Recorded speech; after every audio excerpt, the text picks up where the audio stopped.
have nothing to do with the have fruitless nothing deeds to of do with the darkness, fruitless deeds of rather darkness, expose them. but rather exposed. Have nothing to do with the Have fruitless nothing deeds to of do darkness, with the fruitless deeds of but rather darkness, exposed. but rather expose Some of them. them still haven't been told about. 10 for a hat they're wearing on their nose and mouth. Autonomy and economy, they close it down. Notice how they let us know what they won't allow.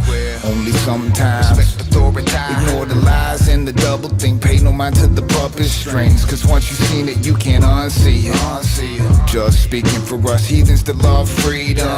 One reason my gun's clean and I read books. Take a deep look into history, they don't teach us. The evidence is being purged from libraries, so lies carry more weight. They try to hide the core strength. People living without the trivium, unaware of the gift their ancestors have given them. It's been hidden, but to get the facts, you know you gotta get your whip, hat and coat and dig like Indiana Jones. Before you can take the power back, I don't know where the power's at. Tragedy and hope. Before you can take the power back, I don't know where the power's at. Tragedy and hope. MK Ultra, something maybe we might should know about. Building 7, something maybe we might should know about. John O'Neill, something maybe we might should know about. The dancing Israelis, something maybe we might should know about. USS Liberty, something maybe we might should know about. For agreement, something maybe we might should know about. Bohemian Grove, something maybe we might should know about. British East India Company, something maybe we might should know about. Operation Mockingbird, something maybe we might should know about. Operation Paperclip, something maybe we might should know about. Ruby Ridge, something maybe we might should know about. The Opium Wars, something maybe we might should know about. Before you can take the power back, I don't know where the power's at. Tragedy and hope. Before you can take the power back, I don't know where the power's at. Tragedy and hope. Tierra Griffin, rock on. Anthony Sutton, rock on. Frederick Bastiat, rock on. Richard Grove, rock on. James Corbett, rock on. Gary Webb, rock on. John Taylor Gatto, rock on. Gary Bezmenov, rock on.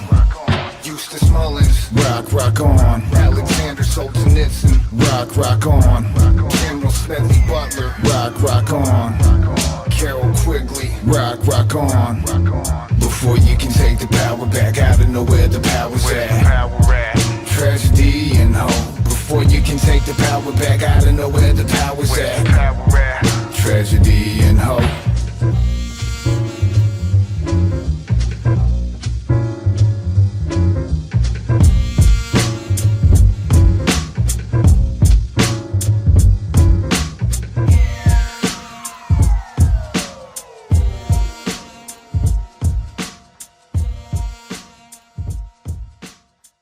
Welcome, Truth Seeker.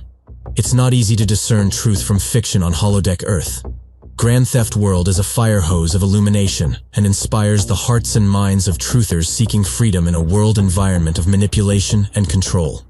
Richard Grove and special guests take a deep dive into the people, places, and events that have shaped our world. Through a lens of critical thinking, to polish the gems and sort the chaff, to reveal the true machinations behind world events. Piece by piece, podcast by podcast, a portrait of reality emerges that we can use to take educated action in the fight for consciousness, truth, and freedom. Grand Theft World episodes include clips from the brightest and best podcasters and articles every week. A weekly special guest brings their expertise and knowledge. Join the vibrant GTW community of researchers and like-minded peers to collaborate on solutions and how we can truly create change. Take your first step on this adventure. Join now.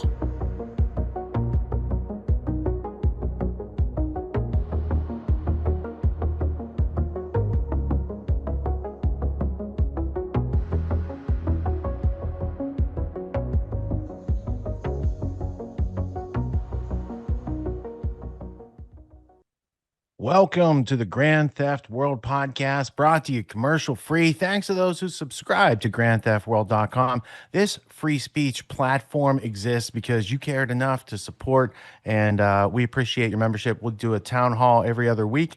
And this week in Grand Theft World news history, Trump disappointed the Democrats. He made them all upset. And I'm not sure why yet, but I'm sure that's part of the thing because it goes on every week and people talk all about it.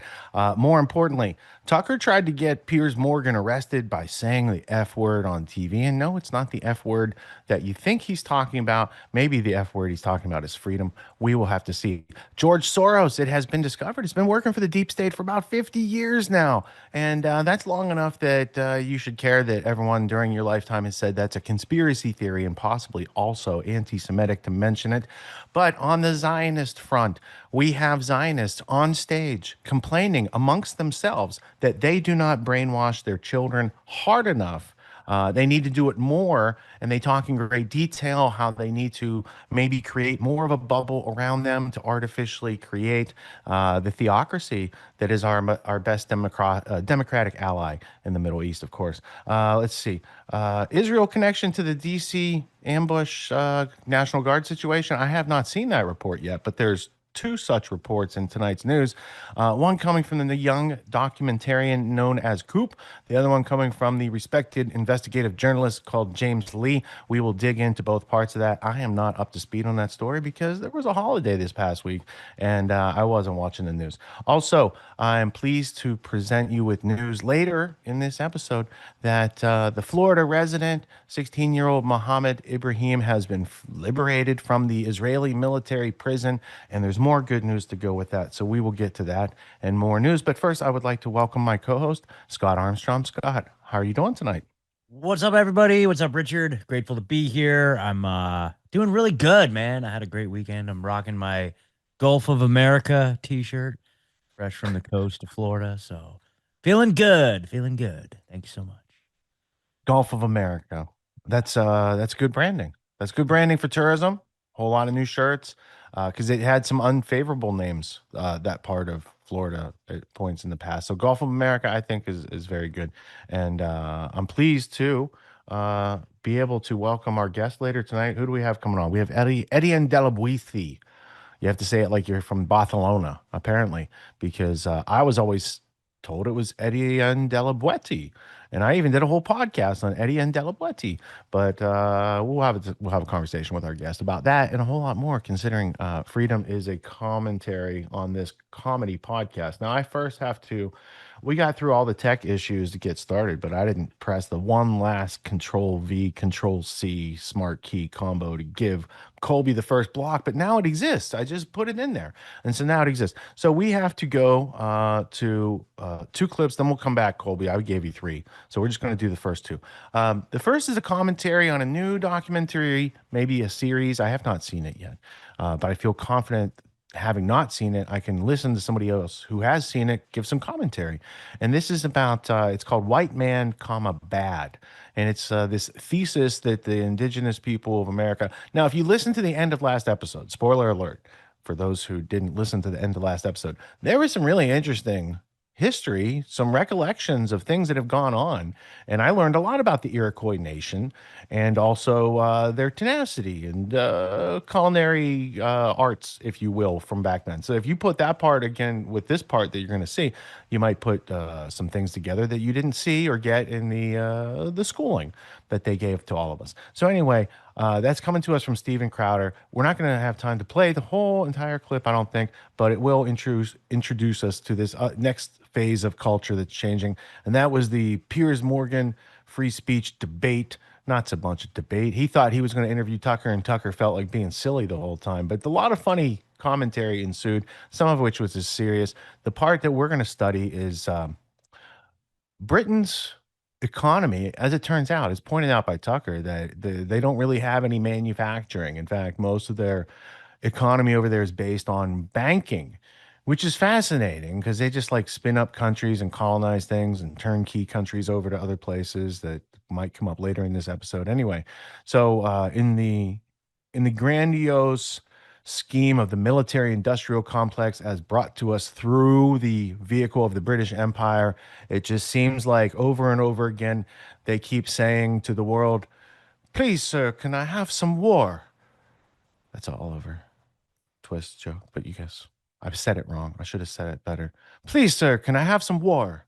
Anyway, Charles Dickens puns aside, let's get started with this episode. We're going to Crowder and then we're going to Caitlin Johnstone because it's getting harder to maintain our positive attitude. She says it's harder to preserve our mental sovereignty, but I think that's just maintaining your attitude of gratitude and your optimism. So let's see if we can maintain some mental sovereignty through this block. And I take you over to the studios of Louder with Crowder.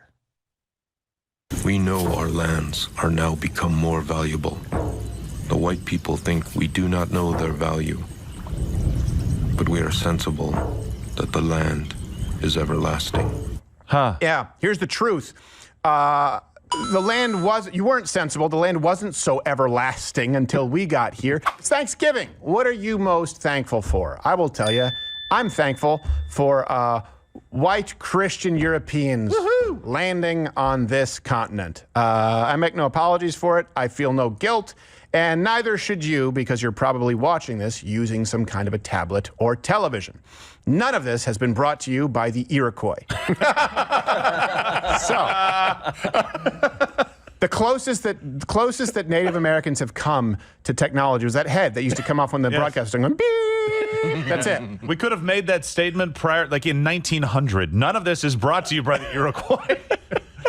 All right, so this is the new Ken Burns documentary, and I've addressed this quite a few times, links in the description, where every either Columbus Day or Thanksgiving, these myths get trotted back out, but Burns makes some unique claims, because I think they realize that they're retreads, the peaceful culture of horseback, and it doesn't work anymore because people have learned the truth. So now they're making some new ones.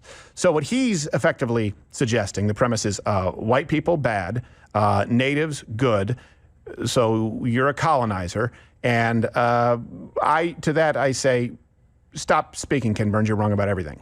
Ken Burns, propaganda inferno. Burns, he's just a leftist now. Burns, the white people. get inferno. Burns, history for clowns. It's so good. History for clowns. So he released this new documentary. I'm going to show you a long clip, and then we're going to dissect the claims piece by piece. References available, links in the description. He covers, obviously, Native Americans quite a bit, and specifically in relation to the American Revolution. Mm-hmm. The first 10 minutes alone include some claims that obviously are worth addressing. Here you go. We know our lands are now become more valuable. The white people think we do not know their value, but we are sensible that the land is everlasting. Kanasatego, spokesman for the Six Nations. Long before 13 British colonies. Okay, pause. Made Just a themselves... second. Do they all talk like that?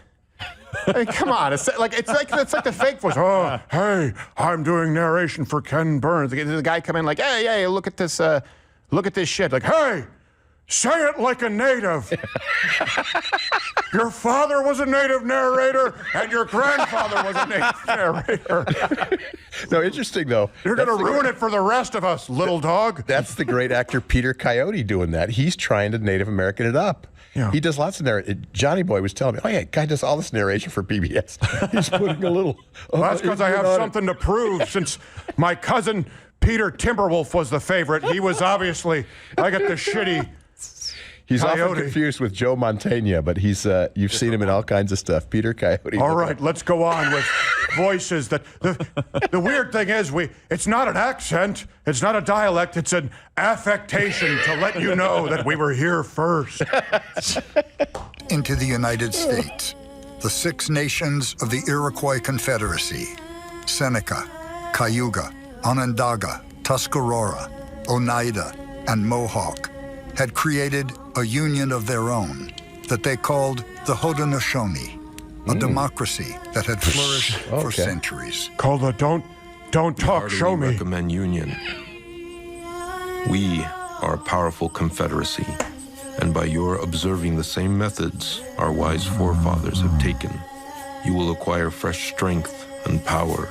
From Windex. Therefore, whatever befalls you, never fall out one with another. Wait, pause. What is he, Native American Yoda now? Yeah. Never fall out one with a drink Windex, we must.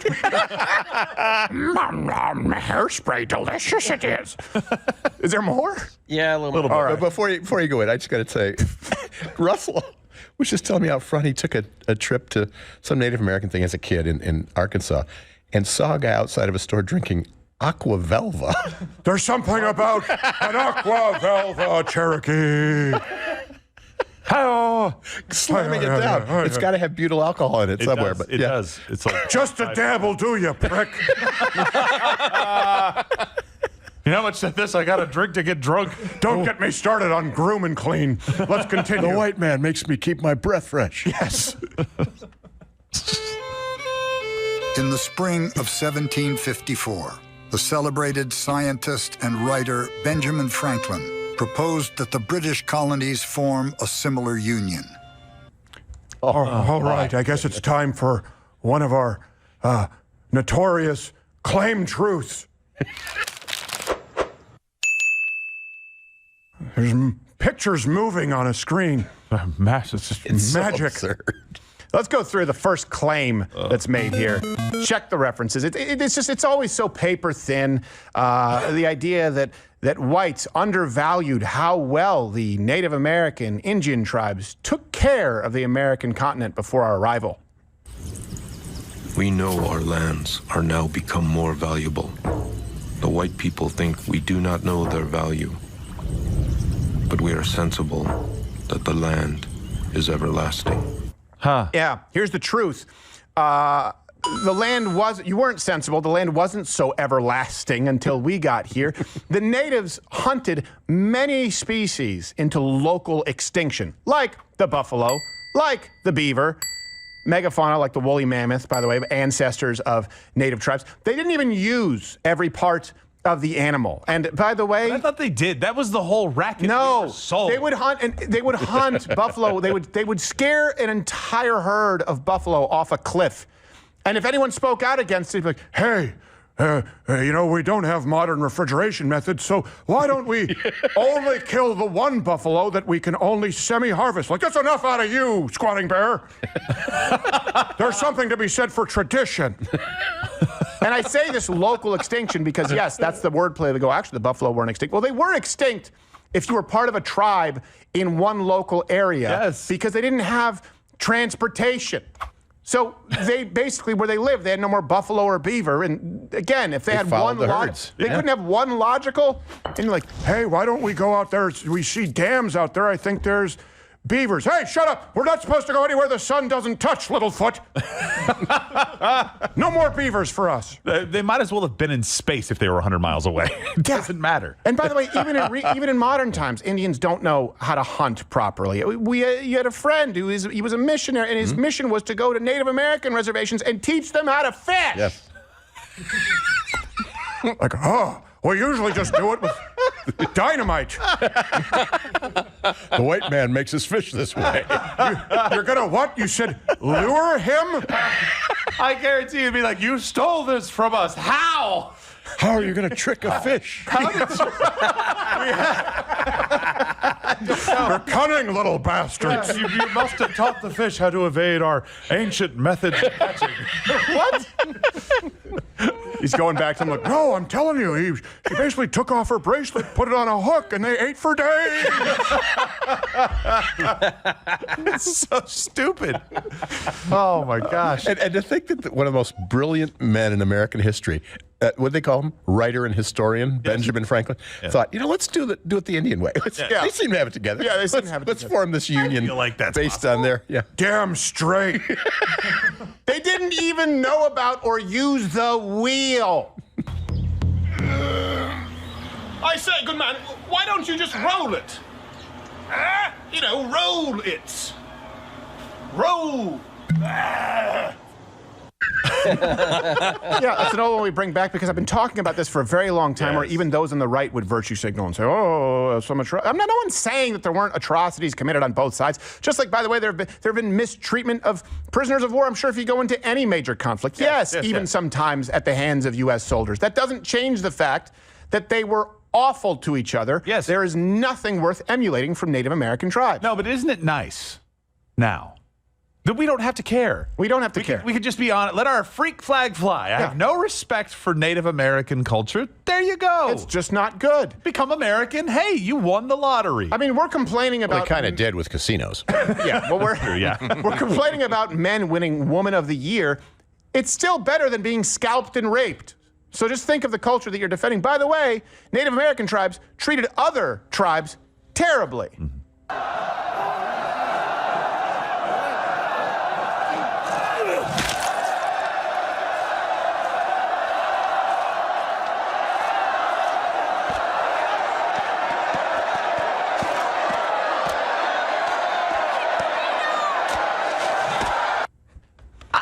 Foul!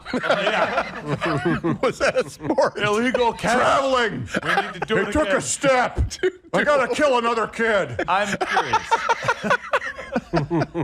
How did a people that listen to words that I How? use rolled heads down a pyramid not go, hey, it does roll, and invent the wheel just for that? How is that That was their light bulb moment. Think someone would trip on a smooth stone. It's almost like I... It's getting harder and harder to preserve our mental sovereignty. It's a full-time job protecting your mental lucidity in this dystopia. It was hard enough to form a clear perception of reality when all we had to deal with was the propaganda of plutocrat-owned media corporations and the indoctrination of our power-serving education systems. Now, on top of those still persisting obfuscations, we've got things like Silicon Valley algorithm manipulation, imperial information ops like Wikipedia, and an exponentially growing field of AI perception management to work through. I remember watching Julian Assange give a talk way back in 2017 where he described a future in which artificial intelligence is able to harvest the data of individual internet users and then manipulate the information they see online in a custom-built perceptual prism designed to manipulate their thinking at a level far too subtle to be noticed. He compared it to the way a computer program can play chess with strategies looking 20 to 30 moves ahead at a level the human brain just can't keep up with, saying that we'll one day have artificial intelligence that can manipulate public perception with a similar degree of sophistication. That future is a lot easier to imagine now than it was back in 2017. To be sure, the ruling class is not pouring trillions of dollars into AI so that we can all have free Studio Ghibli-style illustrations of ourselves.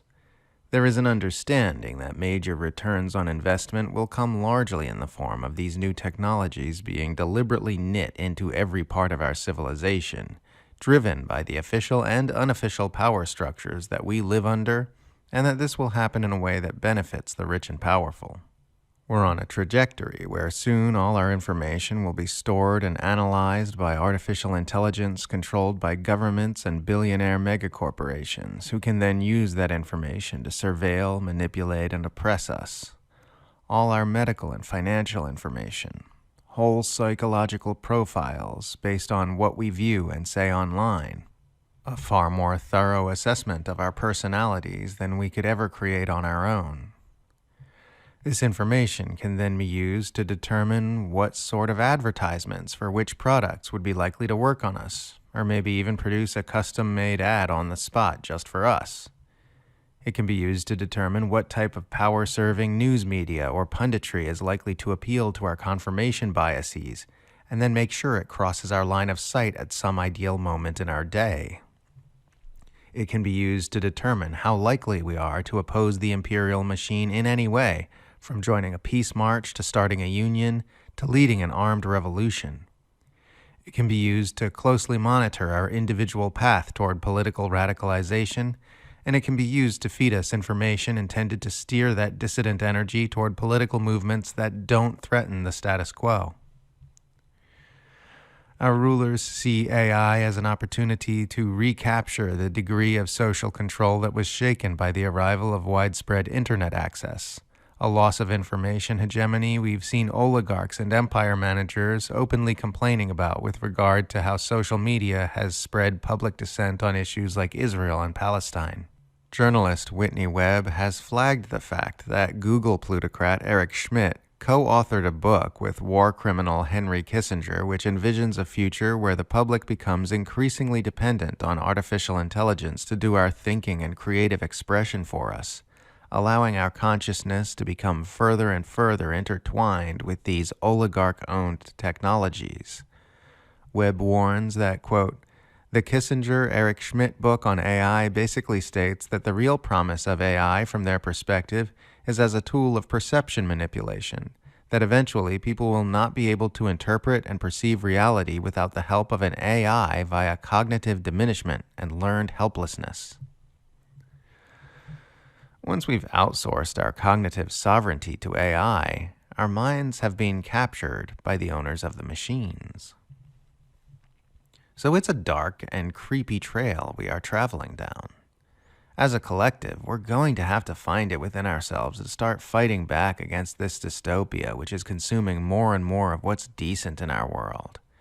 And as individuals, we're going to have to find ways to maintain our inner clarity despite the Empire's increasingly aggressive efforts to make us vapid, stupid, and confused. Luckily for us, there are still large aspects of our humanity which they cannot infiltrate or control, and we would do well to familiarize ourselves with that terrain. Inspiration, creativity, consciousness, spiritual awakening. These are realms wherein the tech plutocrats and imperial social engineers cannot tread. Explore your own consciousness. Inquire deeply into the nature of self and the mind until clarity dawns on you. Heal your inner wounds. Remove from within yourself all the mental hooks of fear and hatred so that the propagandists can find no psychological purchase with which to manipulate you. Follow the faint whisperings of your muse and learn to help your inspiration birth new creative expression into the world. These are the kinds of things we'll have to do to preserve ourselves as we move into this strange new world, on top of the usual business of staying informed and learning to see through the propaganda illusions. Luckily, these things are all good for us anyway. The path toward protecting our humanity also just happens to be the path toward becoming a healthier human being and making the world a better place. We are being called to awaken and to transform. We are being beckoned not away from our humanity as the transhumanists imagine, but deep into the heart of it, to a widespread blossoming of a bud that's been waiting within us this entire time. This age invites us to evolve into a truly conscious species.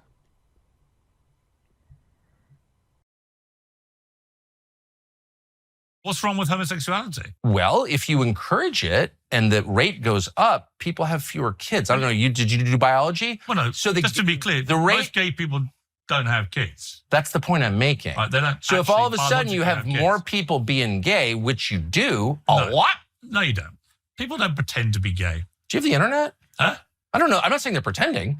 I'm saying you've gay. got way more. Yeah, you're gay, right? Well, you know, we used to say that, but. You don't think so?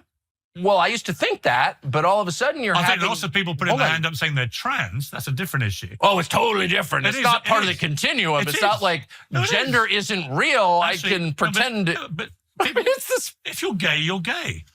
Well, you know, we were told that, and I believed a lot of things. Do you not believe that? Well, it's demonstrably not true because science tells us it's not true. Do you think people are making it up? I don't think they're making it up at all. So what's your point? I think that you can be moved in that direction through propaganda and pornography. Oh, come off it, Tucker. Well, then how do you explain? Is there anything that would make you... Could I make you gay?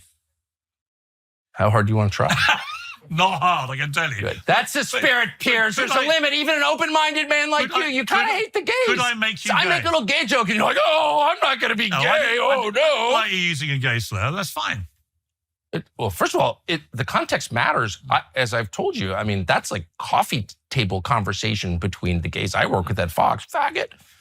So if it's okay with them, it's okay with me. It's just it's sort of like it's sort of like racism. Only the whites are upset about it. People can be persuaded to be gay. Well, then why don't you explain the twofold or threefold increase in self-identified homosexuals in the United States? I can. They used to be repressed. It used to be illegal in this country until the mid-60s. You literally went to jail. So all through history. Hang on. You literally were put in a prison cell if you were openly homosexual. That was more here, actually. You guys did Oscar Wilde. We didn't. But it was you terrible. also... Absolutely shocking. Yeah, it was terrible. You ruled the world at the time, and now you're a joke dependent on foreign-owned banks. And you think that's because but everyone's gay, so it's like a great trade? So allowing gay people to be openly gay is why we wrecked our country. Mocking masculinity is the fastest way to servitude. Totally different Ask issue. any Pakistani. That's why I like the Totally different Pakistanis here. issue. You talk to a Pakistani cab driver, and you're like, "Why are you gay?" And they will start laughing because they've watched the video, and they're like, "I'm not gay.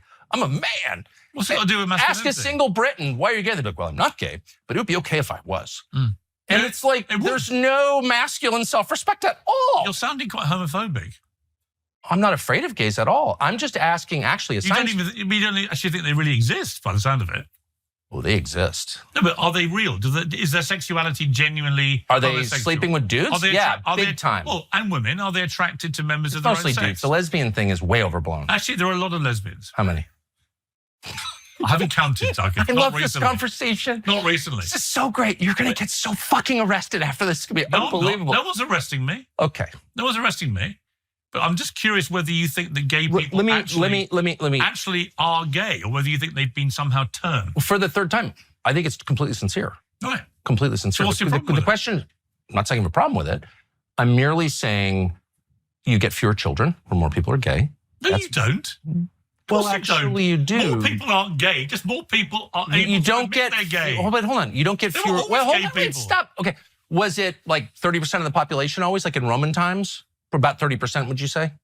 I'm just saying. No, it was like this is the falling birth rates have nothing to do with if you have gay more people. if you have more gays, do you have fewer children? We don't have more gays. We've got way more gays. No. We have more people who are not afraid to say they're gay. They're letting their freak flag fly. They are actually gay, Tucker. They just haven't been able to admit it. So why isn't that the case like in Asia?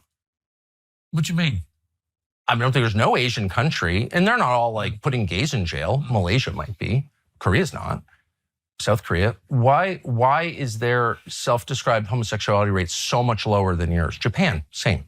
Because culturally, it is not a thing. So to it's admit you're genetic. gay. You think it's genetic? No, it's cultural. No. People become gay. But last World Cup. Wait, but how do you've people got the become World- gay? Let me give you the World Cup is coming. I want to talk about soccer. I'm telling you I why. want to talk about the gay thing. I'm telling you why. How they become gay? Why are you gay? 1 in 4 countries in the last World Cup actually outlaw being homosexual. It's a criminal offense. Do you think that's right? I don't care. We should care. Okay, I really care. You've got people arrested for using the word faggot. That's who I feel sorry for. This chick from Britain. So so you feel very exercised about that. Yeah, she's in Great Britain. She's not in some primitive Are theocracy. you not as exercised about people being arrested and put in a prison cell for their sexuality if they're gay? Why don't you feel as angry about that? Because it's not my culture. It's not my country. It's not. Come on. I'm not for arresting any. I'm for arresting very few people. You think people should be arrested for their sexuality? Of course not. What, so you agree with me? Okay, I will not, as also a talk show host, you're not going to get me off my path. And my path leads to this question. How do people become gay? Why? They don't become gay. What? Are they born gay? Yes. How does that work? They're born gay. How? They have a sexual attraction No. to their I own understand sex. the manifestations, the symptoms. The symptoms? Yeah, the symptoms. The symptoms of my They're born gay. Okay. So that means it's You genetic. may not want to that means acknowledge that. No, I'm just asking or how it believe works. that. So there's a gay gene. You said you worked with lots of gay No, people. hold on. Right? There's a gay Did gene. you not have this conversation with actual gay people? Yeah, a lot of them say I got molested. That's why I'm gay. In fact, a really good friend of mine who's gay said I got molested. That's You why I'm think gay. all gay people are gay because they got molested? No, I don't think that. But I am wondering. I don't know the answer. But I would say the absolute but what vast is the majority of answer? gay people are gay because they are actually attracted to members of their own sex. No. But again, that's a manifestation. Period. That's It's a natural thing. You're not. Let's just do science for 30 seconds. Of course, you're right. That's the definition of gay. I'm attracted to someone of my same But do you same believe sex. that? Do I believe that they're attracted to people from their own No, sex? yes. Well, obviously they have sex with them. Okay. So that's what attraction. So what's the big deal? Why'd you care? My question, because the self-reported incidence of it has risen. So we were told 30 years ago, and I have a good memory, it's about 10%, but the actual Because people were being mercilessly mocked for it. listen. Then, but the self-reported rate was like 5%. Then it's 10%. Now it's like 30%. So my question is, were they all born that way? 30% of a population is born homosexual? As an evolutionary matter, you tell me how that works. How do you reproduce? It's not 30% of the population. In the United States, in a lot of places, it is 30%. It's not here. Not 30%. Way higher here based on the vibe. What is way higher is the number of people compared to 30. But where does it come from? 30 years ago. Is it genetic, and where's the gene? 30 years ago, gay people were persecuted. I know, I've heard the story. No, they We were commemorating Stonewall the other day at my house. I'm on board with all of this stuff. Yeah, the Candlelight Vigil, we always do it every year. Every February 9th, I arrest my kids in this kind of mock Stonewall thing. What do you do if one of your They say, I just want to be free. Play the short clip because this is the punchline that's left out of that clip. I don't want you guys to have to keep watching to get to what Tucker was setting Piers up to say a word, and I think it's in this short right here. Let's go to it.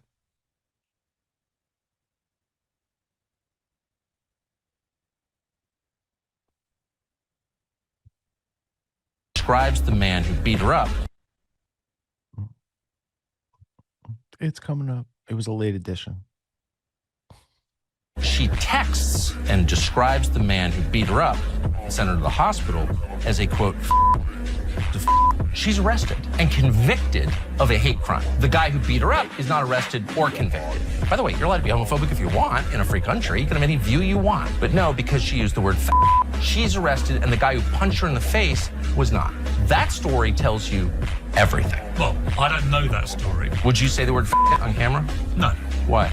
Because you don't want to get arrested, do you? Doesn't want to be arrested. Because it's so harmful to people? Actually, my whole issue with the whole trans debate, for example, is you don't need to say derogatory stuff about trans people to make the point that women's rights should be protected. Well, I agree. So what? I don't believe. No, but it's a magic word. I don't believe in needlessly sneering. Well, I'm not smearing anybody. I just think. But why would you use that word? Yeah, I just did. But okay, but why? And I'm using it because you're not allowed to. Because you're. I'm allowed to. Go ahead. This chick just got arrested for it and convicted. They're making me want to say that because it's so outrageous that you would arrest someone for a word. I agree. Well, then help me now. Let's have a moment of self-liberation. I think you're beyond help. Hold my hand. Hold my hand. We're gonna say together. You ready? No, we're not. Do you say gay and? Huh? Do you say gay and? I wouldn't use the R word. I wouldn't. She texts and describes the man who beat her up and sent her to the hospital as a, quote.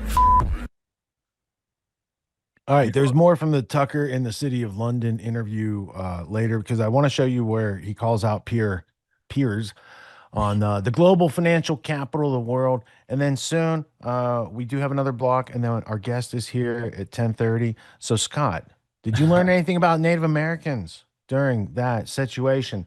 Because I had some thoughts come to mind, but I wanted to let the comedy team over there, Crowder, level their thoughts first.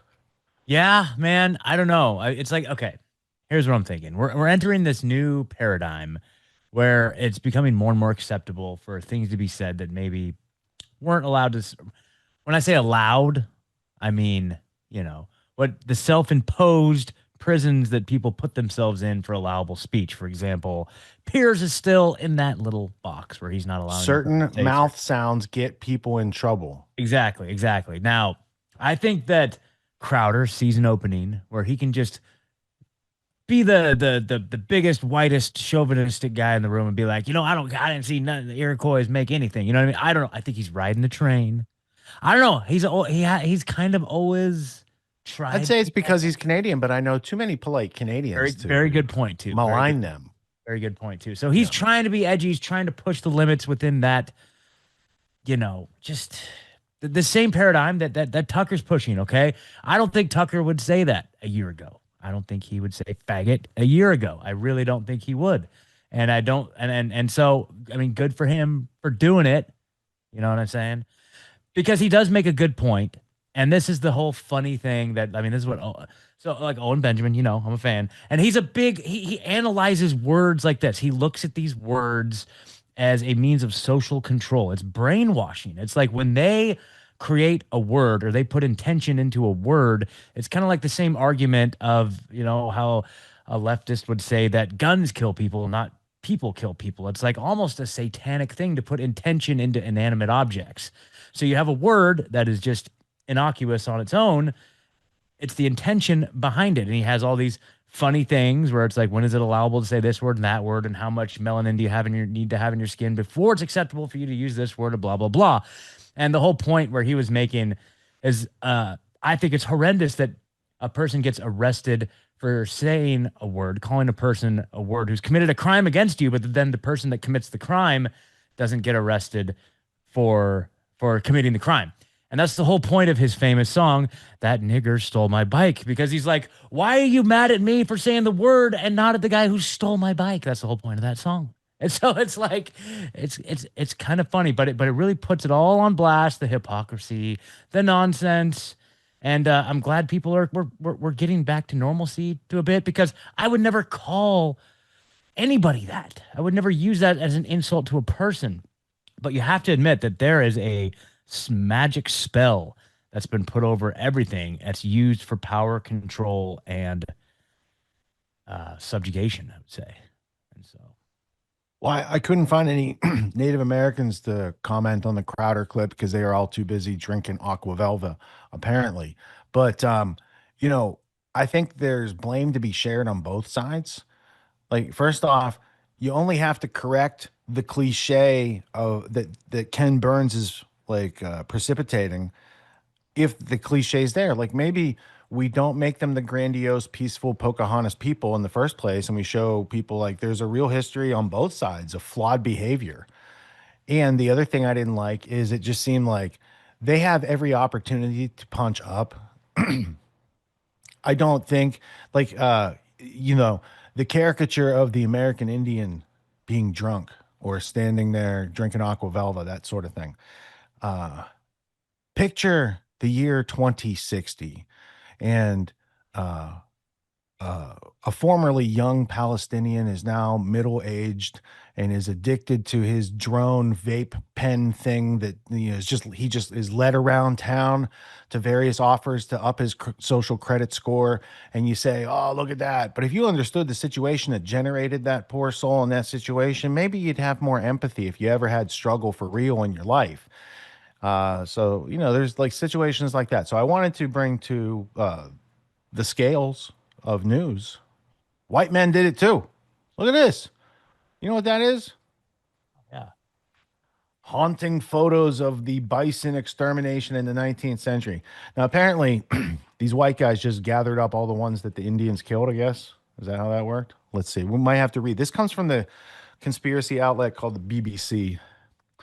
As the United States expanded westward in the early 1800s, a booming trade in the bison fur, skin, and meat flourished across the Great Plains. By the 1860s, these iconic animals had roamed the plains for millennia, their thunderous herds numbering in the tens of millions, a spectacle so awe-inspiring that it was dubbed the Thunder Across the Plains. For generations, they had been the lifeblood of Native American tribes, providing not just food and clothing, but also shelter and spiritual significance. But the landscape began to shift after the Civil War. The relentless march of the railroad brought with it a new wave of towns, bustling trains, and interconnected telegraph lines, heralding an era of rapid change. They would probably tear all that stuff up. They don't know the boundaries. They might have to be dealt with.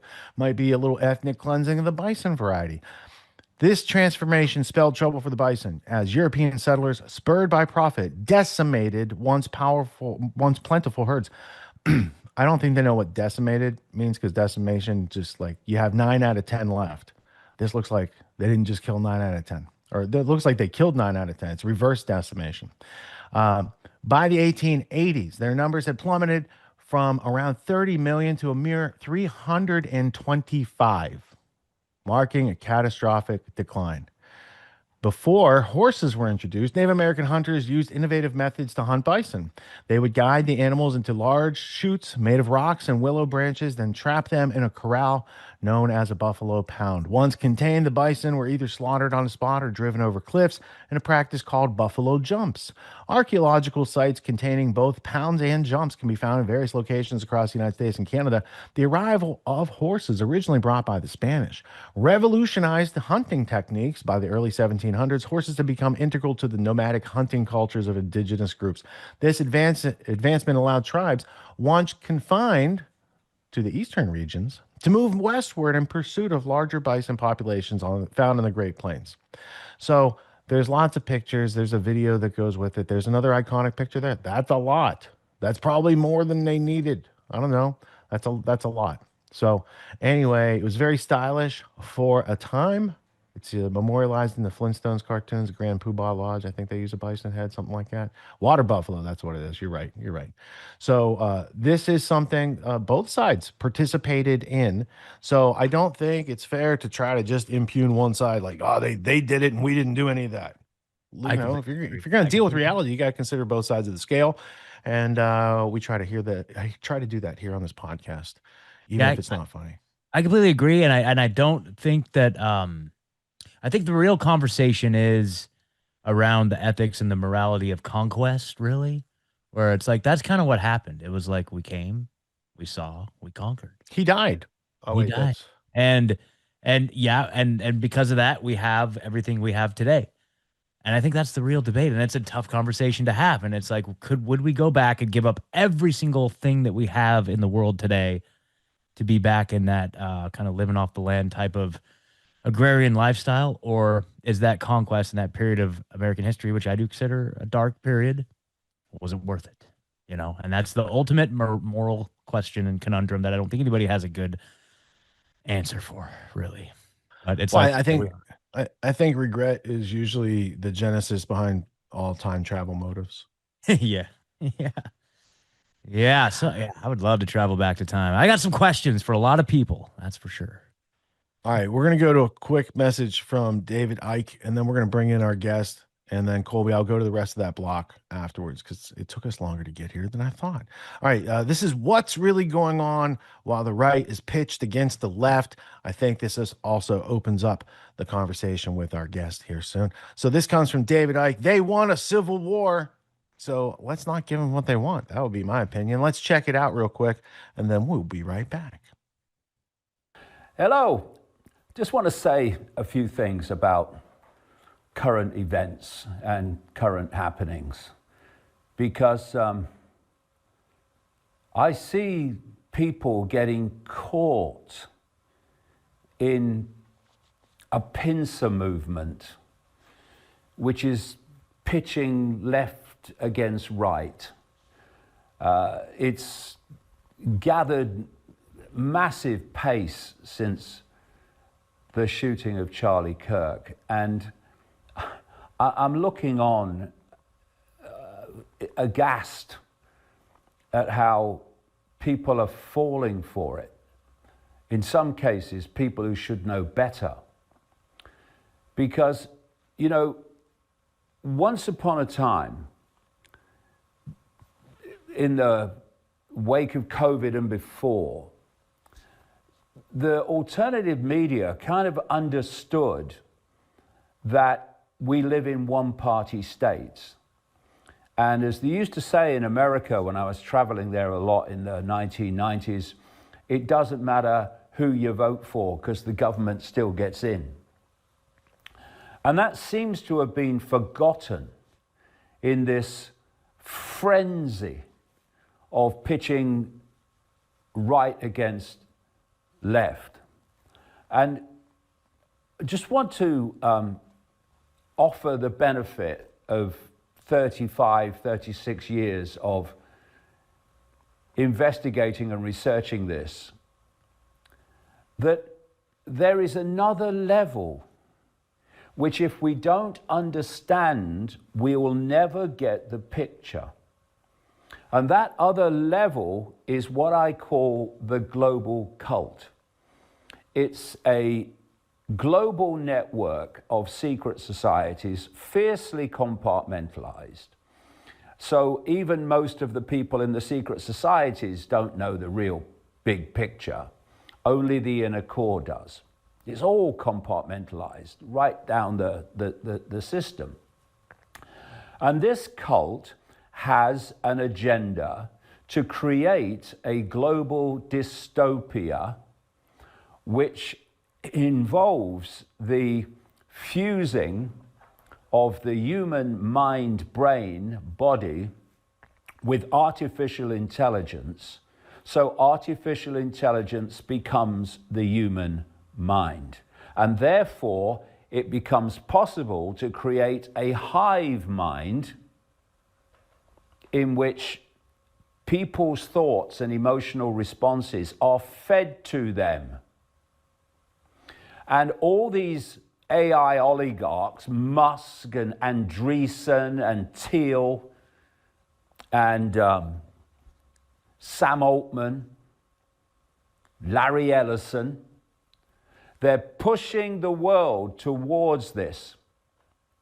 And as I said before the Trump regime came in, he's being brought in to target that area, that mentality, which became known as the MAGA, that was pushing back on this artificial intelligence dystopia and was pushing back on the destruction of freedom of speech and all these other impositions, digital ID, etc. And this level, this cult level, works through both the left and the right, and the bloody center, come to that, to push this agenda forward.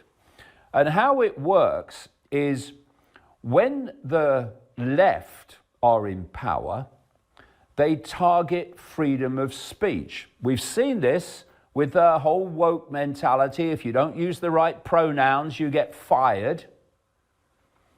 And so many excuses were used to, and are still being used in areas where the left is in power, to destroy freedom of speech and freedom of expression, freedom of opinion. So then you bring in, because people, and this is the targeting of the so-called right or the MAGA, they don't want that. But you still got to bring them in to the arena of supporting the destruction of freedom of speech. And so what you do is you have people like Trump and these other people, Vance and Musk, all of them, and they stand up, oh, we stand for freedom of speech. We've got to stop this wokery.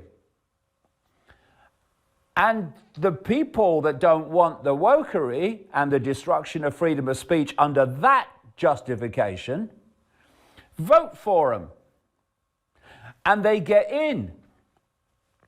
And then once they get in, they start being increasingly a mirror of that, using different excuses. So now we have a situation in which the right, in the form of Pam Bondi, the Attorney General in the United States, a Trump clone, is using the very term hate speech that they used and they opposed. We're seeing people like Alex Jones, my God, what's happened to this guy, who is promoting this agenda, using things like accusing the left in the wake of the Charlie Kirk shooting, describing them as domestic terrorists.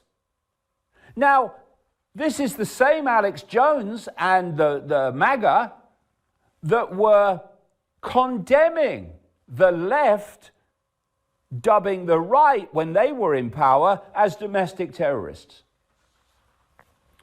And so we now have this fusion, this Hegelian dialectic, they call it, where you have the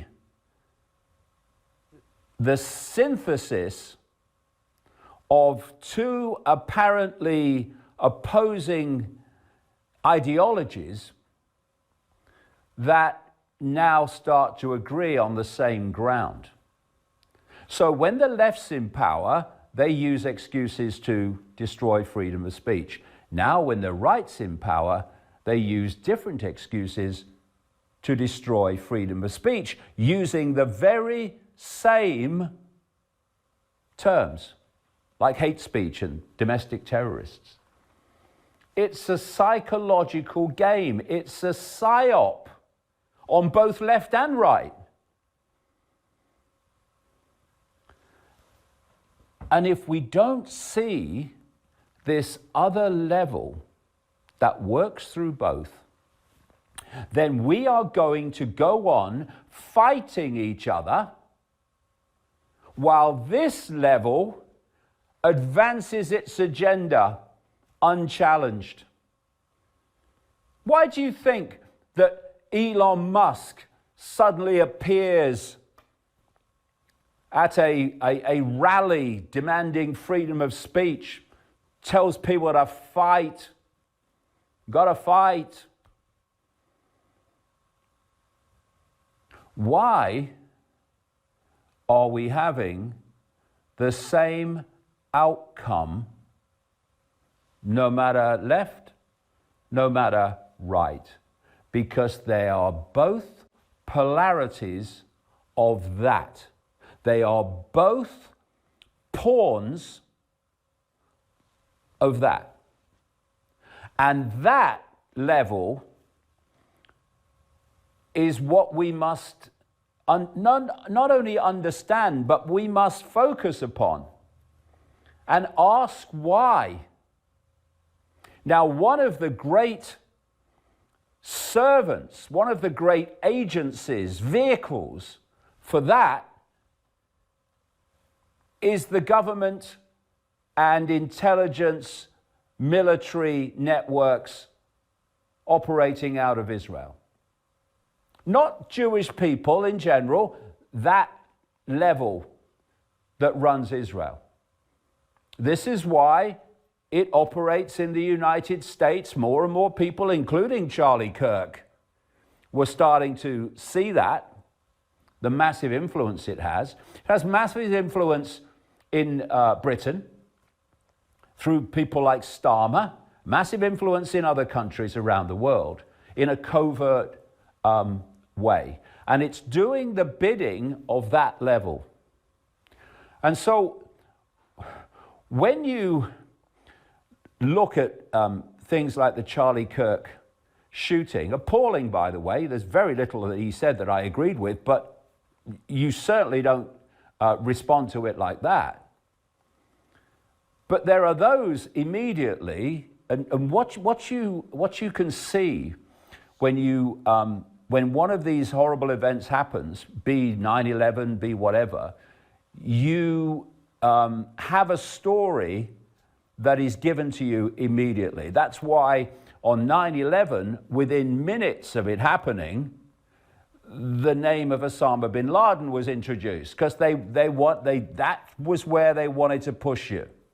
And if you notice, whether it's the assassination of President Kennedy, of Bobby Kennedy, of Martin Luther King, whether it's 9/11, whether it's the invasion of Iraq on weapons of mass destruction as an excuse, what you find is that the initial story you're given is never the true story that comes out later.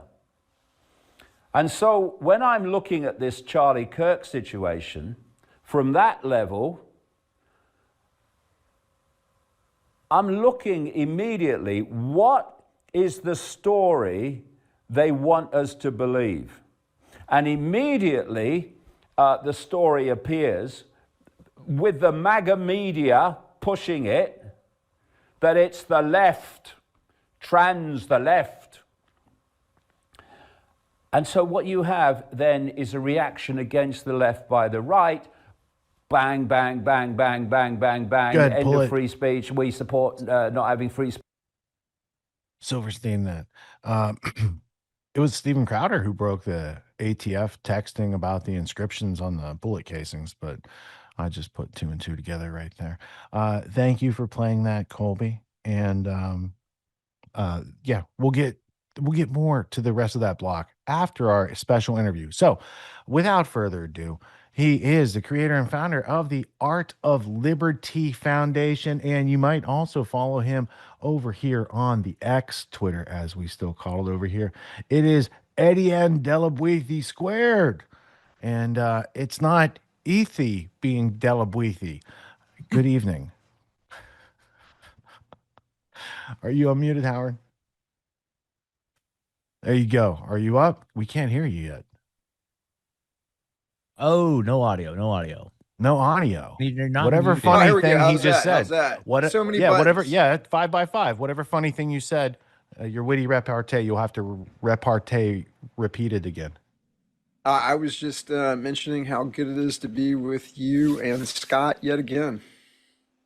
Fantastico. So, at this busy time of year, it's a nice time to be able to talk with someone we've known for a long time, and it's good to see you. You're looking like, do you not age? What's your deal?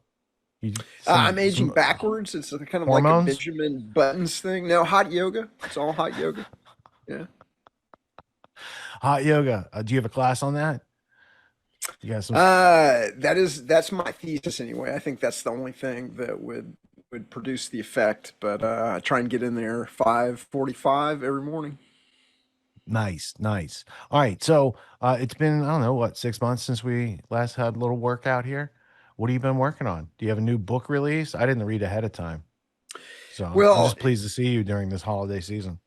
It is. So, I mean, the book I've got out right now, the main book that I've been talking about, and it seems to be as fresh as today's headlines, based on what we saw in the beginning of the show, is To See the Cage is to Leave It: 25 Techniques the Few Use to Control the Many.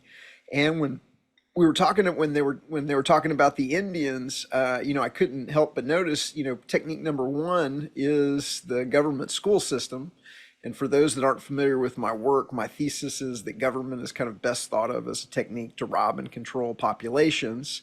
And they get away with it because they're in partnership with the media and monopoly academia. And the basics of monopoly academia is the mandatory government school. And the first thing that the government did once they conquered the free and noble Indian people was they put them into mandatory government boarding schools, and within one generation they turned the once proud and free Indians into taxpayers and soldiers. What was their slogan for that? Wasn't it something like "Kill the Indian, save the man"? Save the boy. Save the boy. Something like I that. forget. Yeah, something close, but yeah, the idea is we're gonna put them into these mandatory government schools where a government teacher teaching out of a government textbook is going to teach them that they are not free and independent human beings on this planet, but they are Americans. It's been decided for you, and is going to run a variety of unethically manipulative techniques on the Indians to turn them into tithers, taxpayers, and soldiers. And within one generation they pretty much did that. One of the other things that I thought was funny with what Crowder was saying, he was talking about, like, Indians didn't invent this television, the Indians didn't invent this tablet or anything like that.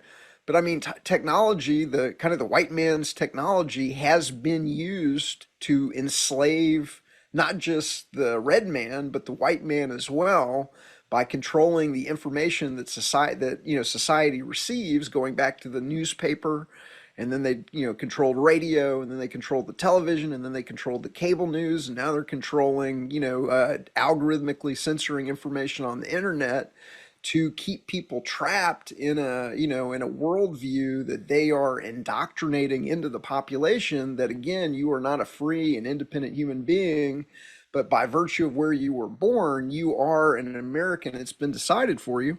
And now you owe Washington, D.C. money. And see, if you'd been born on that side of the line, Well, then you'd owe Ottawa money. But see, you were born on this side of the line, so now you owe Washington D.C. money.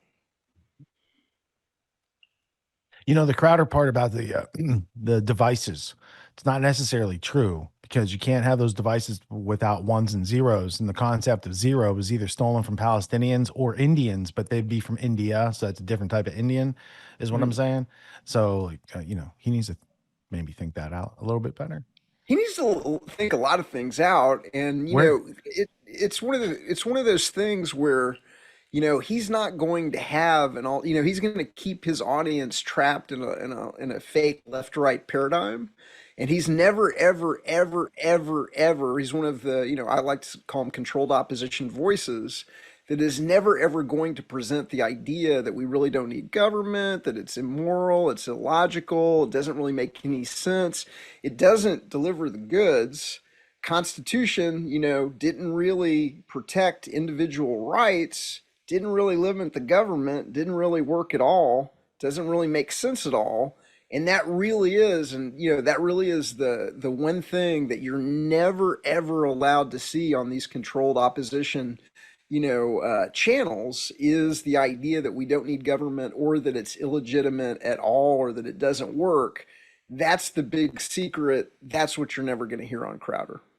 Well, you would probably not hear a couple other views on Crowder. You wouldn't hear any sharpshooting of a Christian Zionist, like questioning of what Judeo-Christianity, the evolution, origin, its roots, purpose in our society, these sort of things. That would also be antithetical. And, you can't have a guest on that might talk about such things to his audience, because they might see that there's an American audience that was given ideas in the 1800s that have flourished up to today to 300. Like, there are more Christian Zionists than there are Zionists in the world. So if you had a whole bunch of people who think they're doing it because the Bible tells them that the nation state from 1948 is related, like, that's a whole tether that wouldn't be considered. That umbilical cord would certainly never be cut on that show. That's correct. And, a lot of the media operation that put that together, I mean, you can take a look at how much money was flowing into Charlie Kirk to evangelize that Christian Zionist worldview. I mean, hundreds of millions of dollars. He used to just talk about politics. And then if you follow the chart to when he started talking about religion, the TPUSA coffers start getting really full. So I agree. Somebody saw that vehicle and said, let's put a wagon on it. Let's put a trailer on it. And that's Charlie was pulling somebody else's message. And then he's like, I don't know if I need this trailer.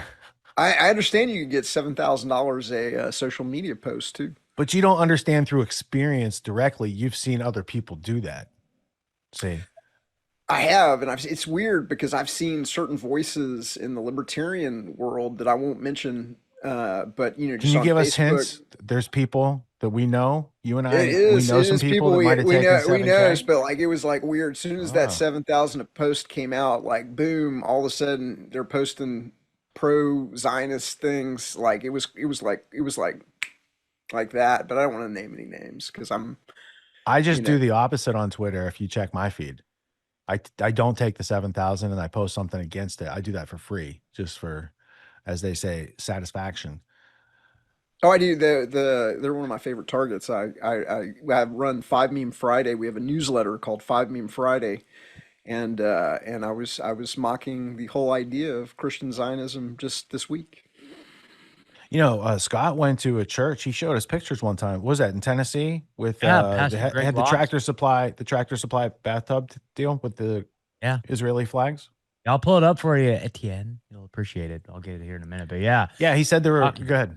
No, I'm just saying. I mean, so I was invited by a friend, and this person got heard of Pastor Greg Locke, that he kept his church open during COVID. He's very anti-woke and all this stuff. And I'm like, dude, this sounds like my guy. I'm so into it. And I had no idea about all that stuff. And I walked in, there's literally Israeli flags all over his church. And this is in Lebanon, Tennessee, ironically. He moved it. It used to be in West Nashville, Mount Juliet, but now it's in Lebanon. Anyway, but Israeli flags everywhere, armed security everywhere.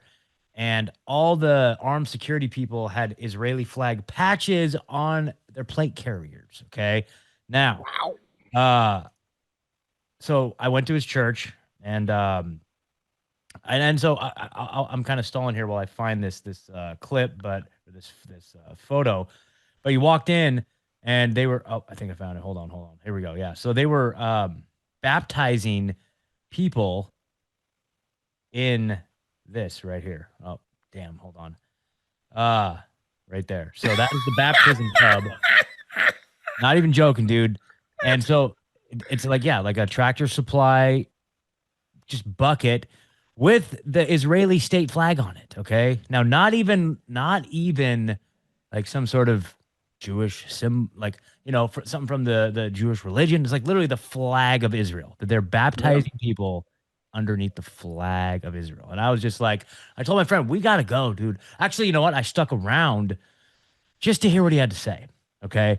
And he literally said, quote, and I found this. I actually went on the Stu Peters show to talk about this because I heard him talk about Pastor Greg Locke, and I texted the producer. I'm like, look at all this crap I got. So Stu had me on, and I told him all this. And for that episode, I actually found the sermon that I was at, and I time-stamped it, and it's in the episode. I can find it here if you guys want for some other time. But he's going off about how all these people saying Israel this, Israel that. Like, I hate all these people saying Israel. He's like, Palestine is a fiction. Palestine never existed. Palestine is, and he's like, anybody that says otherwise, you're going straight to hell. Like all this shit. I'm like, oh my God. And I felt so bad because the people that are there are genuinely seeking, and this is why it pisses me off so much, is because those people are genuinely trying to find a connection to God or just finding some spiritual connection in their lives, and they're getting it from this guy who's taking a political stance and leading them astray. And I was just so infuriated by that. So anyway, that's my Gray Locke story.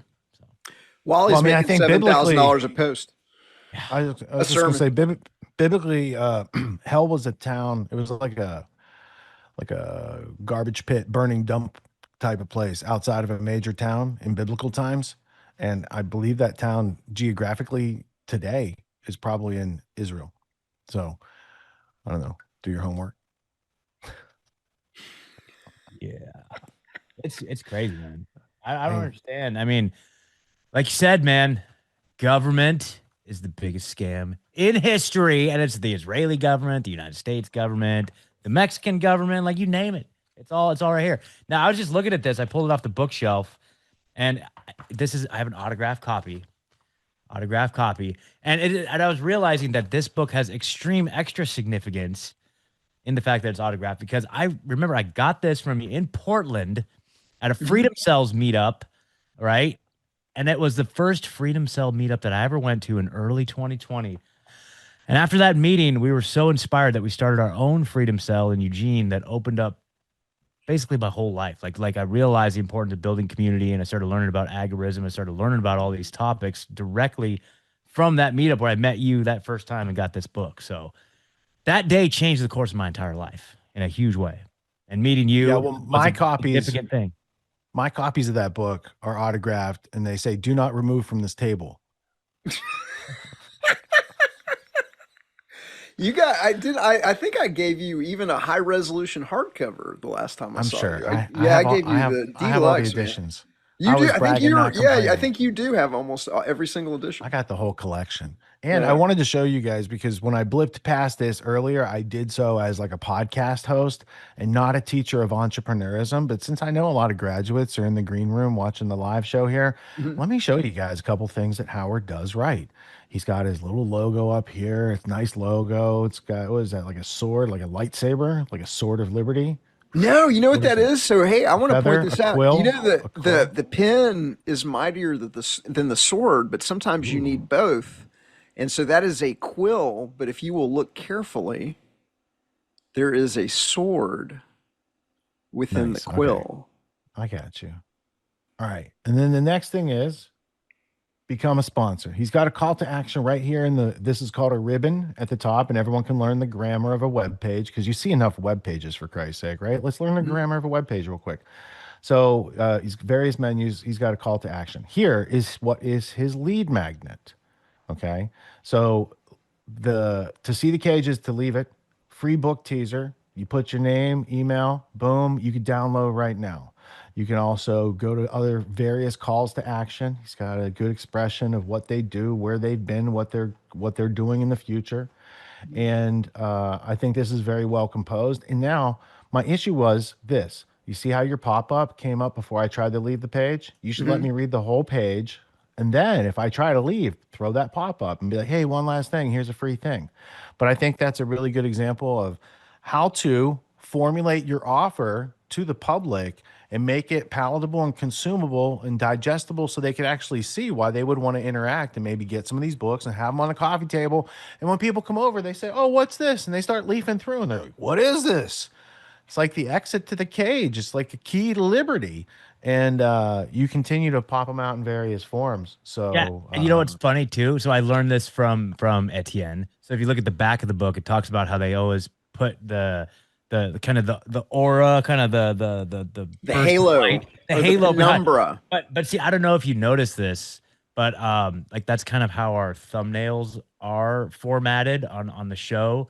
So I knew that I was like, as I was doing it, I was like, oh, Etienne's gonna hate me because like literally the thumbnail for the show kind of features the guest, and I do that graphically to make the guest kind of stand out from the image.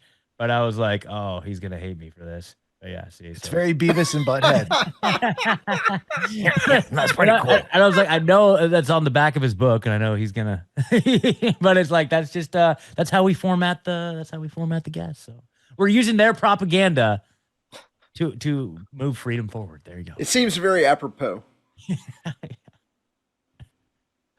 So this holiday season, what are like your top couple pro tips for people to start thinking outside the box and use these current events as an opportunity to say, maybe I don't know everything and maybe Schoolhouse Rock left something out of what I should know about how the world works. And, you know, your experience with how to see the cage, to see the cage is how to leave it, right? I did well to see the Tiffy? cage. Did I say To it see the right? cage is to leave it. And you know, one of the things that we do with the books is, you know, once you pick it up and you begin, you know, flipping through the book, we're using a lot of visuals, we're using a lot of imagery, we're using kind of repetition of the method to make things that you might have missed. You know, like the halos on the, you know, the fact that the government is using the halos on the politicians. Well, if those come by once every, you know, couple of weeks or every week, you know, you might not notice it. But if you stack up 2 dozen or 3 dozen examples, then all of a sudden the brain goes, hey, because it's really good at pattern recognition, that's artificial. They're doing that on purpose. They're trying to trick me into thinking that the president's, you know, which I call the Pope of the indoctrinated statist religion, is holy. And because nobody likes to be tricked, nobody likes to be chumped, nobody likes to be fooled, then, you know, a lot of people, they're like, I'm out. I didn't realize the government was using these unethically manipulative techniques on me. And so what we do with the books is you really can't even flip through the book without it catching your attention. And we're using all of these things like the, you know, revelation of the repetition to bring people from 0 to 60. And so the books are really designed to wake up your friends, your family, and your colleagues. And so both Government, the Biggest Scam in History, and the book To See the Cage is to Leave It, we're selling them as friends bundles. It's the perfect stocking stuffer to wake up your friends, your family, and your neighbors. And interestingly, we're one of those rare books that are people that are buying it in bulk, and over 10% of the copies of both of those books that we sell are sold as friends bundles. And so we sell, like, it's an amazing amount that are going out the door as in 5s and 10s and are being distributed. They're being put into little mini libraries. They're being donated to you know, regular libraries. They're going into the neighborhood libraries. They're being stolen by people inadvertently who end up in my They're library. being stolen by people at events. They're being put. Grant Elman, Presence, who I think has been a guest on the show. He used to manage Airbnbs in Aspen, Colorado, and he would leave them as the coffee table book on his Airbnbs. People are putting him in the back of Ubers. Like, I get all these, you know, different things about how people are spreading the word. But it's like how what we're trying to do with the Art of Liberty Foundation is how do you wake people up? How do you get this information into them, and how do you bring them to that moment of insight like that? How do you take them from 0 to 60? And so that's what we're trying to do with the books. I'm looking up the Grant Presence clip with Colby here. Because I have, now that you said that, I'm like, I'm going to play Grant at the end of the show. But now I just tip my hand as far as how the show ends. And now people won't hang out because they know that, Howard. So we're going to have to say something really interesting right now. He's touring. Presence is touring Europe with DebFX this month. Yes, we had Grant do the Autonomy kickoff concert this year, so I helped promote. It was a couple weeks before that tour started. So yeah, I think we should see some clips out of that as well. All right, so now that you are here and it's Christmas time and you got a bundle, in the past, how have people treated these? Are they stocking stuffers? Are they gifts for friends?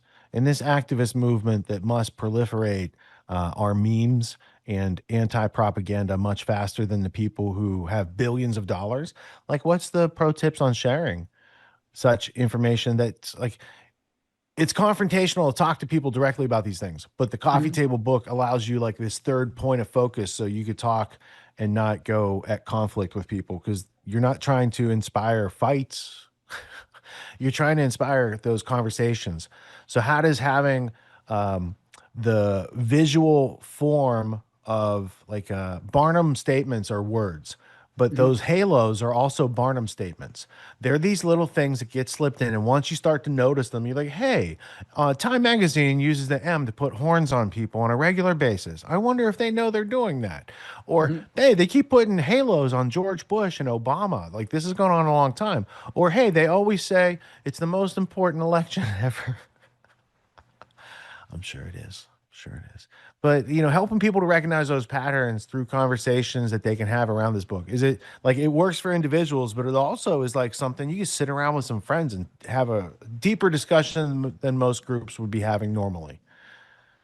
Without a doubt, most people are visual learners. Over 70% of the population are what are called visual learners, where they come to insight much quicker if you show them a meme or a visualization. And so what we're doing in the book is we're bringing that information to them in such a powerful way that the brain is able to really access it and attach meaning to it in seconds. And we're using visualization to make something that was invisible now visible. And so if the example that I give a lot is, if you didn't understand that there were 6 monopoly media companies running hundreds and hundreds and hundreds of subsidiaries to give you the illusion that there's all these different media sources in society, if you tried to explain that to a friend or a family member or a colleague, they may or may not believe you. But if you show them one of the media ownership charts in the book, then boom, they're gonna, not only are they gonna believe you, but they're going to come to a richer, fuller, instantaneous, understanding of that issue, because they were able to see it with their own eyes, and because the brain is able to assemble, they're able to take a look and see that, that News Corporation doesn't just own Fox News. They own 175 newspapers, they own radio stations, they own television programming, they own movie studios, they own movie distribution, they own satellite networks like Sky News in the UK. And when you see it all laid out visually, again, because that information is called the picture superiority effect. And that picture superiority effect is going to bring that information into the brain in a very, very powerful way. And you're going to be able to, just by showing them that one visualization, you're going to have a, very impactful, impact on them. And then that brings them to that moment of insight, or that triggers that, oh, I better understand what this is all about. I'm going to read differently, versus if you just gave them a text-only book. Maybe they read it, maybe they don't. It kind of depends on the kind of relationship that they have with you. But like, you can't, what everybody has learned is once you put this on the coffee table, once you start flipping through it, you're hooked. You can't really put it down. You want to learn more. And like I said, the information's coming at you so powerfully, and with this picture superiority effect and making what was invisible visible, that you come to that, that moment of insight that, oh wow, I did not understand that was going on. Now I do. I better learn more. Well, everybody needs to learn more. That's an ongoing struggle right there. But it occurs to me that most of the audience doesn't recognize you for successful entrepreneurial endeavors in the past. And it occurs to me that you're doing this thing. It's like you don't make much money off of books. Books are expensive and they cost a lot to ship, and you give a lot away for free. So, as like a hobby sort of activism situation, what inspires you to continue unfolding? Are you trying to like pick the lock, and every time you think you're getting closer with each project? Like if I had a documentary and I'm trying to express a point and I don't get it done, maybe I write a book about it and then they come back around and they can see that point. Are the things you're creating reinforcing the same points, or are they pointing out in different directions that we need to travel for freedom? It's funny because when I first published the book, I thought I was going to have an international global bestseller, and it's been very, very successful. We sold copies to 25 plus countries. I've sold almost, I want to say like 8,500 books. I'm coming up on kind of 8,500 books.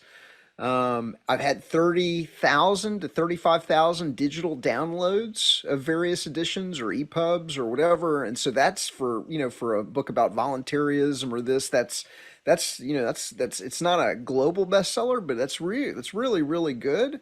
What I've learned is, and what I didn't count on as an entrepreneur and as a businessman, is that the level of censorship and suppression that these ideas are under. I mentioned it earlier when we were talking about Crowder. The one thing that you're not allowed to talk about, that you're not allowed to have, put out, is the idea that government itself is illegitimate. The idea that we don't really need government, and that government is best thought of as a technique for robbing and controlling populations. It's being indoctrinated into the population using these unethically manipulative techniques. And so I faced a level of censorship to where I'm not even allowed to buy like when we did Liberty on the Rocks in Sedona, the voluntarism conference in Sedona last year. Google and Facebook would not allow us to purchase advertising on Google and Facebook for a conference that was a scholarly conference with economists and authors and journalists, and it wasn't, we're talking, we had Milton Friedman's son, David Friedman, who's a professor of law at the University of Santa Clara. Like, we could not, you're not allowed to even buy advertising for these ideas on these controlled platforms. And so I'm going to have one more book come out called Voluntarism, where so the first two books were really, the problem, which is government is illegitimate. It's being used as a technique to rob and control population. They're using these unethically manipulative techniques. They're indoctrinating it as a religion. They're using all the techniques of a religion. And then the solution is voluntarism, which is we really don't need government. The world's a self-organizing system. It produces spontaneous order. Everything that you want the government to do would be done by the free market, by co-ops, by insurance companies, by mutual aid societies, by nonprofits, by genuine charities. And it would be done better, faster, and cheaper without the waste, fraud, abuse, and extortion of government. And we would all be dramatically wealthier, and we would live in way more harmony, because we wouldn't have to have a knife fight at the ballot box for who controls the school board, or I'm trying to impose my leader on you, you're trying to impose your leader on me. That creates disharmony between us. And so that's the thing they don't want people to know. And so the last book will really be my last book will really be how the free market would deliver fire protection, how the free market would deliver armed protective services, how the free market would deliver dispute resolution, which the government calls the courts, how how the free market would would deliver air traffic control. Canada already privatized their air traffic control, and there's not planes dropping out of the skies in Canada. But a lot of people have never ever really thought about it. How would we? Like, we have to have government, or it'd be the purge anarchy. It would be Mad Max. It would be this. And so it occurs to me now that you're explaining it, if there's no competing idea in the marketplace, government itself has no reason to really improve.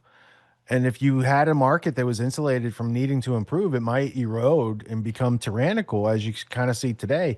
The other aspect is, would your argument behind government being unethical be that you can't delegate a right that you don't have, insofar as the government's final say is always to use violence to prove its point, and you can't delegate that to somebody else? Or what's your thinking behind it, so that the audience can understand such an obtuse concept that maybe some of these structures that you think were there for your betterment are not there to protect your rights, and if you measure their actions against the claims, it's like they're not protecting our rights historically, and that's why they had to erode the Constitution. It was a strong protector of rights only until you don't have people in those seats of power protecting our rights. They could get bought off or blackmailed, So what I would argue is that government is always illegitimate, even under the Constitution, because you can't be bound by a social contract that you did not sign.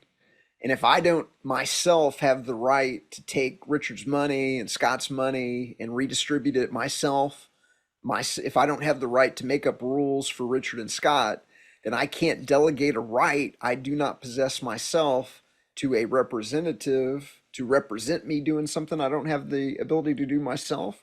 And I can't delegate it to a government to do something that I don't have the ability to do myself. So it's impossible for we, the people, to have delegated the government the ability to do something we don't have the ability to do myself.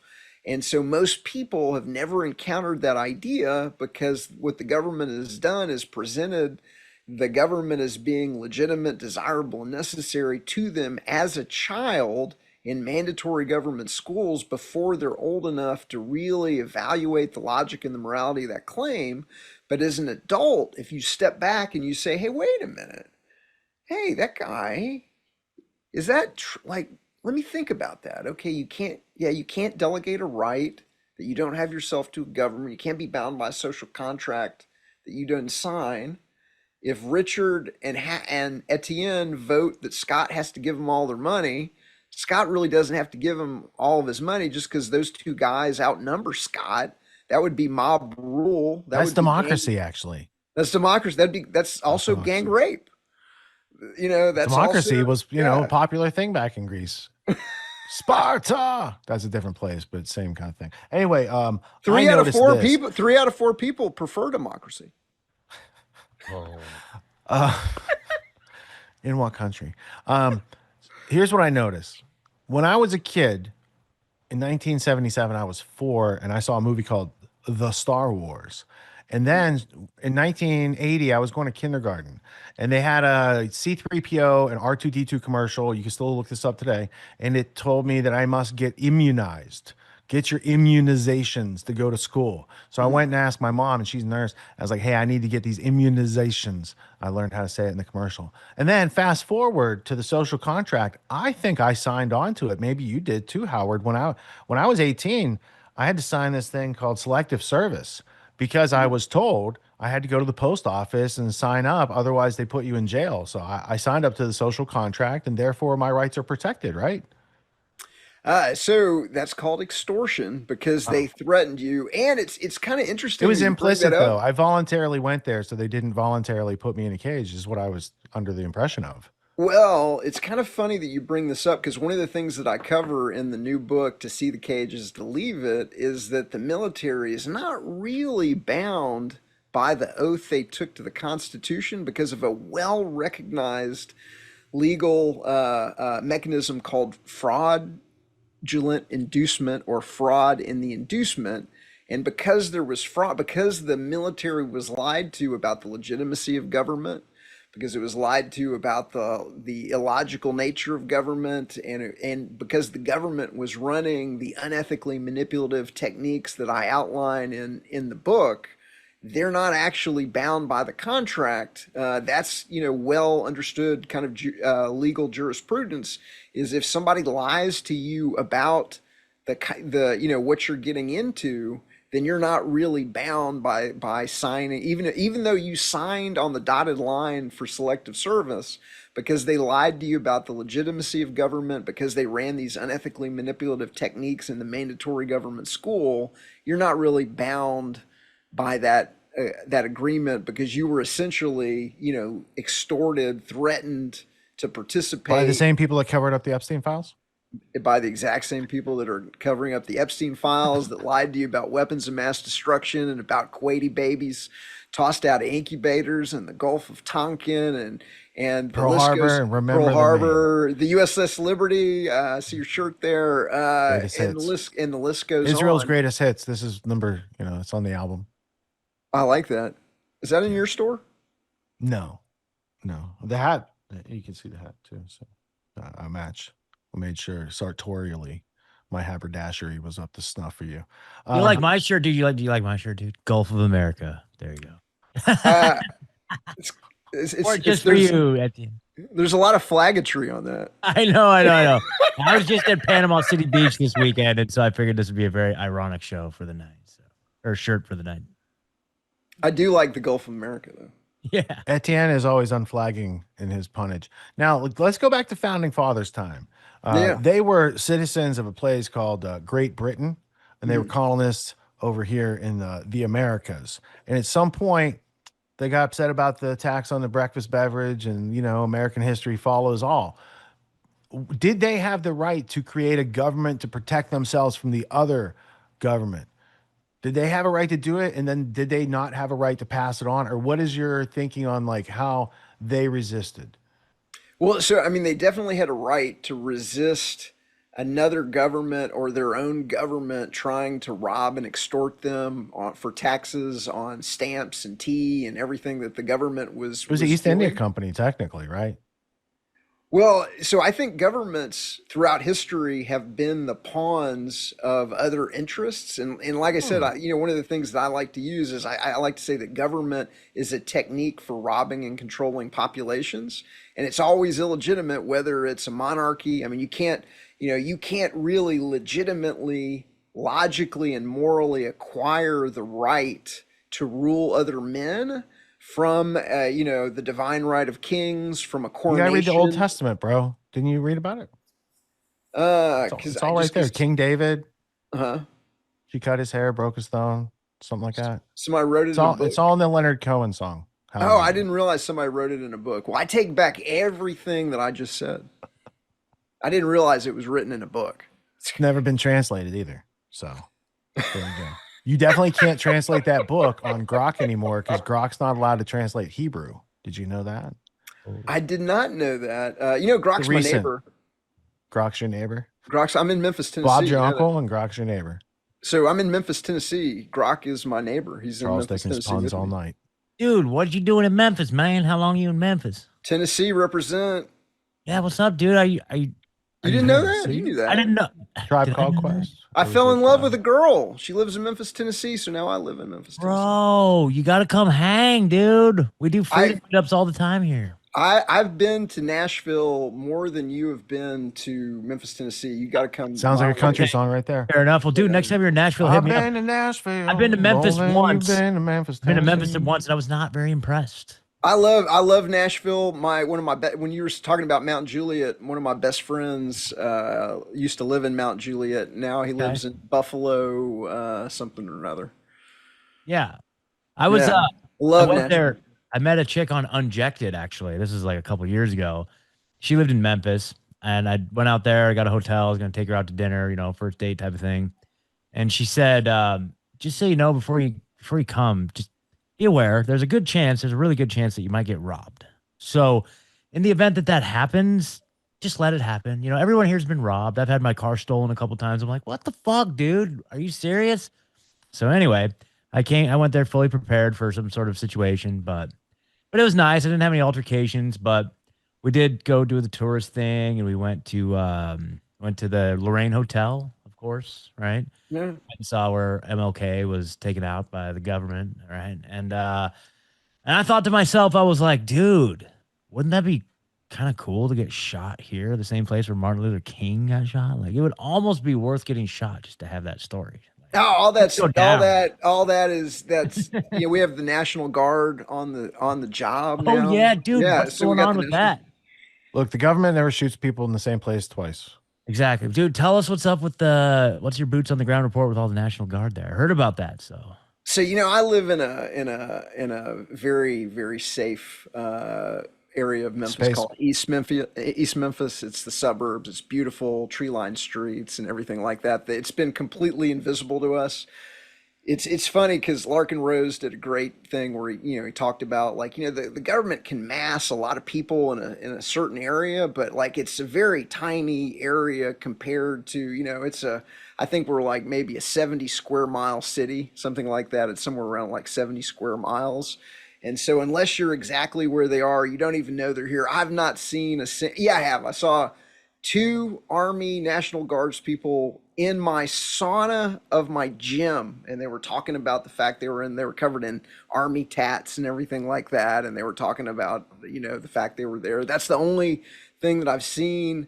The lowdown is they're just doing warrant service. They're going and they're scooping people up that have outstanding warrants for traffic thing, whatever, so they can run all the numbers up. So they can say, we arrested 2,000 criminals. And then when you when you actually see, well, what did these criminals do? Their license plate was expired and they didn't show up in court for, this or that or shoplifting or whatever. And it's a big scam. It hasn't really, I don't think it's impacted, anything in Memphis. It's been completely invisible. And as far as I understand, they're just literally helping with warrant service and, trying to throw numbers on the board to justify their existence. That's interesting. This is a photo I took when I was in Memphis. And this is actually right next to the American Civil Rights Museum. This is like right next to the Lorraine Hotel, which has the American Civil Rights Museum next to it. But if you walk like a few blocks in any direction from the American Civil Rights Museum, it looks like it's just like rubbleized buildings. It's just like crackheads everywhere. I'm like, what the hell, dude? And this billboard right here, for those of you just listening, it's got a smoking gun. And so they have billboard campaigns in Memphis to remind the local population that real men don't murder. Real men don't murder. Like, don't put the gun down, Tyrone. Come on, man. We don't murder. By the way, Elvis's home Right around the corner, it advertises for the U.S. Army enlistment, though. Yeah. Elvis's house is in Memphis, Graceland. Did you know that? Yeah. We saw. Do you know where it is? Yeah, we drove by it. We didn't go in, but I drove by it, and we saw his recording studio too. I can't remember what Sun Studio. Sun Studio. Yeah, we drove by that. Yeah.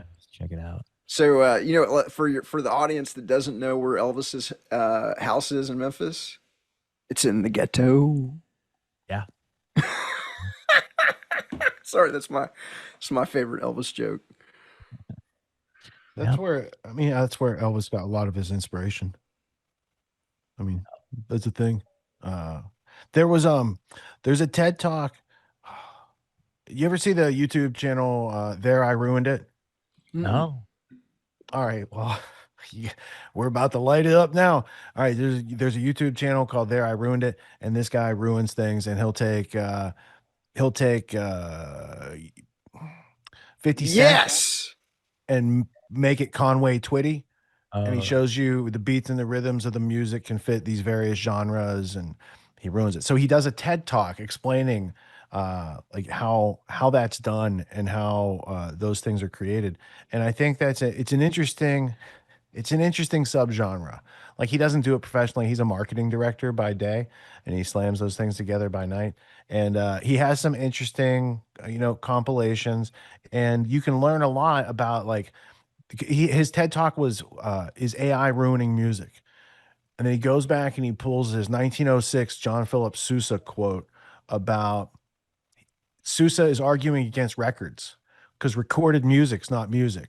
Unless you're hearing it live in the room with the people making it, that's not music, right? So there's been an argument about these various adoptions in technology and how they're being used, and how they're being used presently isn't necessarily to liberate humanity or to solve any of our greatest problems. it seems like big distractions away from our biggest problems, so those biggest problems can just end freedom forever in this universe, apparently. Because it took a long time for these ideas of freedom to sprout to the point where we have so much freedom to talk about these ideas. But I was just reading page 4 of the Gulag Archipelago here about the arrest.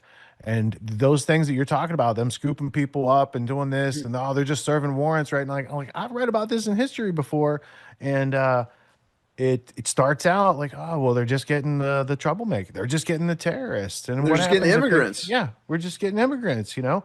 Now, did our immigration policy did they purposefully create the immigration problem so they can solve it with technocratic tyranny? Yes. Do they? Yes, but they don't artificially create the online child abuse problem to bring in digital ID. They wanted both of those things anyway.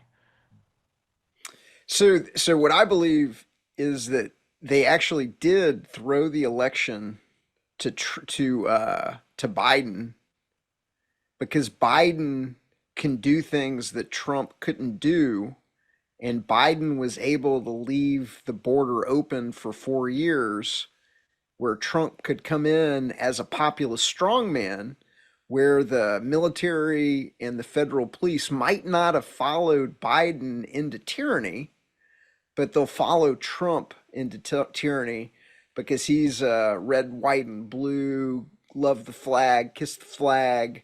You know, he is playing, he's able to play the tune of the artificially indoctrinated statist religion in a way, in a kind of Pied Piper way that will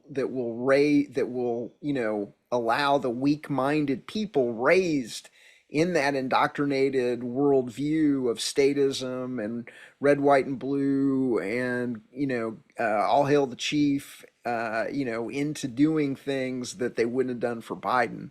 And so I actually do think they threw the election to Biden to put him in for 4 more years. We're going to have him leave the border open, and then we're going to have Trump be the populist strongman that will then bring in the goon squad, and then we will acclimate the population into seeing people scooped up by masked men without badges, put into, thrown into the back of vans. Okay. And get Alex Jones to root for it. And get Alex and Jones those in the Gulag, in Solzhenitsyn's Gulag Archipelago, those are called Black Mariahs. They're like these box trucks that go around and scoop people up, and everyone's like, well, I assume they did something wrong against the regime, so get those terrorists. Yeah, please continue. Oh, how we burned in the camps. All right, so the bloody flag of America was going on since World War II. You can go back to the Spanish-American War. I can make that argument. But if we go to the beginning of this century, there was a terrible terrorist attack, 9/11, and then they got Patriot Act and surveillance and airport, got to take your shoes off, and some guy had tried to light his shoe on fire, and there's an underwear bomber, and all these nonsense things that they had going on out there. So what do they do after 8 years of Bush, another 8 years of Obama, right? Did he have two? He had 2 terms. Well, I mean, it was up to 2016. It was Bush and Obama, right? Yeah, Am I forgetting a president? Yeah. So you had a lot of blood on the flag. Obama bragged that he was really good at killing people. Bush and his daddy killed a lot of people. Trump comes in, he launders the flag. It's all, if they put it in, extra rinse cycle with Tide, and they got that thing all bright, red, white, and blue, and now MAGA is going to come back. And that was like a dormant Americana that had been artificially suppressed through like interrogation and tortures and Abu Ghraib and all this nonsense, right? Not nonsense, horrific actions in history. I should use more specific words. Kiefer Sutherland in 24, making torture cool, man. Calling upon the dormant, like America's freedom needs to rise. So let's put a brand on it, make America great again, give it to this guy who then we can get everyone else to hate with Trump derangement syndrome. And so now while Trump wants to come in 2016 and build a wall, TDS people were like, let's bring them all in. And George Soros is like, I'll give you credit cards and send them from Central America, and they'll have a whole pilgrimage to come on up. And Biden says, welcome in, and here's even more resources. And that makes the other side, the MAGA side, like just waiting, chomping at the bit till they get in control, and then they're going to fix this problem. But they don't realize they got tricked into being the tyrants of the story made up by the other side, who's, it's like two hands being controlled by a body. And that's the right life paradigm that your books have always pointed clearly, like that's seeing through the cage to who's actually pulling the strings on the puppets. It's more interesting than the show on the stage. The behind the scenes, behind the stage, above the stage, seeing how it works is more entertaining than the narratives they're pulling out to destroy our freedom. So if you really break it down, you've got the Republicans and the Democrats they've divided the population into the two largest identifiable groups that can then be messaged independently on the different channels that they're providing for those two groups. And so the Republicans are designed to appeal is designed to appeal to rural conservatives. The Democrats are designed to appeal to urban liberals, and we're going to message the rural conservatives on these channels. We're going to give them Fox News. We're going to give them Breitbart. We're going to give them, the list goes on. And then we've got we got the Young Turks and CNN and others for this group. And we're going to give them their worldview, and then we're going to oppose them against each other. And we're going to allow the population to throw the bums out every couple of years as a steam valve, because if they knew that it was just one organization behind everything, then it was only the Communist Party. Then you could have a Nicholas Ceausescu moment where we throw Nicholas Ceausescu out and throw him up against the wall and shoot him. And so instead, they create this dichotomy where the population can go to the ballot box and appear to throw the bums out, and then here comes a new ruler that is going to rule you and take you in the exact same direction. And what they don't realize is that both the Republicans and the Democrats are 100% aligned in everything that is important to the ruling class, and they're really just fighting over these football issues that don't really matter. But they're both 100% in line on fractional reserve banking. They're both 100% for confiscatory taxation. They were both 100% for the COVID. They're both 100% for, handing trillions of dollars to Israel. They're both Defense Authorization Act every year. The Defense Authorization Act. They're both 100% for the Patriot Act. They're both 100% for warrantless wiretapping through the NSA. They're both 100% for handing trillions of dollars to private banks and private companies through the TARP and the TALF and the bailouts and the stimulus. And so they're both 100% in line on everything that really matters to the people that are the identifiable special interests that are sucking trillions of dollars out the back door in these bailouts, stimulus, weapon systems that we don't need to fight wars based on lies and manufactured intelligence. And that really, until you understand that they're both in on it, and it's a television show, it's a play, they're acting. Yeah, and then not only that, like the private CEOs, like the Mark Zuckerbergs, all these folks, all the Zionist type billionaires that were all lifelong Democrats that all just happened to switch sides to MAGA. Like, were they convinced that MAGA is now the solution? Were they convinced that nationalism is the solution to all their problems in their particular sectors of expertise? No, it was because they see it as an opportunity to advance their position and their technological oligarchy and so or the interests of Israel. So it's like all these people switch sides out of selfish interests. It's not to make America great again. That's definitely for sure, which tells you that therefore the goal of this administration is not to make America great again. It's further plundering. It's further expansion of the technology surveillance grid and the leveraging of all of our resources to a foreign country. That's it. You know, here's something that Carol Quigley had to say from page 866 in Tragedy and Hope. Let me pull the camera over so I can actually see it. Get the microphone near my mouth. All right. I'm framing it up, doing it live. I just found this part, but I highlighted it like 20 years ago for you guys. But in general, his freedom and choice will be controlled within very narrow alternatives by the fact that he will be numbered from birth and followed as a number through his educational training. I think he meant schooling, but he was schooled himself. His required military or other public service, his tax contributions, his health and medical requirements, and his final retirement and death benefits. So that comes from The New Age. That's a chapter in Tragedy and Hope. That's digital ID. That's just more tracking. Here it comes with a vengeance, and it popped up in 17 countries simultaneously in the past 2 months. Coincidence?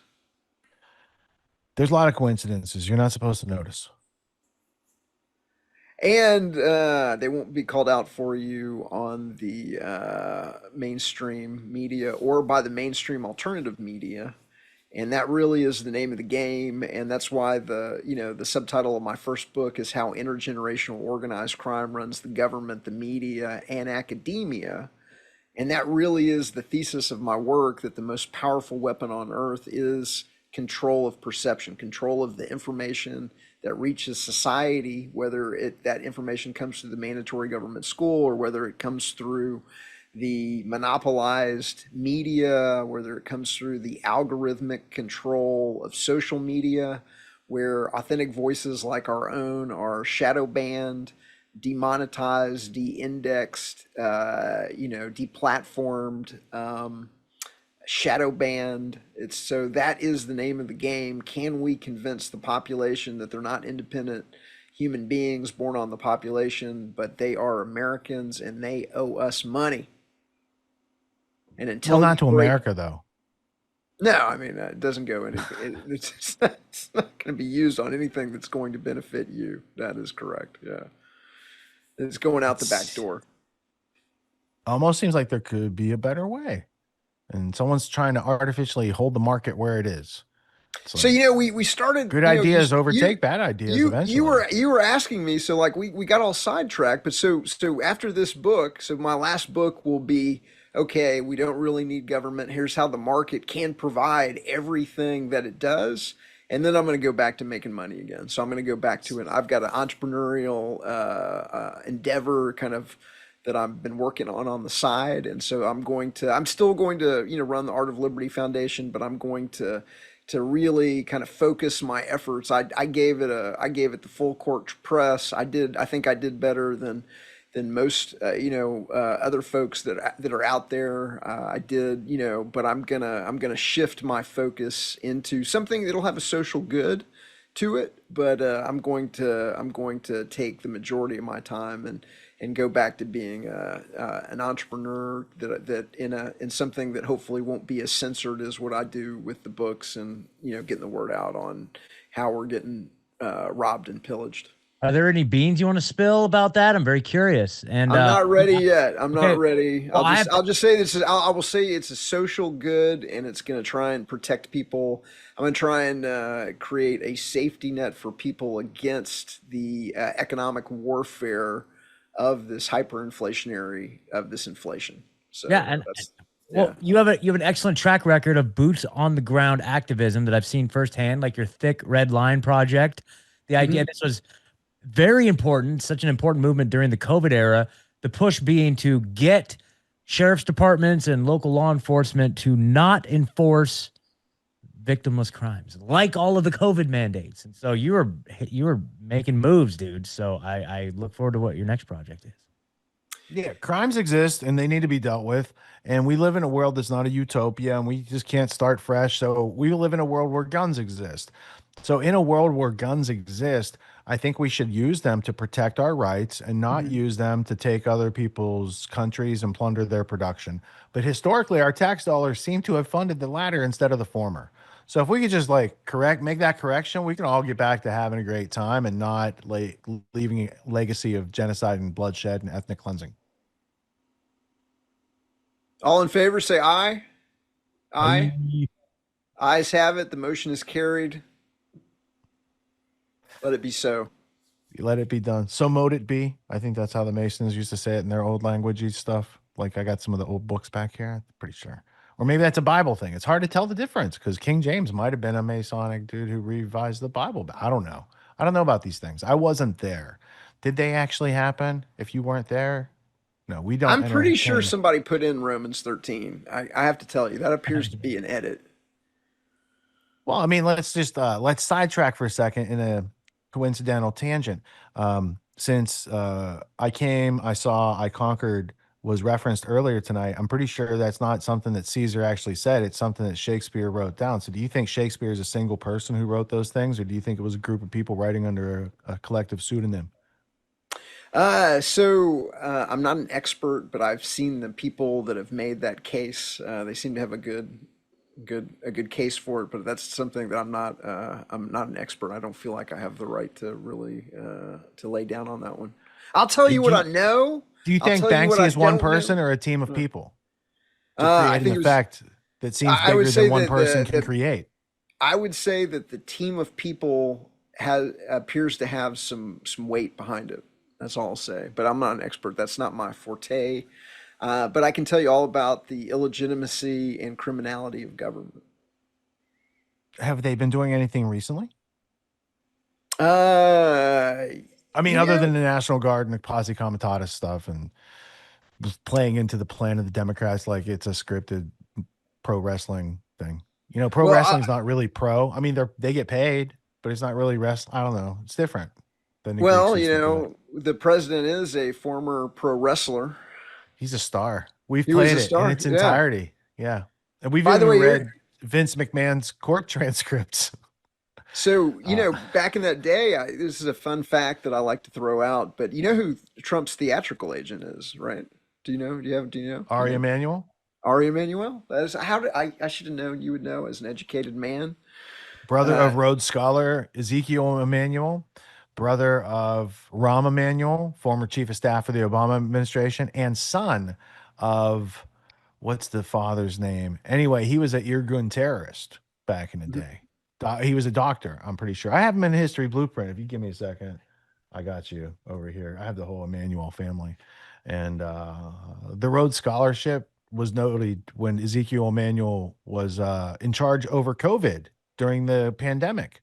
He was on Ari Emanuel Biden's, and Rahm's brother Ezekiel was in charge in DC over COVID, and he's a Rhodes Scholar. So it's like, I don't know, dude.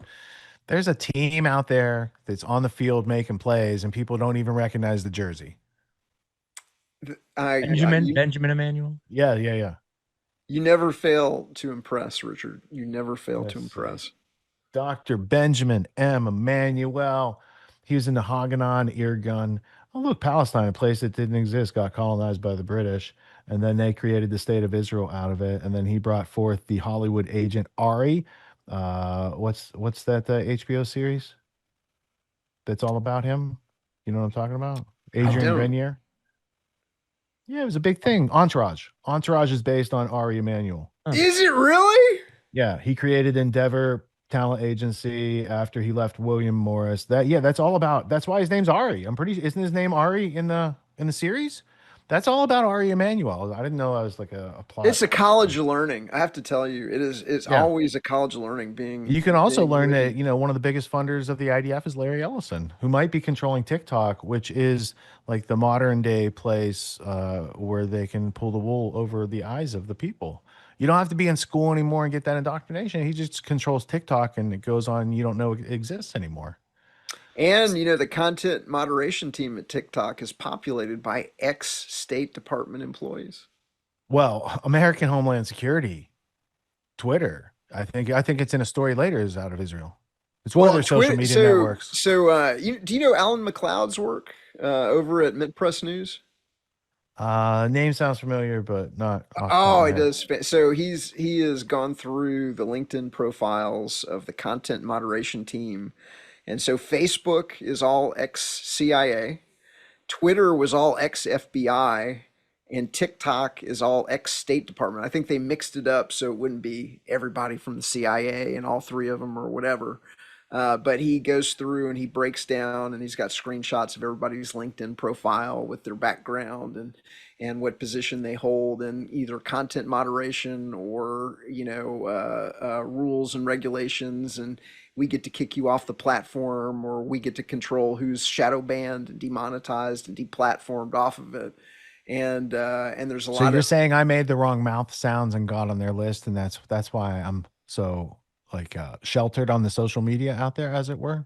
that you and me both, and that's how it works. And it's funny because if you don't know these kind of basics, if you don't understand how that information is being controlled, if you don't understand that government is illegitimate on its face, if you don't understand that the Republicans and Democrats are in on it together, you're really not even on the field. You know what I mean? You're not even, like, you're being played, but you're not. But you don't understand. You don't understand how, even what the game is, until you get some of these kind of core principles understood, and then you're actually in the game, and now you can recognize the jersey, to use your recent analogy.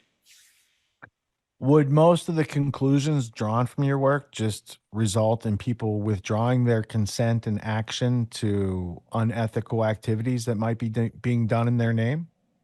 Well, one of the things that we're the proudest of the most at the Art of Liberty Foundation is something that we call the one-way revolution.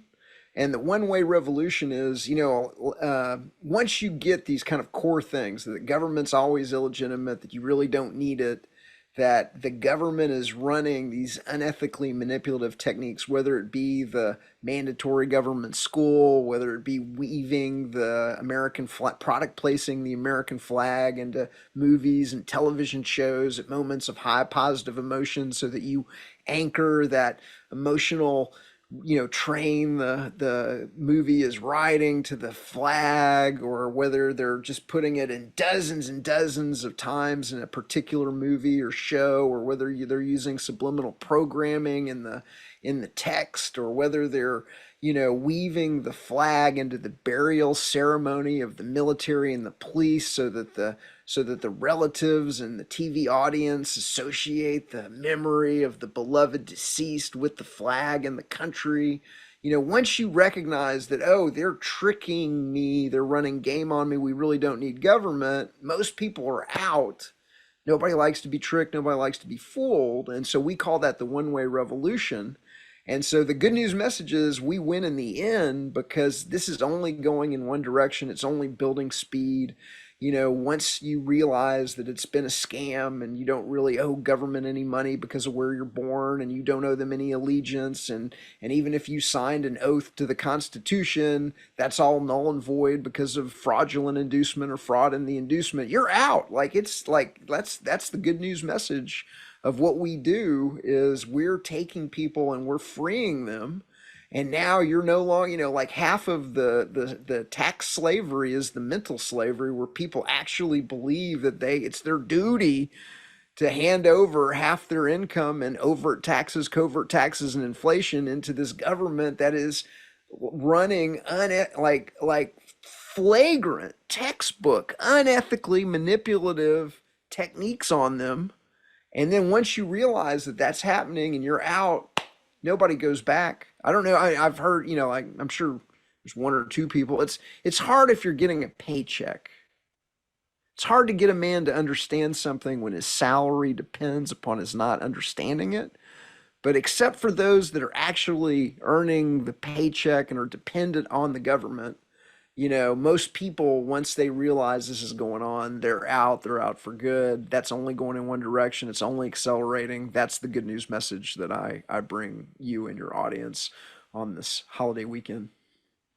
You can lead people to knowledge, but you can't make them think, especially if their paycheck tells them not to think. I think that was a summary. Yes. Yeah. I like the Upton Sinclair quote. It's hard to get a man to understand something when his salary depends upon his not understanding it. Combine that with the Oscar Wilde quote: if you're going to tell people the truth, you better make them laugh. Otherwise, they'll kill you. That's why I like the memes. Well, liking the memes is the first step. Doing something constructive with them, like creating books and educational material to help liberate minds, one mind at a time, without violating anyone's volition or plundering their production. I think that's an honorable activity to undertake on a consistent basis, and it inspires other people and invigorates them, helps them light the brush fires of liberty in their own minds, in the minds of men, if you will. Where's the best place that people can get in touch with your writings and creations? Is it the artofliberty.org site, or Artofliberty.org is the umbrella organization. We're a startup public policy organization. The goal is to have a think tank, a voluntarist think tank.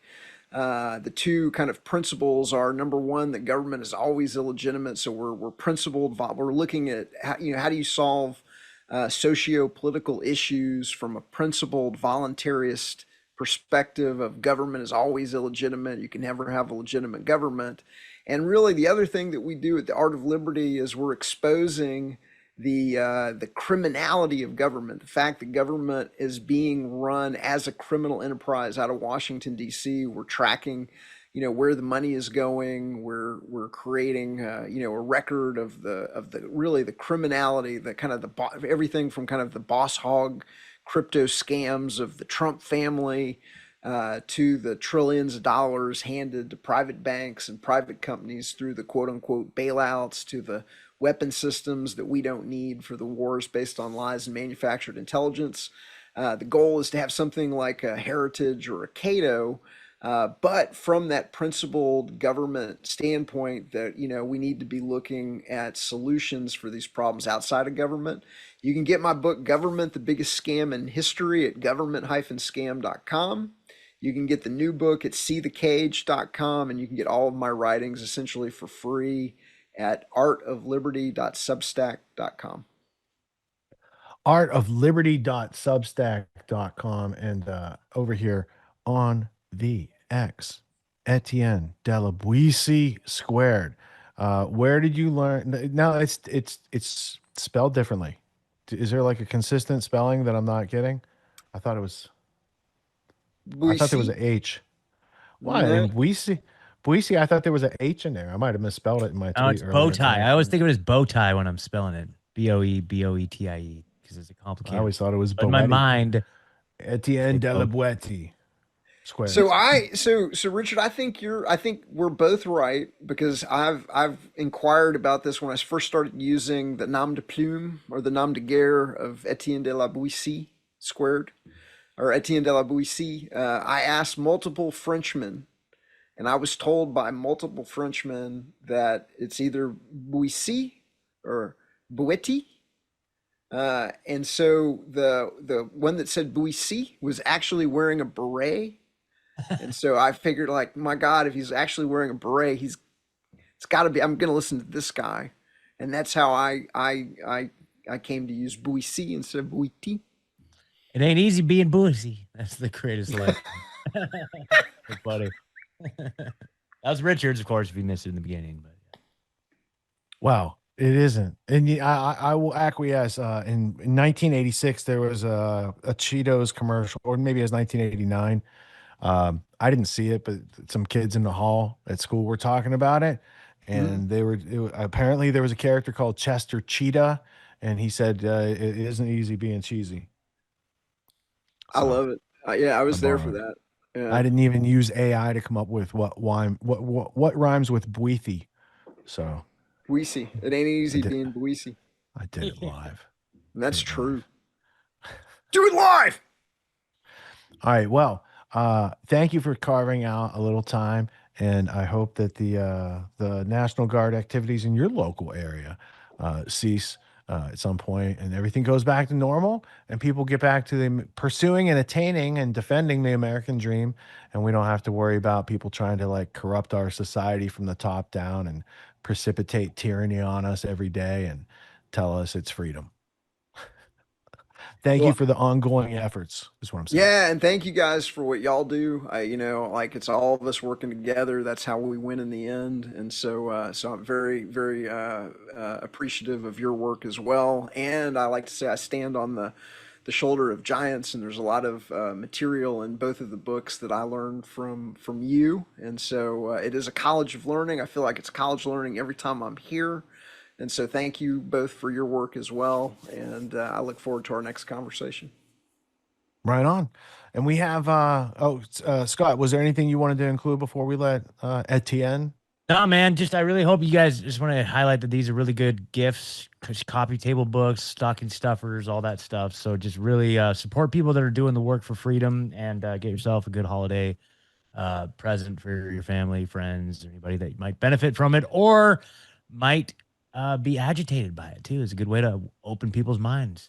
So yeah, not too many things that you stuff in a stocking blows minds. So exactly. So support people that are doing the work, you guys. Like if you're looking for a Christmas gift, I can't recommend Government Scam enough. And I am definitely going to pick up a new copy of the book. So yeah. And you can always roll up the book if you get attacked by elves, and you can beat them off, which will be different than how Rabbi Shmuley would handle that problem. All right. Without further ado, Etienne, thank you for being part of the show. I had to drop that. Anyway, I got that vague cultural reference. That vague cultural reference. Well, you should know he's the official provider of dildos to the IDF, so he's very proud. And we're gonna go to learn about open AI and how it might pose a threat to we the human people. There's like iRobot. How about we humanity? Wait. Yeah. Wait, before I go, because if you're going to be talking about OAI, I want to, can you let me share? Because I want to show a little something that we curated on the daily news. I was going to say, what's this story end up like tomorrow, Scott? Is it I gave Howard control the screen, and then what happened? Was it? Yeah, I mean, yeah, that's all right. Seems all right. All right, you can let him. He can share screen. We can always. I have the power. All right, ready? So one of the other things we do is we publish the daily news, and so we covered this like little gem. I don't know if you've Is that seen the REM this yet. fan? No, this is the Chat GPT logo. Oh, of course, yeah. And so you spin it in an obverse, and you lay it over itself, and what do you get? Ow! Thinking too hard, bro. And so in this article on the Daily News from aolf.substack.com, I break down, the Star of David and some of the symbolism. The Star of David is 6 sides, 6 angles, and 6 planes, 666. And it is, there's an interview with Jason Christoff and myself where we break down how, all of these different companies have 666 hidden in their logos, whether it's ChatGPT and OpenAI, whether it's Chrome, whether it's Intel, whether Monster it's Energy, Vodafone, whether it's Facebook, whether it's AMD, whether it's Windows, whether it's Adobe. We break down the food companies: Monster, Kellogg's, Kool-Aid, Wendy's. Substack allows you to notice coincidences? That's interesting. No, Substack is censored. So Substack was a bait and switch, and now Substack has literally turned us off. And I'll get into that on a different. Yeah, we'll get into that on a different. Oh, see, gosh, I just haven't been producing much on my own platforms as I've been so busy lately. But Substack has always been something that I've relied heavily on. So you're telling me that they it doesn't surprise me, the old bait and switch. So Substack, we were doing a lot with Substack because I felt like they were the only ones that weren't censoring us, and we were going parabolic. Like it was an amazing, I'll just like share my back end. Shut him up. I'll just censor him. Yeah, I mean, I've gained quite a bit of. We had, check this out. So we were going. This is all time. We were going straight up like a rocket. Okay. And then there was a time that they just turned us off. Okay? When was that? I can't remember. So it looks like it was in kind of June timeframe. And it wasn't just me. And so Meryl Nass has noticed this. Sasha Letrapova has published on this. Other people, it's exactly, it's 100%. It's like they just turned everybody off. So you should have taken the $7,000, bro. They get you in. And then what they do is they're doing the exact same thing that everybody else is doing in the feed. And if you know, because a lot of people, they use it like hold on a second, where is it? Hold on. They use it, you know, they're using it like a Twitter feed. Yeah. And so what they're doing is they're putting things into people's feed. And this is just my stuff, but how do I get there? Hold on, let's see. It's like the YouTube notes. Yeah. So what they're doing is they're gonna go ahead and they're gonna put stuff into your feed. See, I don't subscribe to this person. I don't know who it is. And so they're going to algorithmically tempt you away from the good information. They're gonna begin censoring the good information off. They're going to put things in there that you still subscribe to. Geopolitics and Empire, I'm a big fan of them. That's actually somebody I subscribe to. But then they're going to put in things and they're going to try and tempt you off. And this is my own theory, okay? I can't prove this. But what I believe that they're doing is that they're now trying to tempt you off with AI-generated content designed to appeal to what they know you're interested in, so that you subscribe to the AI generated content and you're now paying them, and they're getting, instead of getting 9% or whatever the take is for your paid subscribers, they're getting 100%. And those AI generated voices are going to gatekeep, and they might show, you know, kind of like the Alex Jones model. Alex Jones will tell you everything that's out there, but he's going to gatekeep on you at those, you know, those key junctures of who is really behind 9/11 or Zionism in the White House or whatever it is. And so that's what I think Substack is doing. But since you brought it up, I wanted to throw that out there. Yeah, it looks like they did a round of funding in July 2025, raised $100 million. And that's right when When did Barry Weiss take over at CBS? A month ago, 2 months, a month and a half ago, 2 months ago, tops. Andreessen Horowitz, big time investor.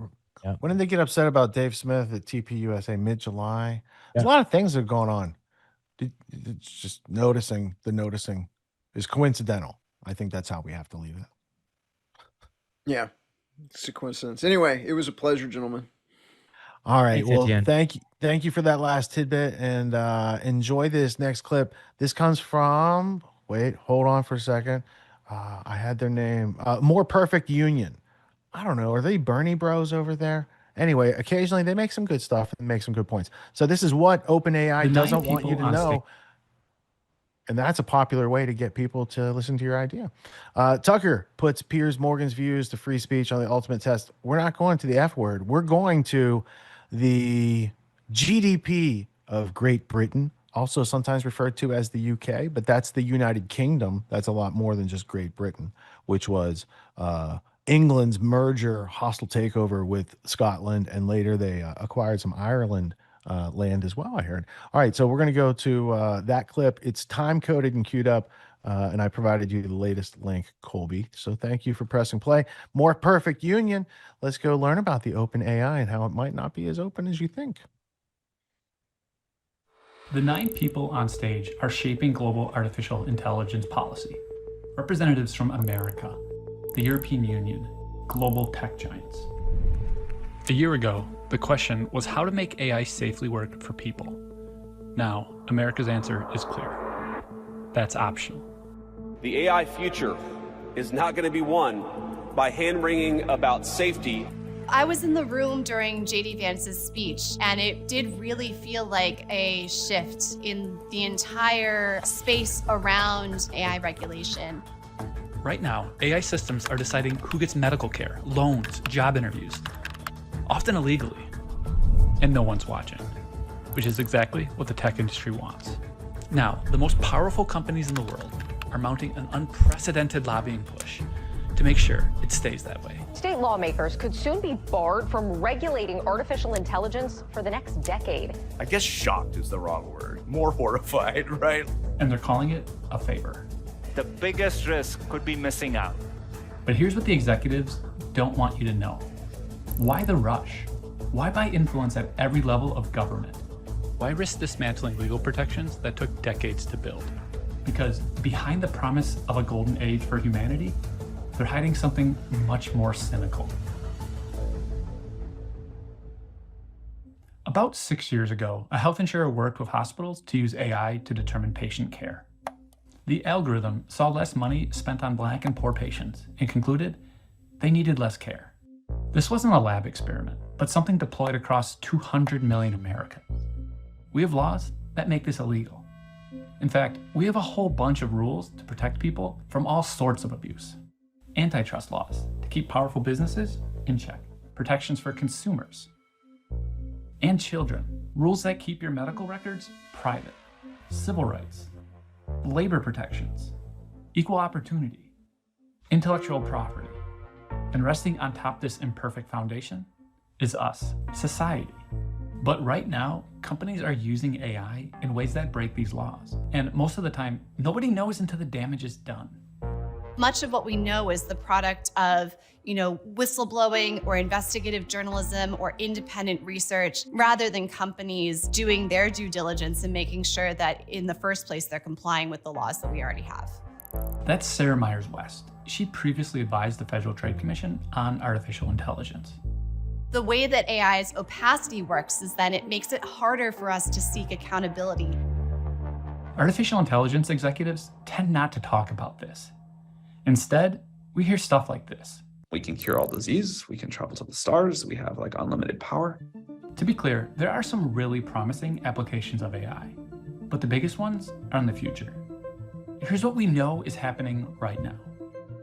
Amazon hoarding recordings of your kids indefinitely?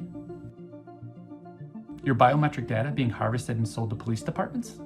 Companies rejecting job applicants based off of facial analysis? Health insurers are accused of using AI to mass reject medical claims. Landlords may use it to collude around rent prices. There's probably more. We don't know because there's no federal laws that require companies to tell us what's actually going on. So that's where the state stepped in. Right now, states like California, Colorado, and some others are considering bills that sort of address AI. Brian Merchant covers technology. He's been watching Silicon Valley's AI push from the beginning. These bills? According to Brian, it's basic stuff. Follow the law, be transparent about AI use, common sense guardrails to ensure AI is subject to the same rules as everything else. Then in May, something changed. Buried deep in Trump's big beautiful budget bill was a provision. Now the tax bill bans states from regulating AI for a decade. I guess shocked is the wrong word. More horrified, right? It's pretty clear that the end game, if they're successful, is just no rules, no meaningful regulations around AI at all. After weeks of negotiations, Republicans ultimately dropped the ban. Just the fact that the Republicans and Silicon Valley are willing to sort of team up to try to do this, I think is worrying enough, and it's sort of a sign of what's to come. How does an industry manage to exert so much power that it could make it illegal for state and local governments to govern them at all for a decade? Follow the money, and that's really all you have to do. That's Ruman Chowdhury, former AI envoy for the State Department. Used to run Twitter's ethical AI team, past tense, because Elon Musk fired her. Since ChatGPT triggered the current AI gold rush, 5 major tech companies have poured over $100 million into lobbying the federal government. But there's more to it. We talk a lot about lobbying. There are also other ways in which companies influence what happens in the policy space. Major tech companies bankroll academic research, steering the whole field. This was not necessarily maliciously done, right? This comes from the fact that these companies have so much more money than academic institutions. In some ways, they're richer than the government. Foundations within this community have funded interns or full-time staff in Senate and congressional House offices around the US as public interest technologists. Theodora Skiatis worked with Ruman at Twitter. She was also a victim of Musk. But it goes a lot deeper than paying for congressional staffers to advise politicians. It's the actual bureaucracy itself. The US AI Safety Institute, housed in the National Institute for Standards and Technology under the Department of Commerce in the executive branch, increasingly has absorbed more individuals from this ecosystem. All of this influence, the lobbying, the academic funding, the staffing pipeline, it's having exactly the effect they want. I started this reporting focused on Texas. Policy experts told me that Republicans there were working on a fantastic AI bill. We're setting the tone, and it's being used as a model in other states to say, hey, this is data, it's important, let's protect it. I called, emailed. None of the sponsors would talk to me about it. Then a few weeks later, this happened. Representative Giovanni Capriglione is celebrating the success of his omnibus artificial intelligence bill. But the bill was completely rewritten, gutted. A former FTC lawyer told me that it gave the industry exactly what they wanted. Politicians are falling in line, but the public, people want more AI regulation, not less, by almost 3 to 1. And when you've spent that much money and people still think you're full of there's only one move left. We're in a race with China. And my view is if they're going to be killer robots, I'd rather they be American killer robots than Chinese. There's for a long time been this discourse that emerges at moments where AI is very close to being more stringently regulated around there being an arms race between the US and China. Be afraid, be afraid. Pure evil exists, okay? It does exist, okay? And these people, they plan on dominating us in AI, in chips. Industry voices argue that if we subject AI to all the usual rules, it will slow down AI development and cause the US to lose the AI race to China. There's just one potential problem with their argument. China actually has a very developed, responsible AI framework. They are one of the best regulated AI environments in the world. I'm concerned that this kind of competitive language is a Trojan horse for deregulation, and where regulation is warranted. Even accepting the China threat at face value, there's no reason to deregulate because China isn't. In that case, what's the ultimate goal of AI companies? I asked everyone I spoke with. Consolidation of power. Maximize profits. Power. Profit. And this is the dirty little secret of the industry. So the AI industry has actually been, in some ways, in real financial trouble. I'm standing here outside a Meta data center. Investors have been pouring money into AI infrastructure projects. This one has cost about $700 million. Overall, it's tough to give an exact amount on the industry's investment because all of this money is private. But everyone more or less guesses it's at about $200 billion. There is no clear path to profitability. The original idea was that AI was going to be sold to businesses, but that has failed to materialize for all of the reasons that AI just isn't working all that well in the first place. These systems require the use of immense amounts of resources, compute. They assume that if they get enough people to use a product like ChatGPT, if it's popular enough, then there just has to be a way. In February, a hedge fund did some back envelope math. If you strip out investments in data centers and training, how much money was actually spent on buying actual AI products and services? About $16 billion, maybe less. To actually turn a reasonable profit, they need to raise that number to about $200 billion. Industry revenue is growing, but the money behind it is getting nervous.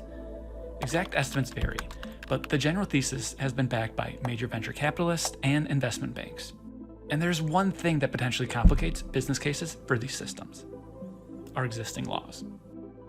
If there are any road bumps into how they can do that, then selling enterprise AI software suddenly becomes less appealing, both to them and to the clients. These road bumps are society's foundations. Fair credit reporting violations, when AI denies loans without proper disclosures. Fraud statutes, when AI systems hallucinate financial results and deceive investors. Equal employment violations, when you weed out candidates from women's colleges. Civil rights violations, when a biased data set doesn't suggest medical care to poor or Black people. And these protections are exactly what deregulation is trying to undo. I don't see how that's good for anybody except for the few firms that are making a ton of profit off of it. But here's the thing about companies that spend hundreds of billions of dollars on products with no clear path to profitability. They try to create their own reality. So a lot of terms are being thrown around by CEOs that sound incredibly impressive. Artificial general intelligence is one. That's a theoretical type of AI that possesses human intelligence and can perform any intellectual task a person can. We said from the very beginning we were going to go after AGI. I'm sure you've heard it before. How long before we're literally dealing with a god? It used to be that like AGI was this very binary moment. OpenAI has had a definition of AGI in its charter, and I quote from its charter: highly autonomous systems that outperform humans at most economically valuable work. Microsoft and OpenAI have an investment deal that further defines AGI. In the contract language, specifically that they would consider a system AGI once it had generated $100 billion in profits. Let that sink in. Artificial general intelligence isn't about curing cancer or American dominance. It's about whatever makes them $100 billion. And suddenly, everything clicks. The state preemption bills, the lobbying, the policy capture, the China scare tactics, all of it designed to eliminate any regulation that might slow their path to power and profit. So you just keep that in mind whenever you hear of, OpenAI talking about how it's going to cure cancer or build a technology that's going to benefit all of humanity. This is the aim. It's to build the most potentially profitable, the most business-friendly, the most worker-crushing technology in history. Thanks for watching. Be sure to like and subscribe to our channel. In particular, has been almost a template, actually, for tolerance and cohesion and multiculturalism at its best. The stabbings you're talking about. Well, let's talk about the stabbings. The murder rate in London, do you know what it is compared to any major city in America? Probably much lower, I would think. It's Just way lower testosterone level here. I mean, you can feel it too. Yeah, in the that's men's true, room. actually. Every time, I'm aware. That's true. I'm aware. But look, But you have the worst murder rates. Oh, I know. And by the way, we always have, which Right. is interesting. Yeah. And there are a lot of factors for that. And it's one of the saddest things in my country. I would never defend it. The murder rate in London, for example, I checked before I came and saw you because I thought you'd You think ask. London's a better city than it was 40 years ago, 50 years ago? Well, statistically, the murder rate is actually been plummeting in London. Do you know Which any? I'm good. I'll tell you the problem in London. What we really need in London. Wait, do you think it's a better city than it was 40 years ago, for real? Yeah. You think Sadiq Khan's better than what you had before? I think Sadiq Khan is somebody who's won 2 more terms after his first, because actually he's not done as bad a job as people say. Oh, that's the new standard. Nor has he done as good a job as he would like you to believe. But certainly in things like tackling murder, I give him credit. In tackling things like the clean air, where some of the boroughs here were the most polluted. You in the have no country. factories. You don't make anything. All you do is banking. How could there be dirty air? What are you even talking about? There's no manufacturing. You lost automotive. You lost aerospace. You lost everything. Steel. It's clean air because people are idle. They're delivering food to people who work at banks. That's it. There is more traffic now in London than there was even 4 years ago. I'm sure. Right. So That's called tourism. So my borough, Kensington and Chelsea, for example, 1 in 12 people, there was a big study on this a few years ago, 1 in 12 people were dying from pollution-related illness, right? I had a lot of issues, which I thought were allergy issues. Eventually, I was told, right, here's what you should do. Check your air quality app every morning. When it's really high, don't go out and shut the windows. Secondly, get air purifying machines in your house for the rooms you use. I did both. Guess what? I've had no problem since. And I didn't have any allergies. Well, that's amazing. Well, and all it cost was the total destruction of your economy. So why do you think the air was polluted before? Because people were burning. Our economy has not been destroyed. We're still one of the biggest economies in the world. What is the economy here? What's it based on? What do you mean? Like what's the British economy? I look at the economy of, I don't know, Wales in 1900, and it's like, it's coal. They did coal. People burn it. That's what their economy is. Look at the economy of Sheffield or Birmingham 100 years ago. Well, of course, it was steelmaking. What's the economy? There's still a lot of manufacturing in the UK. A lot of but as a percentage, your economy... percentage of manufacturing would be a lot less. A lot less? It's almost non-existent. Yeah. Right. So but we still have one of the biggest economies in the world. Now, but what is that economy based on? A lot of things. Okay, what's the main one? Well, I've just said to you, there's a lot of manufacturing. That's the main one? Well, there's a lot of technology stuff going on. There's a lot of scientific stuff going on. There's a lot of all sorts of industry. You haven't mentioned the biggest one by far. Well, go on. Was lending money to people. It's banking. Banking, yeah. Okay. We're in the city of London right now. Sure. How many things are being made in the city of London other than debt? It's one of the financial hubs of the world. We're right in the city here. I know we're sitting in the city of London right now, run by Sadiq Khan. Right. But again, it's not as bad as people think it is. But hold on. Is that really an economy? If your economy is real estate, that's London's other big economic center, is buying and selling and leasing pieces of property again and again to different people. Nothing's being created. But that's not true. That's not true. We are creating things here. A lot of things. Like what? There's a lot of money. Barada, okay. Yeah, there's a lot of course there's a lot of money because people from around the world stash their money here because it's a system based on fairness. There's a lot of manufacturing, not as much as there was 80 years ago. How much is in London, man, your biggest city, the dominant city? I don't know the percentages, so we'd have to check.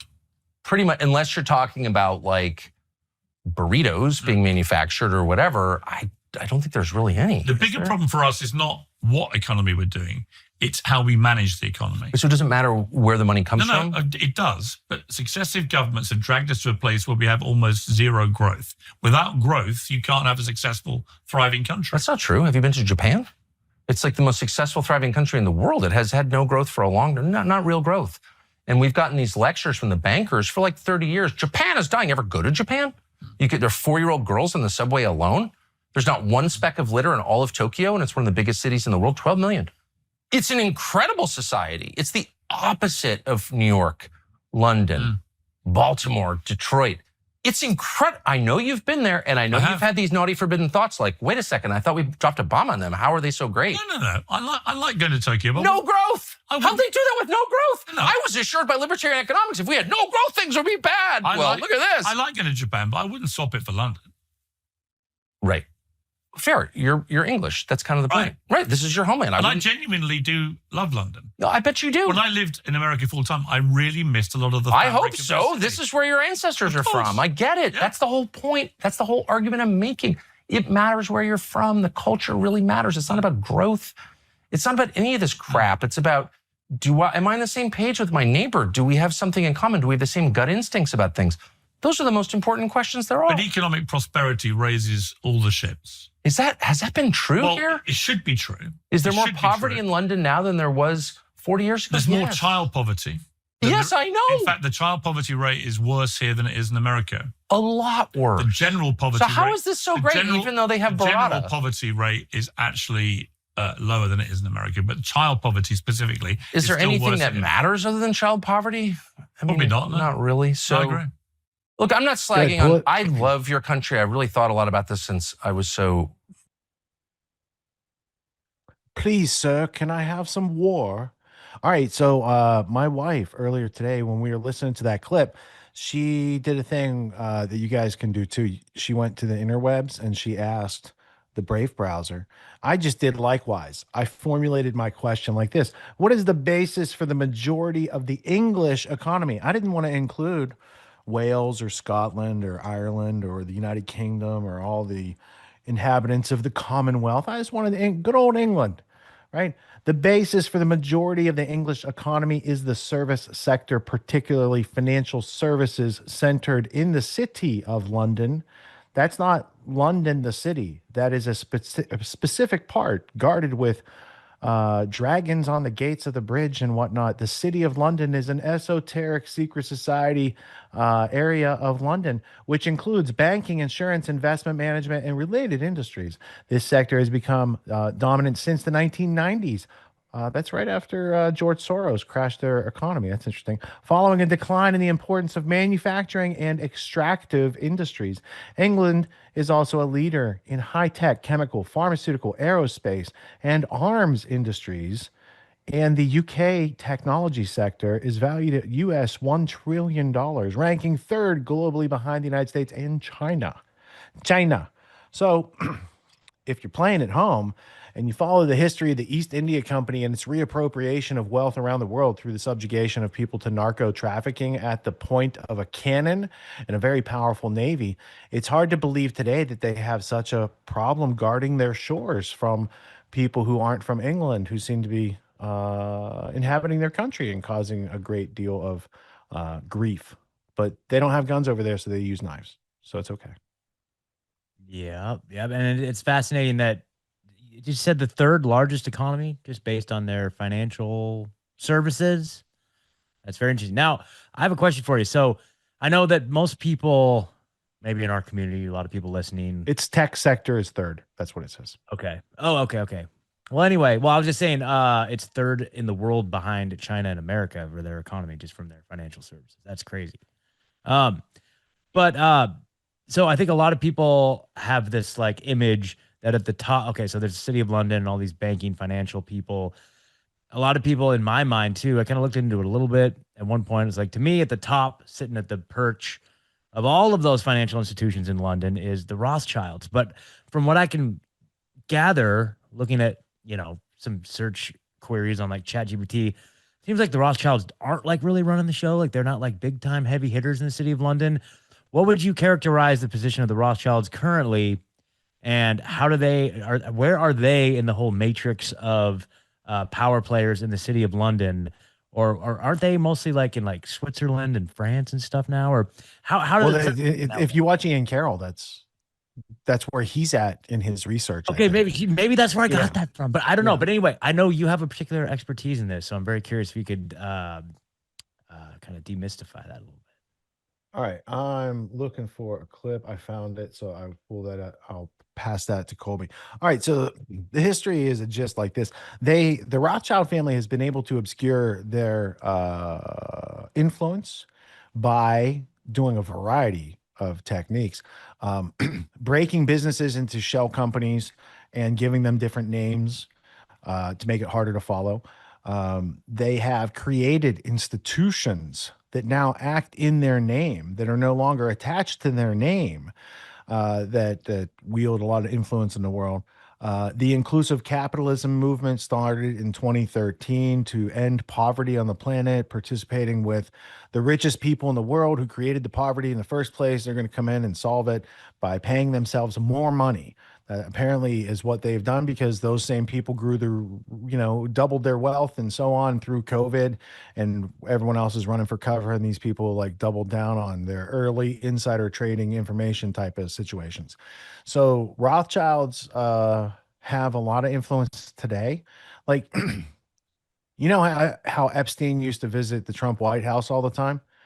Right, because Epstein was still alive up till 2019, and surely he visited the Trump White House more times than he visited the Clinton White House. Wait, what's that? He didn't visit Trump at all. That's interesting. He visited the Clinton White House like 25 times. You know who else honeymooned in the White House, using it like a bed and breakfast? Sir Evelyn de Rothschild and his wife. And his wife's a supporter of the Media Matters Comet Pizza guy. Throws fundraising parties for them and so on and so forth. Soros also had funded one of the places that has the cheese.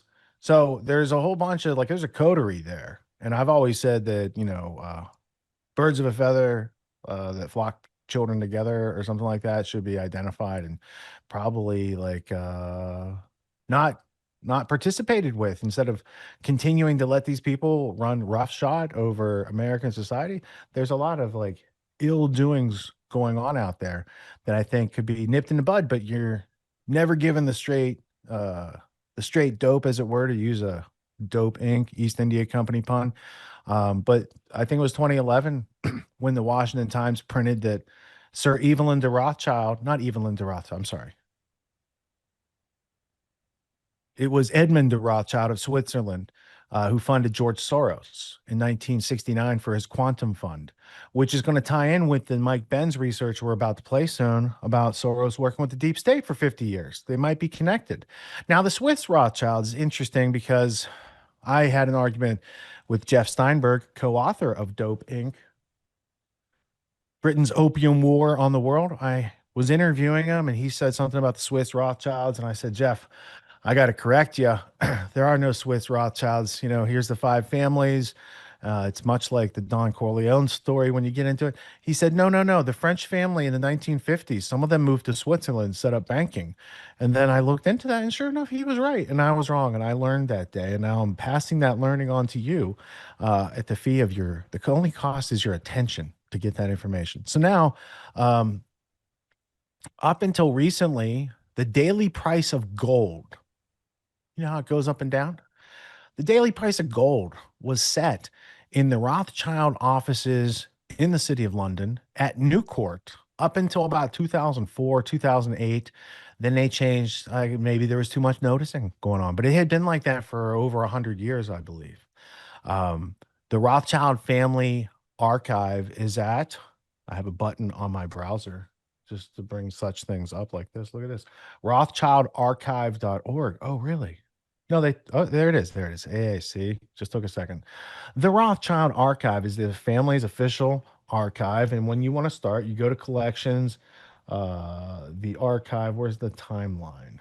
Collections, timeline. Did they take it down? These crafty people. Oh, here it is. Under exhibitions, the Rothschild timeline.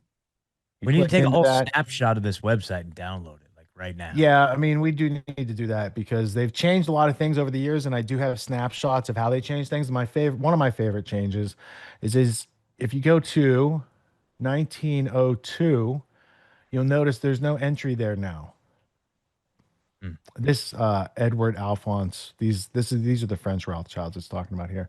But in 1902, there was an entry, and the entry can still be found today through the Wayback Machine. But it pertains to the Rothschilds funding the Cecil Rhodes scholarships and the creation of those Rhodes scholarships that trickled down to Ezekiel Emanuel are relevant, and they removed that from the timeline. So I have snapshots. It's actually probably in this presentation I was trying to look up on Vimeo, but Vimeo needed me to verify that I'm a human, which is always pretty interesting. Let's see. Okay. So if I find a time code in here, I wanted to show you where the British GDP came from and where it went to. And it's in a timeline that I did for Foster Gamble. And I'm clicking to those slides. It's after Napoleon. Should be right about here. All right. So Colby, I'm going to find a timed link here. Scott, cover me while I figure out how to get a timed link here off of okay, cool. Well, yeah, I'm just over. Okay, I just did a quick search on how to archive an entire website instantaneously, all the pages immediately, and I got this HT Track. Apparently, is a recommended tool, free, open source, recommended. Seems like the industry standard website copier downloads archives entire web pages in one click. So I'm gonna take a look at that. So fancy. I think it is. I'm specifically looking for a chart. I'll just show you what I'm doing. Look, I'm looking for a chart in this presentation that had the GDPs of the British Raj, which came out of the opium trade. Because what you're seeing is like what Tucker's calling out is like Nathan the city of London has for a long time been the seat of financial activity in the world because it controlled a whole black market trade that was subjugating people through the use of addictive drugs and chemicals and things like that. But you know what? It might be in a different presentation. Oh, here it is. Top countries by GDP. So if we click in here, Colby, at 1946, it's a good year. It was right after World War II and right before the National Security Act. And I want to share it. Where's my share thing? Here it is. Copy, doing it live. I could actually queue it up. Look at that. Queue it up. Copied. Colby is going to press play for a second. And you get to see the GDP. So the Mughal Empire was the richest empire in history. It gets taken over by the British Empire. They then turn the opium East India Company project into a privatized project starting in 1832. That leads to all these big British banks in the city of London. Jardine Matheson, which today is Jardine Fleming from the Ian Fleming family, because Fleming's grandfather was a billionaire from the opium trade. And so all that financial capitalism that you see going on today, it has its roots in the Dope Inc. story of the East India Company and the British Empire. And you're going to see the richest culture in history, the Mughal Empire, get jacked by the British. And then all of a sudden the GDPs start switching around, and all of a sudden America and Britain are on top. And, the British Raj and the Indian Mughal wealth, it just disappears in the timeline. So let's see if I can do it justice by playing this clip from, I don't know, 3 or 4 years ago that I filmed for Foster Gamble. In the United States, military has been in Afghanistan. Afghanistan is famous for opium and poppy production. It's not the first endeavor of America being there. The British fought 3 wars in Afghanistan over the opium poppy during the time of the East India Company. So it's kind of like America has become the property managers for the British Empire. That might tie into the story we're learning about today as well. So there's a continuity, an ominous continuity, as John Taylor Gatto would say, of this opium production, the wealth that comes with it, the power that comes with it, and the people who are in control of it. Might be the same people who are in control of your education system. We'll find out later. First, I got to take you back to 1753. These are top countries by GDP. Up at the top, you see China. Right below that, the big green line, that's the Mughal Empire. This is 1753. I'm going to move one slide forward. Take a look at these 2 top lines. Oh, you see that? 1758. That's the East India Company now. Look at that. What's going to happen from here, kids? Well, it would be long to take you through year by year, so let's jump 100 years into the future. 1758 to 1857. 100 years later, British East India Company still holding it down. You see the United States right below the EIC, and right below that is the United Kingdom. So it's not just the East India Company. It's the fact that the East India Company's GDP was so far larger than its home, the United Kingdom, mostly because it took over the Mughal opium empire. A lot of money in that. So here we are in 1857, 100 years into the East India Company's opium production. By the time you get to 1859, they say East India Company is not a good idea. Let's call this the British Raj and pretend it's in charge of India.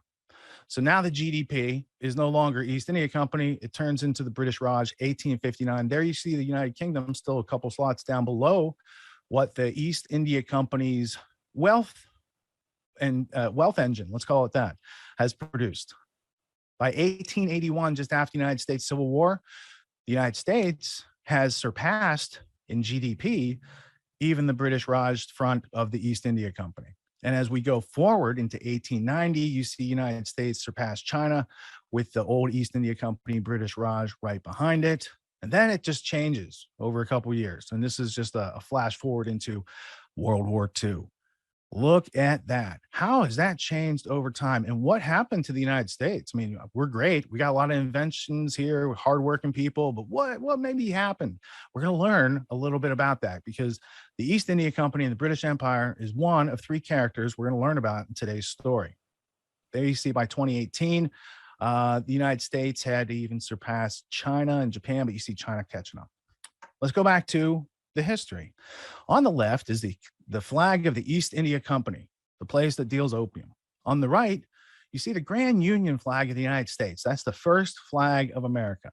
Now, at that time, there was a lot of Eastern establishment people, rich families, call them the Boston Brahmins, call them the Eastern establishment, very, very close to this East India Company opium trade and slave trade. So maybe the early colonists were like, hey, maybe we should still be able to, take our boats over to Canton, because that's what the Astors, who traded their furs over in Hong Kong. I mean, it started as an island called Canton, but then the Anglicization of it turns it into Hong Kong. That's the stronghold off the coast of China for the East India Company to pour opium into China for 100 years. They called it the century of humiliation. So there were still American colonists who want to fly, take their ship over there and fill it up with opium and bring it back. They brought back from reading these ships manifest tons, like 20 tons a time. I misspoke there. Canton and Hong Kong, 2 different places. But there is a long history behind it, and this is not the time to explain all of that. But it is time to claim that mistake. Since I heard it, I'm going to say it. That was not correct. Where can we find theory, that clip? Where can we find that clip? That was fast. Ooh, that's a good question. I think you can find it if you're a Grand Theft World member. Oh, it's one of the many, many things in the archive behind there. And if not, it's going to be added there. But it's not out in the YouTube world. It would get banned. It would get me another strike. I got a strike last week on my pirate account. I'm hoping it was the pirate account, right? Whatever we had, whatever I saw in the chat from last week. We played some Daily Show clip or something. That's the pirate channel. But yeah, guys, it's another reason to become a Grand Theft World member. GrandTheftWorld.com. Like seriously, like we're not selling boner pills and gambling sites.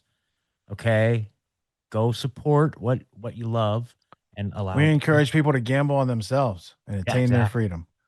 Exactly. Yeah, I think you're worth taking a chance on. I know. Crazy ideas out there.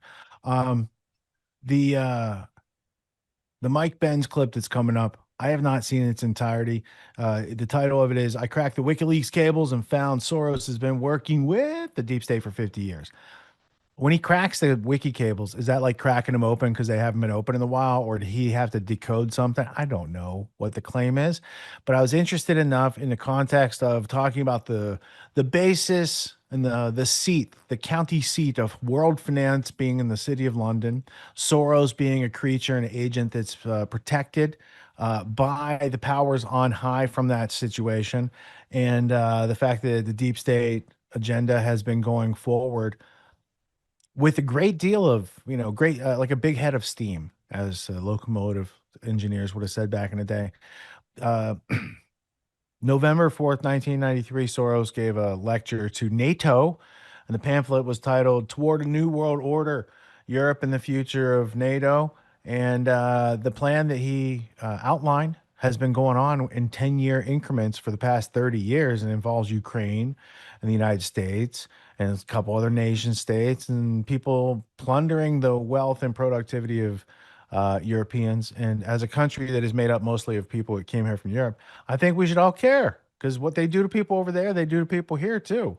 So human beingness is a thing on this planet. I think we should see it all in common. Stop seeing each other as the other when there is a group of people here hell-bent on taking away our freedom, liberty, and changing our way of life in a way that we do not want during our lifetime.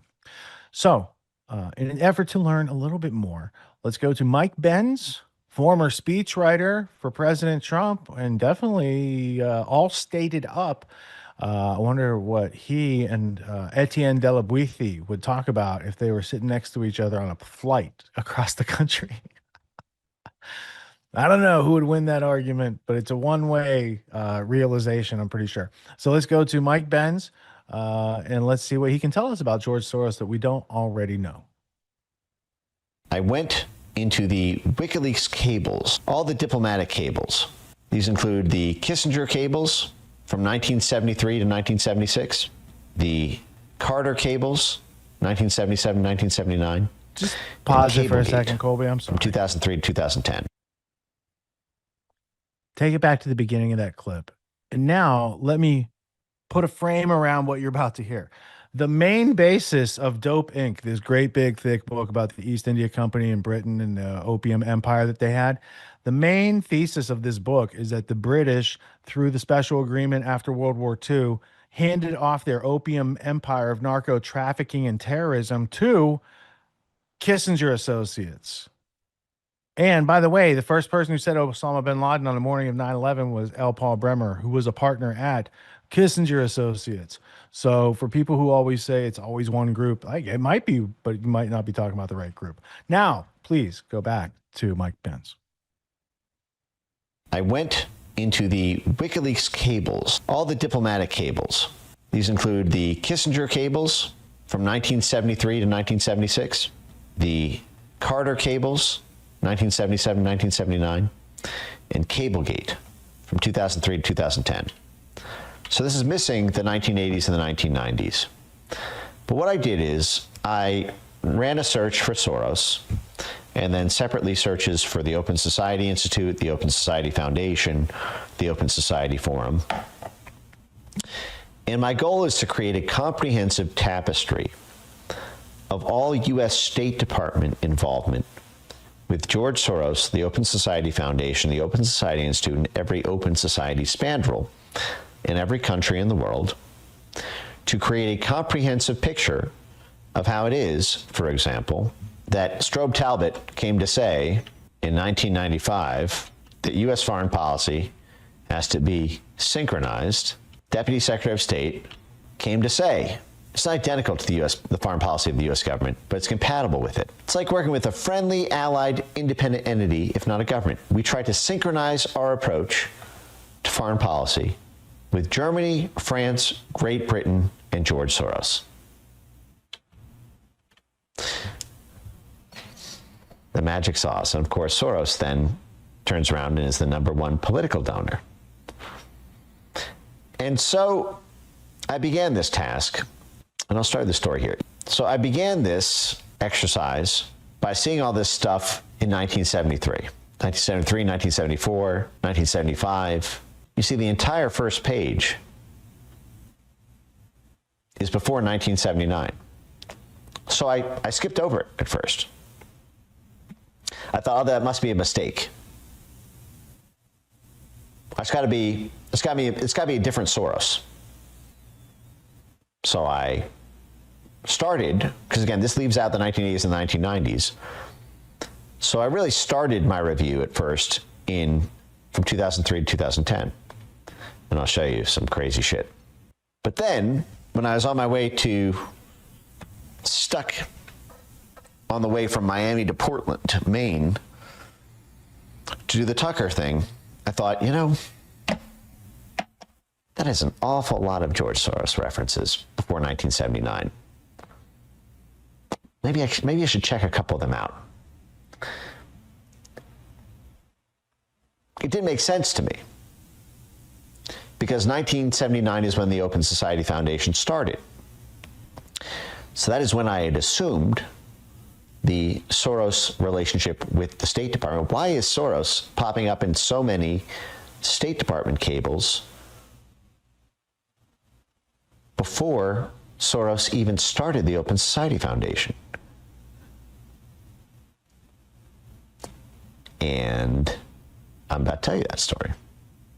And then we'll work our way up to Mongolia. The Mongolia story is one of the craziest stories I've ever heard in my life. I've been telling everyone this week about Mongolia. I told Tucker about Mongolia. I was on a date. Told the girl about Mongolia. I couldn't sleep because of Mongolia. But let's tell it in order. So I'm going to show a couple things to you here. This is a Kissinger cable. The cable is called Visit by Brown and Root Executives to Gabon. It's the government of Gabon, I believe. Let me show you this. So here is our map. We are right here in Central Africa on the Atlantic Ocean side port of it in Gabon. This is where our drama begins. And what you will see here is a visit by Brown and Root executives. Now, if you remember, we started off talking about Brown and Root. Brown and Root is now Halliburton. Halliburton owns Brown and Root. They acquired them. And we brought up this memo. Let me find it. Here you go. This one. The CIA. Let me move this over. This is 1976. 10 years earlier. We just found this out, though, in the full unredacted in 2025. And this is the CIA's reaction to a Ramparts magazine article titled The CIA's Brown and Root Dimensions. And here we have a visit by Brown and Root, Halliburton. So the CIA's Halliburton dimensions. And what you'll see here is George Rufus Brown and Herman Brown. So there is no mistaking things, Herman Brown, an American businessman and philanthropist with the Brown Foundation, also listed in the JFK files for CIA work, was the co-founder of Brown and Root, a prominent construction and engineering firm. He played the central role in development of the company, which is known for its major work on infrastructure projects, dams, bridges, military installations, offshore drilling, oil and gas.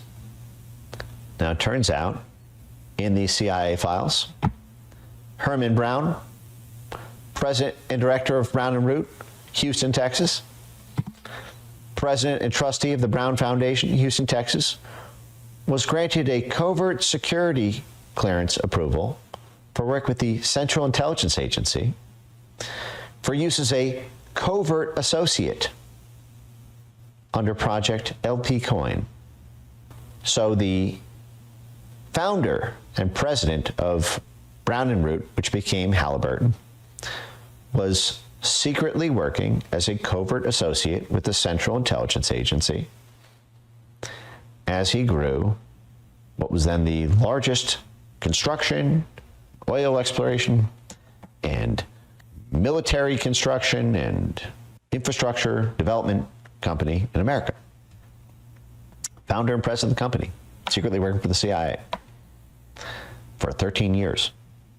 His son, the vice president of Brown and Root, George Rufus Brown, so both Herman Brown and his son, was also granted a covert security clearance for use as a covert associate for work with the Central Intelligence Agency on Project LP Coin. We don't know what Project LP Coin is. And then also granted a provisional covert security approval for him being used in connection with possible use in serving on the board of directors for a CIA proprietary being set up to work in Thailand and Laos, and was issued another covert security approval for working with the CIA from 1965 to 1967. So Brown and Root, one of the top 5 holdings of George Soros, his Soros Management Fund, in the mid-2000s at least, was one of his top 5 holdings. Its creator was CIA. Its president, its vice president was CIA. And here we have that same construction and development firm traveling to Gabon, right here, in 1976. I'm going to read this to you.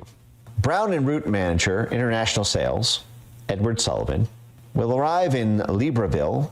They plan to visit the Santa Clara site to develop estimates for cost of building that facility. They're interested in the Grand Pubara.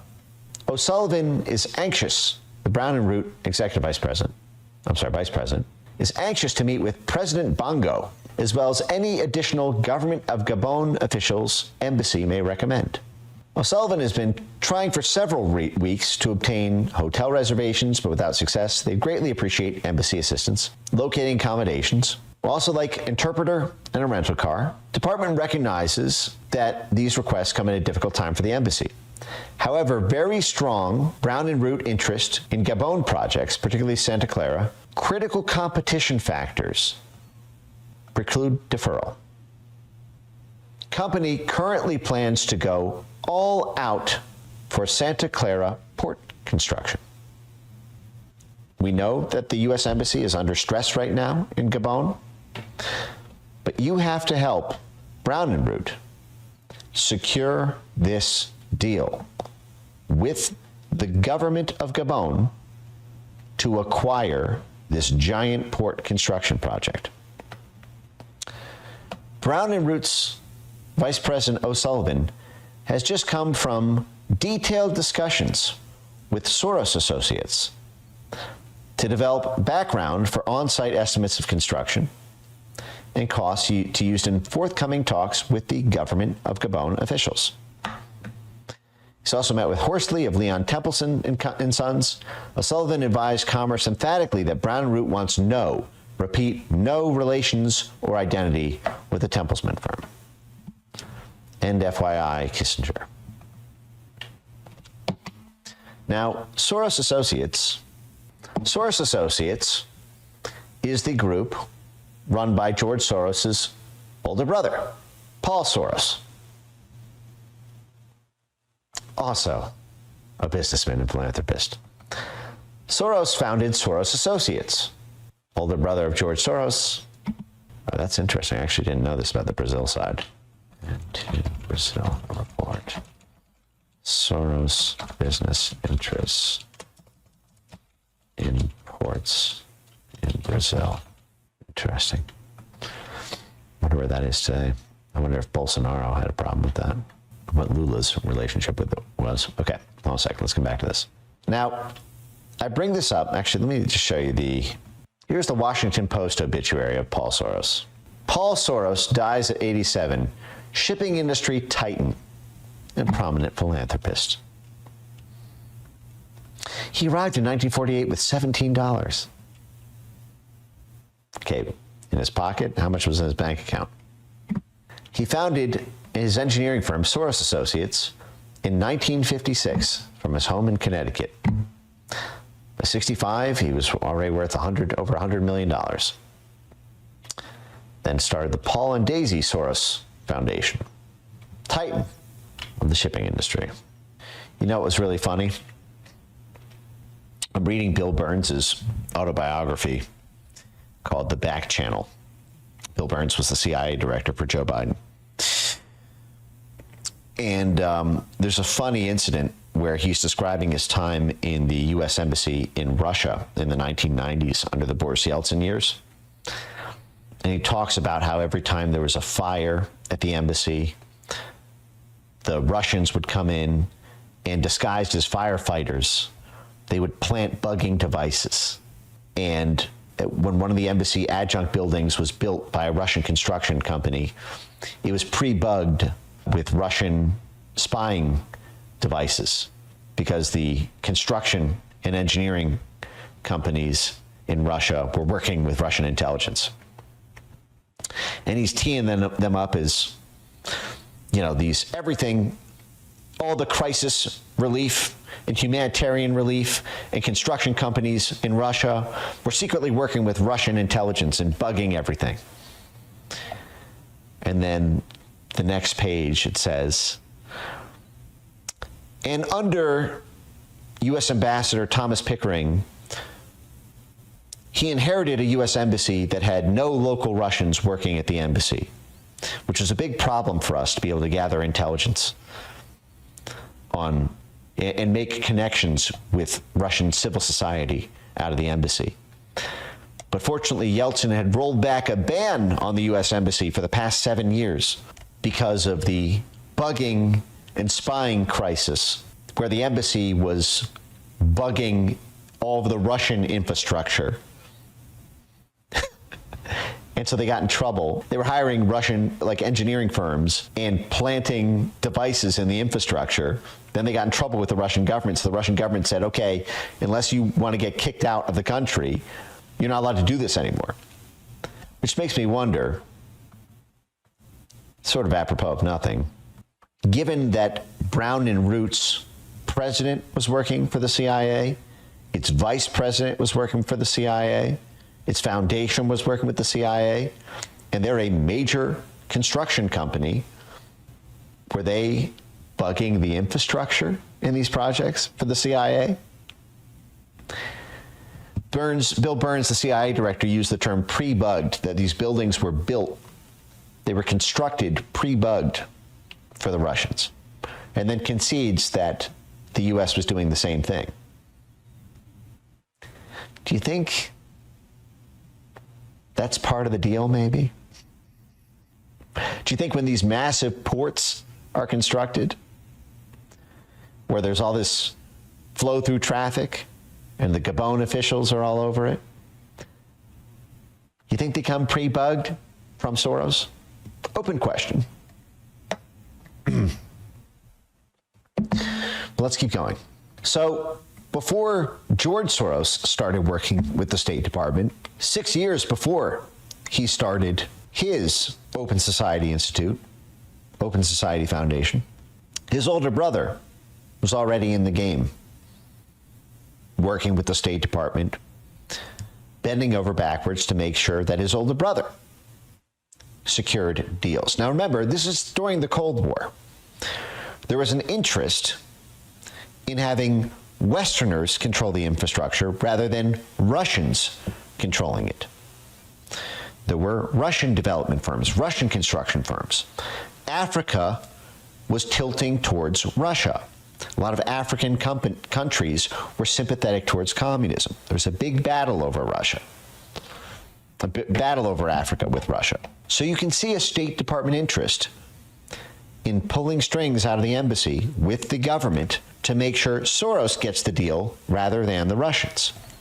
This gets back to that clip about George Soros admitting on tape, bragging on tape, that the Soros empire was built out of the ashes of the Soviet empire, as he collected all of the assets that the Soviets used to own. When the Soviet Union, the Soviet empire collapsed, and as the empire collapsed, I moved in and picked up the pieces. First in Hungary in 1984, and then Poland in 87, China in 87 as well. So this is how the Soros empire was replacing the Soviet empire. And how do you think you're doing in your imperial ambitions? And here's another example. June 1975, again, still 4 years before the Open Society Foundation was created. Bandar Abbas Port Project. 3 senior executives from the Dravo Corporation out of Pittsburgh. Let's check out this Bandar Abbas project. This is in Iran. Iranian Revolution of 1979 is when we lost Iran, okay? We couped, the CIA couped Iran, was it 1953? 1953. The US and UK couped the Iranian government out of office. We overthrew Mossadegh. We installed the Shah. And Iran was a US-UK vassal state until 4 years later. At the time, the coup was in large part because of Mossadegh's attempt to nationalize Anglo-British Petroleum, which is today BP, British Petroleum. And what you see here is, while we still had a puppet government that was friendly to the U.S. in Iran, the U.S. State Department is working, as well as the Commerce Department, is working to secure port projects for George Soros's older brother, Paul Soros. Here's what you see. 3 senior executives from the Dravo Corporation visited the Bandar Abbas Port Project. Dravo is part of the Iranian-American Port Consortium bidding on the project. Other 3 members include International Systems, Van Houten Associates, and Soros Associates. Dravo's estimated value of the project is between $700 million and $1 billion. This is in 1975. Action requested. In addition to providing all possible assistance to only American consortium bidders, request embassy ascertain the following. In the government of Iran giving consideration to the American group, has the submission of the bid influenced, favorably or otherwise, their judgment? Here's 1975, back in Gabon, Santa Clara Ore Project.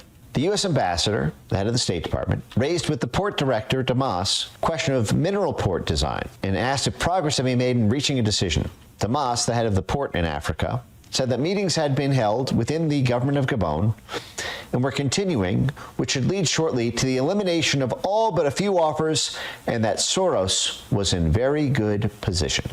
So here is the head of the State Department in the country, Gabon, on the coast, on the west coast of Africa, back channeling with the head of the port to make sure that Paul Soros won the bid.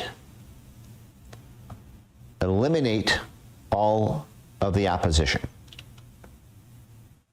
Once choice narrowed, DeMoss said that further discussions would be had with firms selected. He mentioned that one difficulty with Soros' bid was that American specifications differed from Gabonese, i.e. French ones. Ambassador told DeMoss that he felt sure that this problem could be overcome in further discussion with Soros.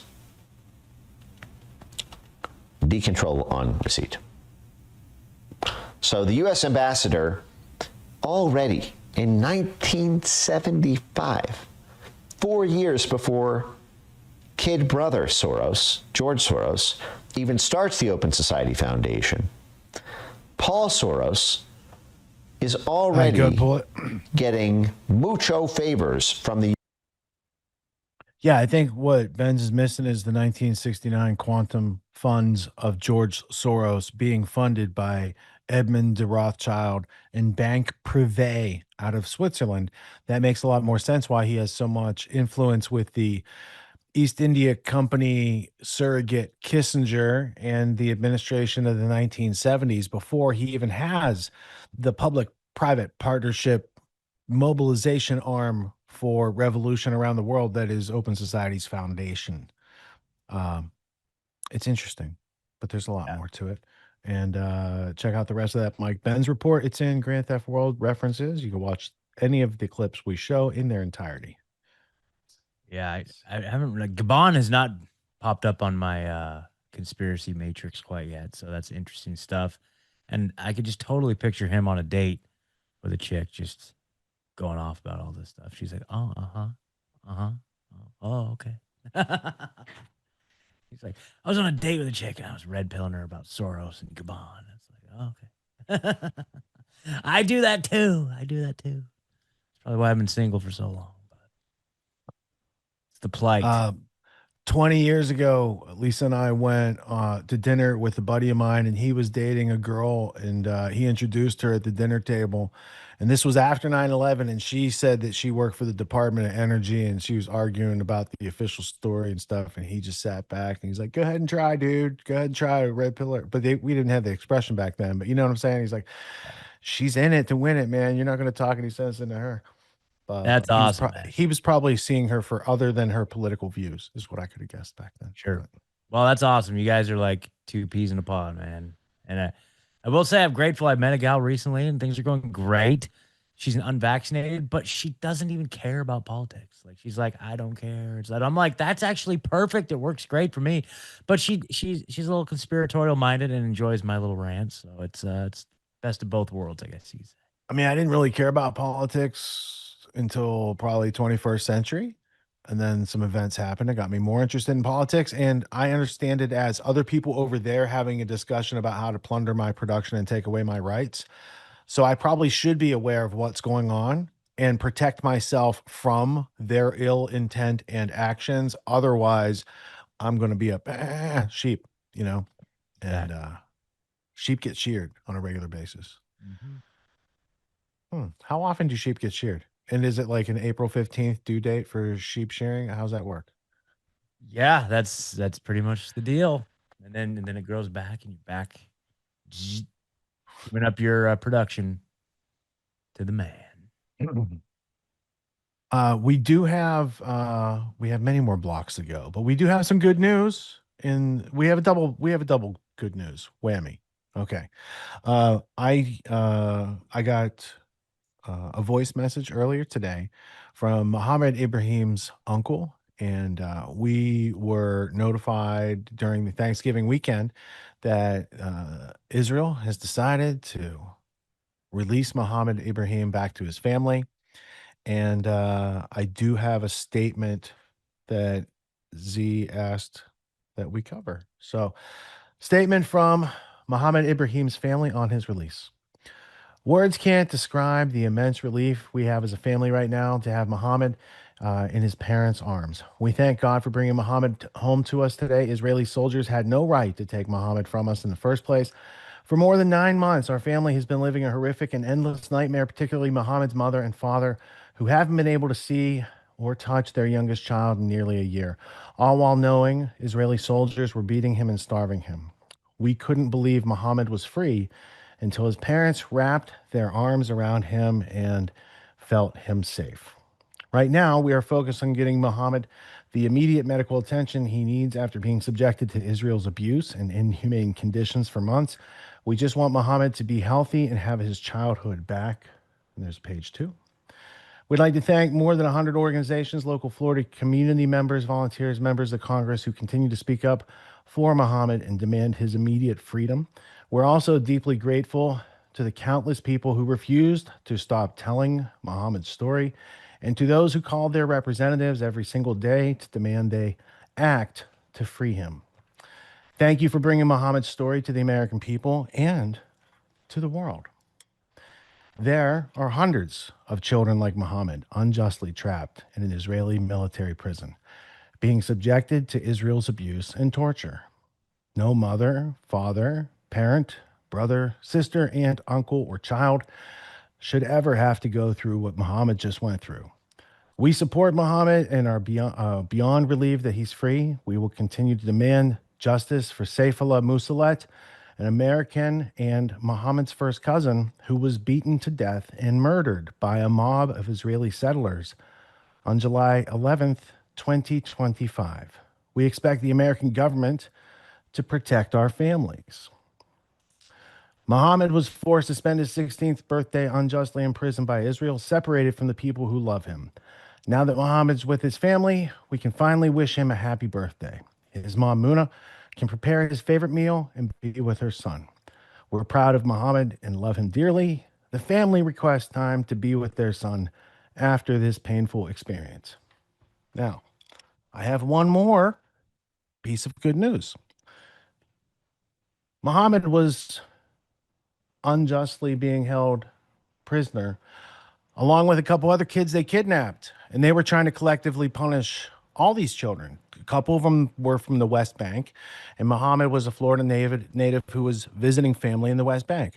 He was with these kids who got accused of throwing the rocks, and to try to pressure him, knowing he doesn't live there, like, hey, we're going to give this kid, they tried to get them all to rat out on each other. It's a story straight out of the Reed technique and psychological warfare and other types of intimidation through torture for confessions. So the other children who were being held for that charge have now been released because they used Mohammed's release as a precedent, citing that if that's what you do for an American, then you need to treat the Palestinians equally. And hopefully some more of those hundreds of kids and thousands of adults who have been unjustly incarcerated, held hostage, kidnapped, if you will. You know, hostages have been a hot term since October 7th. Do you know how many thousands of Palestinians were being held hostage before October 7th? It might have played into why October 7th was a thing in the first place. Now, I don't know nothing because I'm from Western Pennsylvania and I didn't grow up in the Middle East, but it just seems upon inspection that there's a lot of hypocrisy going on and a lot of the story being censored out. Otherwise, people would come to a salient, reasoned, logical, rational conclusion that is measured and reflective of objective reality, and that is therefore the justification to censor and to buy up platforms and to prevent people from expressing their free speech and pursuing the First Amendment to the fullest extent. Well, that's awesome news for sure. And I feel like you and Lisa in particular have also done a great job in pushing that out into the public conscience, because that was the first I heard of it with your guys' activism. So I feel like all of this may be in no small part to your guys' effort. So kudos to that. So on February 16th, 2024, 4 kids were taken for close to 10 months, incarcerated in military prisons in Israel. Today, they are home with their families. Let the healing process begin. All right. Well, every now and then you get a happy story. Some of these other pieces in tonight's, the show card, not so happy, but you could be happy that not that these things go on, but now they're being realized that could prevent such things from going on in the future. And in fact, you know, if we're going to have a 9/11 event inspire a Homeland Security, does Homeland Security have to be continued to be run by the people who might have participated in 9/11? That's just a question I'm asking for a friend. He's not here right now. Probably getting ready to get hit by a car or some accident out there. So, dangerous world that we live in, dangerous questions need to be asked. Otherwise, what do you have the First Amendment for? To ask safe questions? To say F words like flagrant? What are you like? What are you doing out there? So, I think that I may not agree with much of what's said out there, but it's their right to say it, and I will defend their right to say it, just as they should defend my right to say things. And we all have to hear mouth sounds we don't want to hear occasionally. Are we going to let it get the best of us? There used to be what was the Tony Robbins clip where he would use incendiary words with people and things that would trigger them and set them off and say, you can't let a word have power over you. Like you're letting other people control you when you get upset over words. I don't know. There was a whole logic to it back in the day, but I'm sure it's canceled and incendiary today to observe or notice such things. So I think many forms of racism that have precipitated through history are signs of ignorance. And then there's other people who are quite noticing of the artificially, like if you switch around the rights and privileges, like for instance, American taxpayers, they do all the things, they dot all the I's, they cross all the T's, but then you just give away the farm to people who just got here that you incentivized to come in from war zones where you plundered the production of their country, and now they got to come here and they get special treatment over the veteran that just fought the war in the country to put up the oil wells to kick these people out. It's like they create a circular problem, stand outside and said, don't worry, we'll come in and solve it.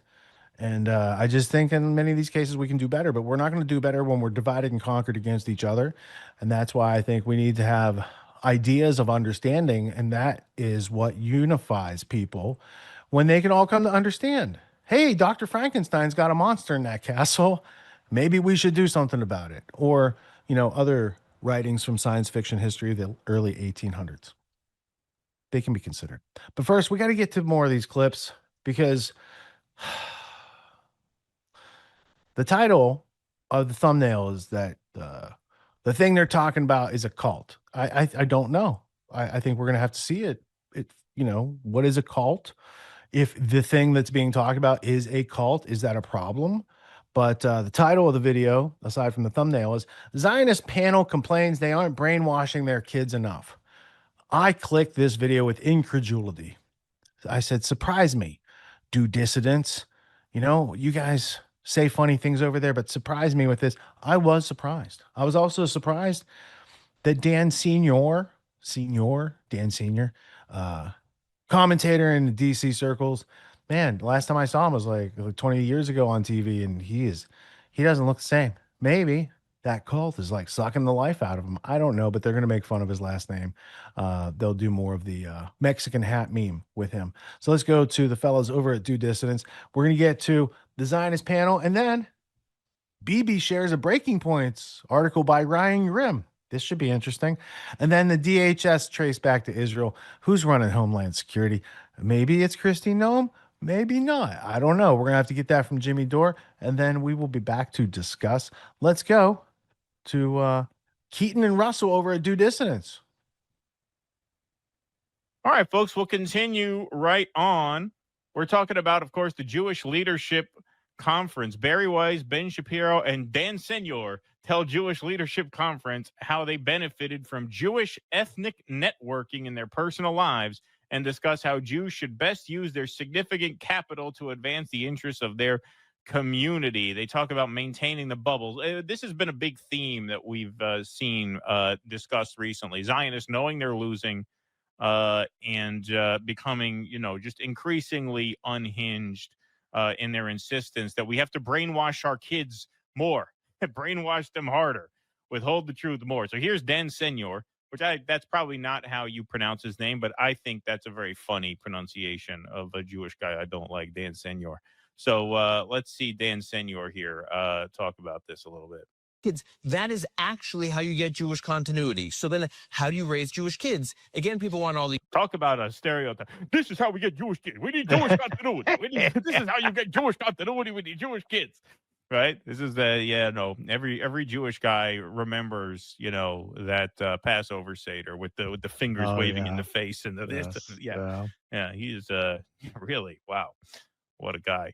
Kids, that is actually how you get Jewish continuity. So then how do you raise Jewish kids? Again, people want all these solutions. The reality is formative experiences, putting kids in actual bubbles, in Jewish bubbles during their formative years, because when they're in those Jewish bubbles, that's when Judaism comes alive. And that's also, oh, by the way, while they're forming all their key relationships with their closest friends, who, despite what any of us think, will have much more influence on these kids than any of us will, all right? Who the kids spend their time with. So whether it is in a Jewish day school, and I think Jewish day school is like a no-brainer. Just 3 data points. There have been a series of studies. One, alumni of Jewish day schools are 2 times more likely than their peers to be very proud and very public about their Jewish identity. They're 4 times as likely to proudly identify and support the state of Israel. Okay? 4 times as likely to support the state of Israel. So he's telling you here, which is a version of what Sarah Hurwitz said, take the smartphones away from them until they're 18. Right? This is a cult. It's a cult. He's describing a cult. Don't let the children see outside the walls of the cults. Yep. Right? That is exactly what he's talking about here. Tell me this is not a cult. And beyond it being a cult, I say this about the Israelis over and over again. This is something psychological. It's innate in all humans. If you have a certain attitude about the way you are perceived, you will invite that attitude upon you. In other words, the Israelis. And broadly speaking, I mean, what he's talking about here is not fringe within Judaism. It's, notably sort of insular in this way. If you act as if the world hates you, you will cause the world to hate you, right? You will invite the hatred of the world upon you because you're acting as if they already hate you. So then you're naturally going to treat them as an enemy. And if you treat people as an enemy, you're going to make people enemies, right? And that's what he's talking about here. Anything to add? Because he tosses to the other 2 geniuses on the panel pretty soon.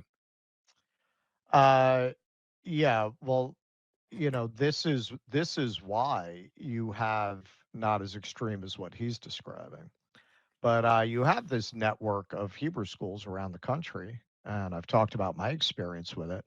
It wasn't Hebrew school; it was Zionist school. Mm-hmm. Like the things that they would tell you, like if you go to like Catholic school, they're going to tell you Bible stories. All of their stories were centered on bad people oppressing Jews, and that's why you need Israel. Everything was centered on Israel, dedication to Israel. Right. Today, some 5% of non-Orthodox Jewish kids in America are in Jewish day schools. That is a tragedy. And if there's one lesson we can take after these last 2 years, is there should now be a Jewish renaissance in Jewish education and Jewish camping, and just figure out that is like, and the challenge is that you have the Jewish state commit a genocide in broad daylight for 2 years straight for the world to see. And the lesson he gleans from that is that we're not brainwashing people enough into thinking that's okay. Yes. I mean, this is how fucking insane these people are. They are insane. They are crazy. Well, and the whole premise, I just finished The Invention of the Jewish People, which I would highly recommend. Something I learned from it, I actually did not know. Judaism was a proselytizing religion.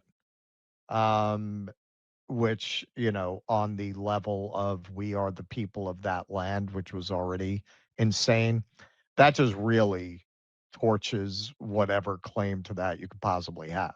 Like part of the core of that is people have assumed that Jews were always insular that way. So they're uniquely genetically consistent across generations. And, there may be some intermarriage, but no, the Jews proselytized quite a lot. The reason they stopped doing it is once the Roman Empire became Christianized, it became illegal upon penalty of death. for you to proselytize as a Jew. So Judaism became very inward looking at that point. But it wasn't always that way. This is a product of it having been outlawed, but also just the whole premise of this, like, you're not descended from that fucking land. You are descended from people who converted to Judaism. The people you're killing are clearly, as again, that's also in that book. I would very highly recommend it. The early Zionists said that openly. They assumed that those Palestinians were descended from the Jews and that they had converted to Islam because there are Hebrew words in their Arab dialect there that don't exist in other people's dialect. Why do they have that? They started to deny that when the Palestinians were not cool with them taking their land. Right. They thought they'd convert them back to Judaism. Uninterested, like when you tell people this, like the big philanthropists, they look at you like, because they only know of giving to the school that their kid went to or the school they want their kid to go to. We should have, like, the challenge to our community and people in this room should be, how can we collectively make Jewish day school the price of Catholic school? Right. I remember actually after my 90 seconds through why you said that. So you said it should be the Catholic school model. I am a product of everything you say. All of the resources that my parents had went to. Oh, well, I guess we should reconsider. The Jewish day Well, schools. that explains a lot. Yeah, that explains it. That is a mystery solved. Jewish camps. We didn't go on vacation. Everything went to that. Everything. Right. Okay. And the idea, though, that it's the price that it is, given the amount of capital in our community, it makes my blood boil. Yeah. This is where all of the resources in our community should go without exception. This is it. Judaism is a peoplehood and a civilization. We do not adhere to modern categories because we're more ancient than all of those categories. And so, but because we've done such a poor job of explaining what we are to people, to say, I have no problem with Judaism, amazing faith, incredible people. It's just Israel I have a problem with. We need to do a better job of explaining that our connection to Israel is a part of who we are as a peoplehood and a civilization. Well, as Russ just said, that's ahistorical nonsense. Yes. That's just nonsense. So I would say that guy. the first thing you need to do is inculcate this when your kids are like 3 or 4 years old. I'm dead serious. It's not a thing that you read. You don't become pro-America because you read a book when you were 14, and you don't become pro-Jewish because you read a book when you were 14. You become pro-America because you went to a 4th of July parade with your parents and had a hot dog when you were 3 years old. Or in my case, because you watched 1776, the musical on a loop when you were 5 and know all the lyrics, right? And the reason that you're pro-Jewish is because you went to shul with your parents from the time that you were a little kid and you made Kiddush on Friday nights with your parents. Didn't and you take with traveled me. to Israel regularly with your parents, right? That's the reason you do this sort of stuff. People live through their experiences. I think we spend a lot of time, with the Life of the Mind, a place like Tikva. All of us on stage are constantly engaging in the life of the mind. But the truth is that what Judaism really is a way of life. And that's Americanism too. It's a way of life. It's a way you navigate the world and act in the world. And you don't pick that up from reading a book. You pick that, you read the book, and then it strikes you as true that the thing that it's saying about the life that you live is real. But the way that you actually live in the world and the way you navigate the world is inculcated from the time you're very young. And so what I would say is when they bring you your order, you send it back at least once. Because you've seen everyone else in your family send back the order at least once. It's tradition among our people. So we might have to eat a little waiter phlegm as a result, but this is our custom. that all of our job is take our kids, our grandkids, and put them in the experiences that are going to make them more pro-America and more pro-Jewish. And if you do that over and over and over, then the books are just going to feel like a confirmation of that stuff when they finally come across those books and they're able to understand those books at 14, 15, 16 years old. All right, we get the point there. Thank you, Ben. Okay. These are the same people who in the same panel are talking about how they are restoring trust in media and finally catering to the broad swath of 75% of Americans to know what they actually want. And the same panel discussion, they are literally talking about walling off their people the way a cult walls off their people and their children. So it's exactly Go ahead. Yeah. Go. No, I was just going to say, if you take them at their word in this portion of the conversation, then go back and listen to the other segment that we just did about how they are restoring trust in media and casting a broad net and appealing. What they're saying is they're going to brainwash people into their ideology. That's what they mean by, oh, yeah, we're going to go cater to the 75%. By cater to, you mean brainwash. Because you're saying here in the same discussion, the same exact discussion, we have to create a Jewish bubble for Jewish people to come up and understand how exceptional the Jewish way of life is. And then you're going to say, moments later or moments earlier, whatever the order it was in the conversation, that you're playing it down the middle and just reflecting what the society already expects from news. It couldn't be more obvious bullshit. Yeah. Even the idea, and she says, see, now from reading this book, my ear's more attuned to the lingo, where she says, we are a people. That was a problem that the early Zionists had to overcome. The fact that clearly this is not one people, right? They didn't see themselves that way. The very earliest Zionists saw Zionism as being specifically for the Eastern European Ashkenazi Jews, the Yiddish speakers. They saw it as specifically being for them originally. This idea that North African Jews and Near Eastern Jews, that they're a people, they didn't originally believe that. There were a lot of different practices, the way that we think of Judaism, which is really this Eastern Europe shtetl culture, that's not common to all Jews. That's not a common culture to all Jews. So at that point, what are you talking about? This is part of why they had to fall back on biology, because they weren't really able to make this argument. And most of them were secular. So if you're going to start saying, well, it's a religion, okay, well, that land is holy to Muslims and Christians too. Like if it's solely based on the religion, then don't they have a right to take that? So they had to make this claim that they were a people, which was not something even on the premise of Zionism that they originally asserted. You want to know how much variation there was among different Jewish groups? There's a synagogue that was built in 1913 that's still there on the Lower East Side, the Stanton Street Synagogue. And they have paintings of the Zodiac on the wall. So whoever the founders were part of some Jewish group that had absorbed some Zoroastrian ideas that they carried over maybe from the Persian Empire. The idea that there was this one people in that way, it's just a lie. I mean, it's incredible that something that was constructed so artificially, so much so that in the end, very much like what you saw where wokeness or critical theory went in the direction of segregated dormitories and making the arguments very much of racists for anti-racism.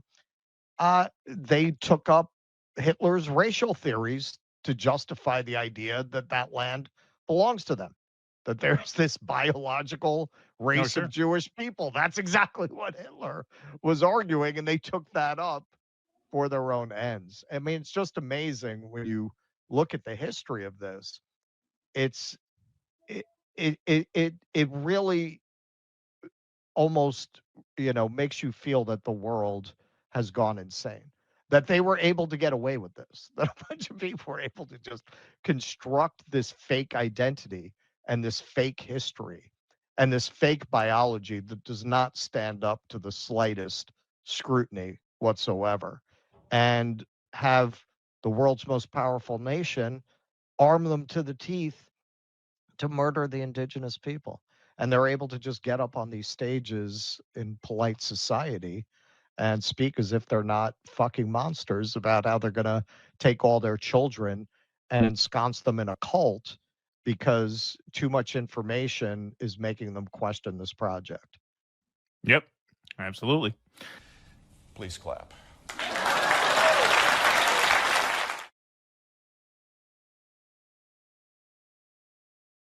So we've got a lot that's going on with Israel this morning that we are tracking. I'm going to put D5 up on the screen.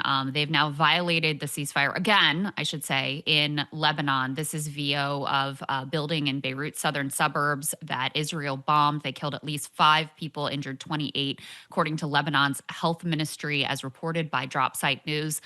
They say they have assassinated Hezbollah's chief of staff. They are claiming that they were able to accomplish that. I don't know if we have confirmation from Hezbollah or not.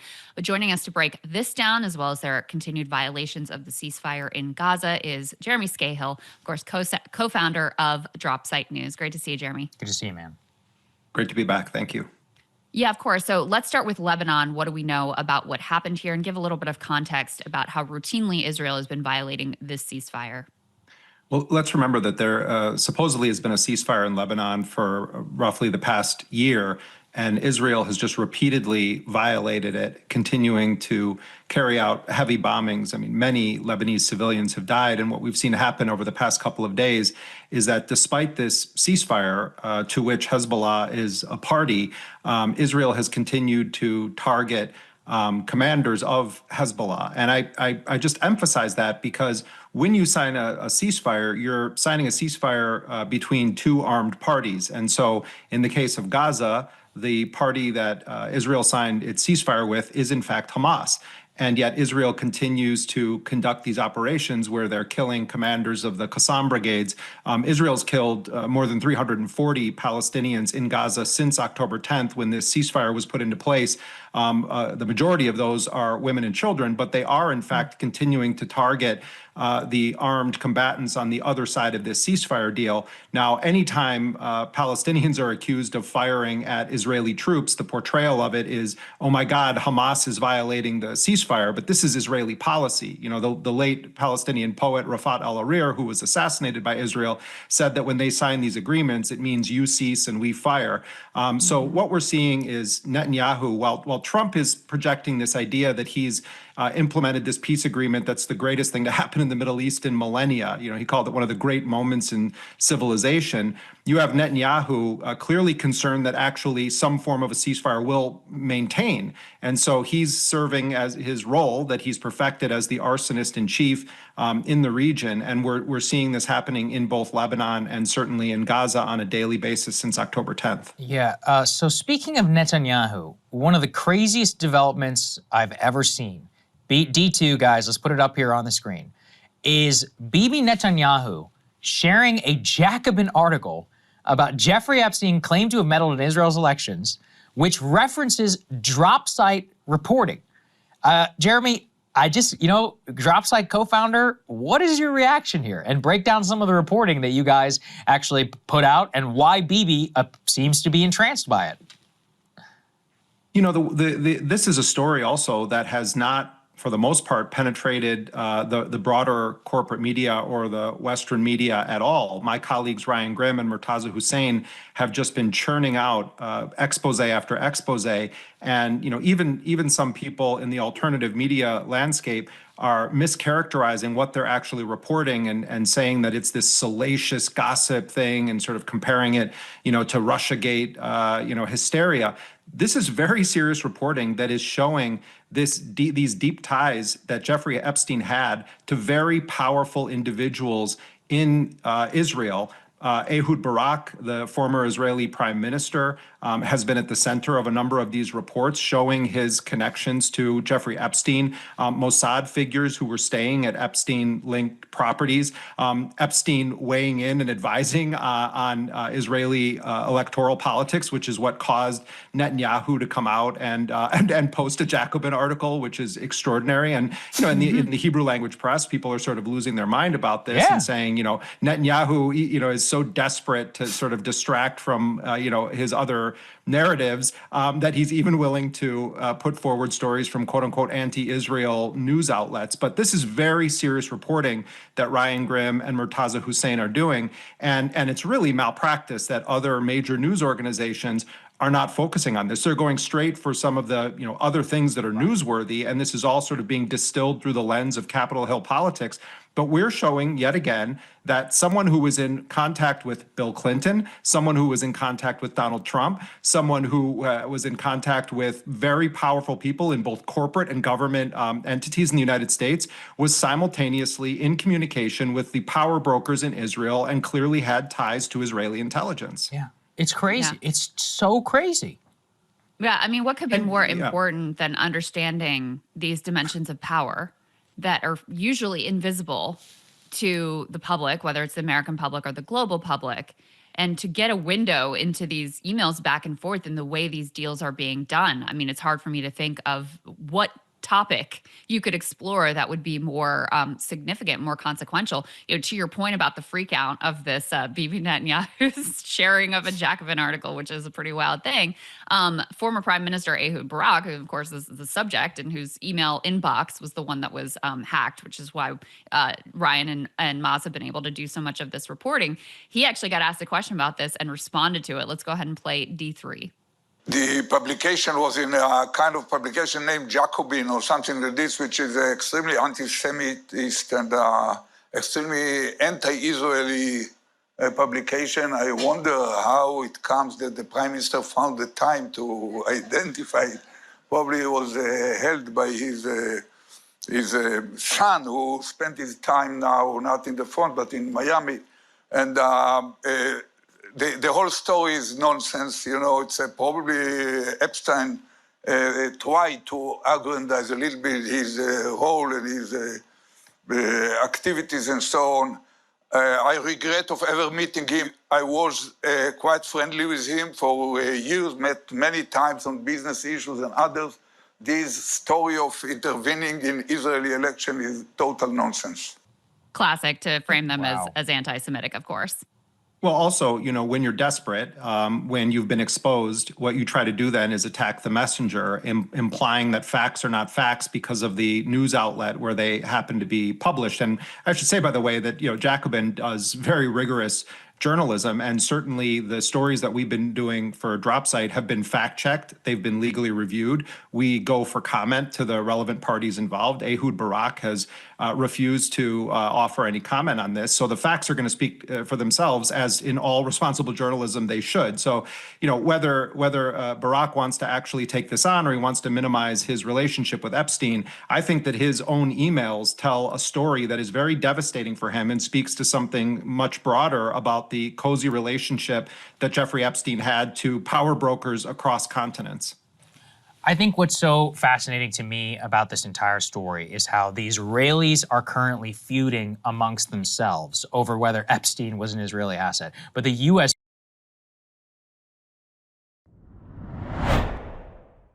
Welcome back to the Jimmy Dore Show. My name is James Lee, guest hosting for Jimmy today, and we have the amazing Kurt Metzger as well. And speaking of foreign influence, let's talk about this huge fallout on X as far as foreign influence, because of this new feature that they've rolled out that allows you to see the various countries where people have registered their account. And there was one in particular that I think caught people's eye, right? There were a lot. I'm joking. There were a lot, which we'll get to, but one in particular that was sort of alarming when we saw that the official account of the Department of Homeland Security was registered in Israel on July of 2008 and connected via the Israeli App Store. Okay. Very interesting. Based in Tel Aviv. Yeah, homeland security is knee deep in Israel, isn't it? So, I mean, a lot of people say this actually makes a lot of sense, right? Of course it's based in Israel. Why not? Why wouldn't it be? Our best friend that we can trust? But, and some people are saying this is fake. So I just want to show people the screen recording that we have here to kind of prove it's that fake. It's certainly far-fetched. Yeah. What are they talking about? Yeah, so you can see them clicking around on X, and it says it right there. So Boom. that explains why there's so many of these new Homeland Security ICE shock troops that are from the IDF. Did you see that in Chicago? You know, they were recruiting people I previously thought with no military experience just jerk offs with a $50,000 signing bonus. And that's what those horrible videos we showed them on Jimmy's show of them attempting to grab people off the street and the people getting away and they're wearing masks. So, but by the way, no cop should be allowed to wear masks. That's insane. That's absolutely insane. No, that is insane because then I could go and wear a mask and arrest people and say, "Oh, I'm detaining you for." You can't whatever dox an ICE agent in the street grabbing people. That's not a thing. A cop's supposed to have their name on their goddamn badge. So that's already dystopia territory. Now, I was afraid. I was like, "Oh, they're just highly unqualified people, and then they're trying to cover it up." And I'm sure some are illegal immigrants, but no, it's even better than that. A bunch of them are IDF people. So that'll really help the Beitar shit, right? If we want these people out of here. Yeah. But okay, so here's what Grok. Here's what. Hold on a second here. Okay, so Grok says that the video that we just saw shows the short-lived feature listing Homeland Security as based in Israel. X removed this feature hours later. We'll get to then they reinstated it again. But DHS is officially headquartered in Washington, D.C. with no confirmed operations basing it in Israel. The listing's cause and removal remain unconfirmed by officials. And this is what I think potentially happened here is that evidently the location actually changes based on where you're traveling to. So if you register in the US, but you're now in a country, it actually updates periodically. And some people pointed out that this might be bad because it could dock somebody who's traveling.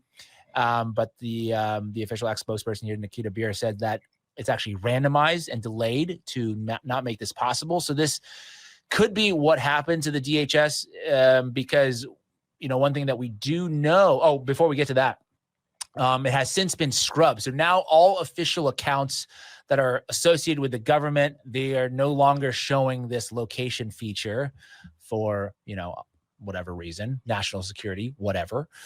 But you'll see here that July 2008 was when this account was registered, Twitter at the time, as it was called. And who was the Secretary of Homeland Security in 2008? It was a guy named Michael Chertoff. He was serving under President George W. Bush between 2005 and 2009. A little bit before my time, but I'm sure people remember him. So I did back then. Back then, everybody was saying we got to be more like Israel because these terrorists. The whole 9/11 time with George W. Bush. That's why everything is based in Tel Aviv, because that's when they're like, we got to run our airlines like the Tel Aviv, whatever their airline El Al, yes. We got to be like El Al. And then they would have these things where the teachers are armed with rifles in the classroom, which is total bullshit. But this stuff got merged. Oh, the invention where you can take control of the plane from the grounds in case terrorists take it over. That's his technology that was patented well before 9/11. Unfortunately, that's not a good detail. But everything is extremely intertwined. All of our security. Extremely, yes. Yeah. And that's by design because it makes it so that we are essentially beholden to them. If we were ever wake up one day and say, no, we don't want to be a part of this anymore. We don't want to continue the same relationship. All of our security technology and whole infrastructure is basically one with the Israelis. So it's actually very difficult to even untangle that. And that's by design. I think that's the Israelis. Maybe you can give them their cunning ability to do that. And I was smart of them to do.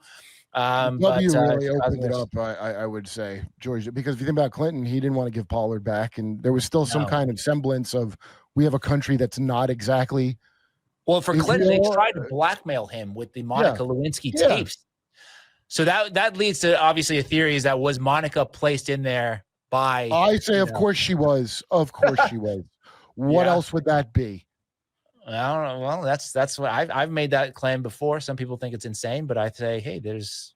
Are they or are they like trying to discredit the most obvious thing that any idiot could see if they look at a little bit of information? It's not. Oh, do you think DHS could have its shit headquartered in Tel Aviv? Oh, that's so crazy. That's like UFO crazy, dude. Well, we're not saying that it was. I'm not even saying that it's headquartered in Tel Aviv. I can definitely understand. Like this whole thing was probably Chertoff probably went over there. It's like, oh, we're going to set up this new Department of Homeland Security, whatever it is. And then so we're going to set up our Twitter. He's over there on some trip in Israel getting all this shit. And he's like, all right, let's set up that Twitter account now. He's over there just to look up. So anyways, I was digging into his past a little bit. Very interesting that he was born to a Gershon Baruch Chertoff, a rabbi and Talmudic scholar who is the leader of the congregation of B'nai Israel in Elizabeth, New Jersey. And his mother was a Polish-born Israeli-American who was the first flight attendant for El Al, we just mentioned. So there's spies. Go on. Paternal grandparents are Paul Chertoff, a rabbi and professor of Talmud, and Esther Barish Chertoff. So interesting familial connections. The Bush doctrine is the Wolfowitz doctrine, aka the neocon doctrine. As who's that whiny guy? He's like, it's anti-Semitic to say neocon. I'm forgetting his dumb name, but dude, that's when that all merged together. All that creepy ass Christian Zionist thing like really metastasized around 9/11 time, if you noticed. Well, I remember it doing that. Yeah, so now they're just saying that this is straight up. They're calling the post that because I made a post that kind of took off about this, and they're like, oh no, this is massive misinformation. Of course, it's not based in Israel. The Department of Homeland Security came out and denied it. I'm like, of course they would deny. It's like, you're going to trust that? Case closed, I guess. I thought the Epstein thing, there was more to it too, but I guess the trail went cold. Huh? It's all the 7K per post accounts. All of them are like, oh my God, you guys are insane. Yeah, the 7K club, and you could tell who's. I don't believe that. You could tell who's in it because people that were formerly like UFO accounts now are just talking about how Tucker's bad. That's not suspicious, right? Well, you can see, and some of these accounts. So you could see through this. It's not just this whole Israel thing, but now you could see the kind of, I guess you could say, infiltration from foreign countries now officially. There he right? is. There, that little fetal alcohol syndrome head, Ian Miles Chong. That screwhead in Malaysia, so he would get exposed by that new policy. That's great. America exposed. First is in Bangladesh. And then you got Ultra MAGA Trump 2028 from Nigeria. Nice. And this other one, what is this? Very nice. MAGA scope, also based in Nigeria. So you can see, I mean, Kurt mentioned the remote control airplane flying that they featured in the Lone Gunman pilot well before 9/11, right? That was remote control airplanes, terrorists using it to hit the World Trade Center. There is something in the history of Blueprint over here. If we go to Dov Zakheim, he was the comptroller. You could follow, this is the article, you'd have to go to archive.org. Following Zakheim and the Pentagon Trillions to Israel in 9/11 by Jerry Mazza. This is a very good article, and we could click it open and take a good 30 seconds for it to open. But while that is, it did. It opened because they wanted to. They're like, we need money. We'll open fast for you today. Here we go. Online Journal. This is what you're looking for. July 31st, 2006. If you were to read this article, that would be smarter than the video we're about to play because it's a 5-minute video and it's not on this article. This article is actually very, very interesting in the context of most of the news that we're covering right now, specifically the claims about the flights that Kurt was just referring to. And Dov Zakheim, we're going to learn about here in a second. I did find the clip. So before we go to that, let's get commentary from Scott. Let's not do things out of order and skip over stuff just because we get excited about connections. What were your thoughts as we unfolded that piece of news? Well, there was a lot of interesting stuff in there, and I kind of picked up on a couple things in that first clip, the Due Dissidence clip, where they were showing, Ben Shapiro and the crew and the gang hanging out there at some speaker panel thingamajigger. In front of the backdrop, it said the Tikva. I was like, what's Tikva? Okay. The Tikva Fund, apparently. And this sent me down all kinds of rabbit holes. So let me for mensches. Yeah. So this is the Tikva. Do a mitzvah and give to the Tikva. Yeah. And so anyway, I'm like, what is this place? What is going on here? So you look at it, and the board of trustees, the chairman is a guy named Elliot Abrams. Heard him mentioned. I've heard of him. Yep. And so you looked here, it said in the Trump administration, apparently the first Trump administration, he was served in the State Department as special representative for Iran and Venezuela. And I was like, ooh, that's interesting because Venezuela's been in the news lately. And interesting that he has this overlap between Iran and Venezuela. So I was curious, like, okay, so this Venezuela thing popped up in the news out of nowhere. All of a sudden, Trump's got this massive hard on for Venezuela.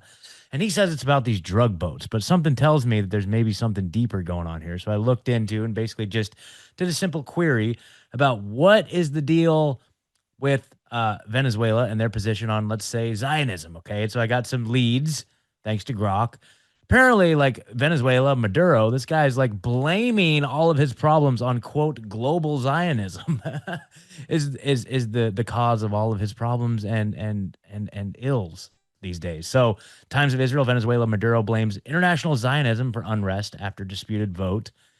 Jerusalem Post, Maduro Zionists trying to hand Venezuela to devils amid U.S. tension. So he's blaming the Zionists for all this stuff. And this was just a few days ago, November 18th, 2025. So apparently, this is Venezuela is a part of this new axis of evil against Israel in conjunction with, say, China, North Korea, Iran. So Venezuela is in the club of the anti-Zionist states.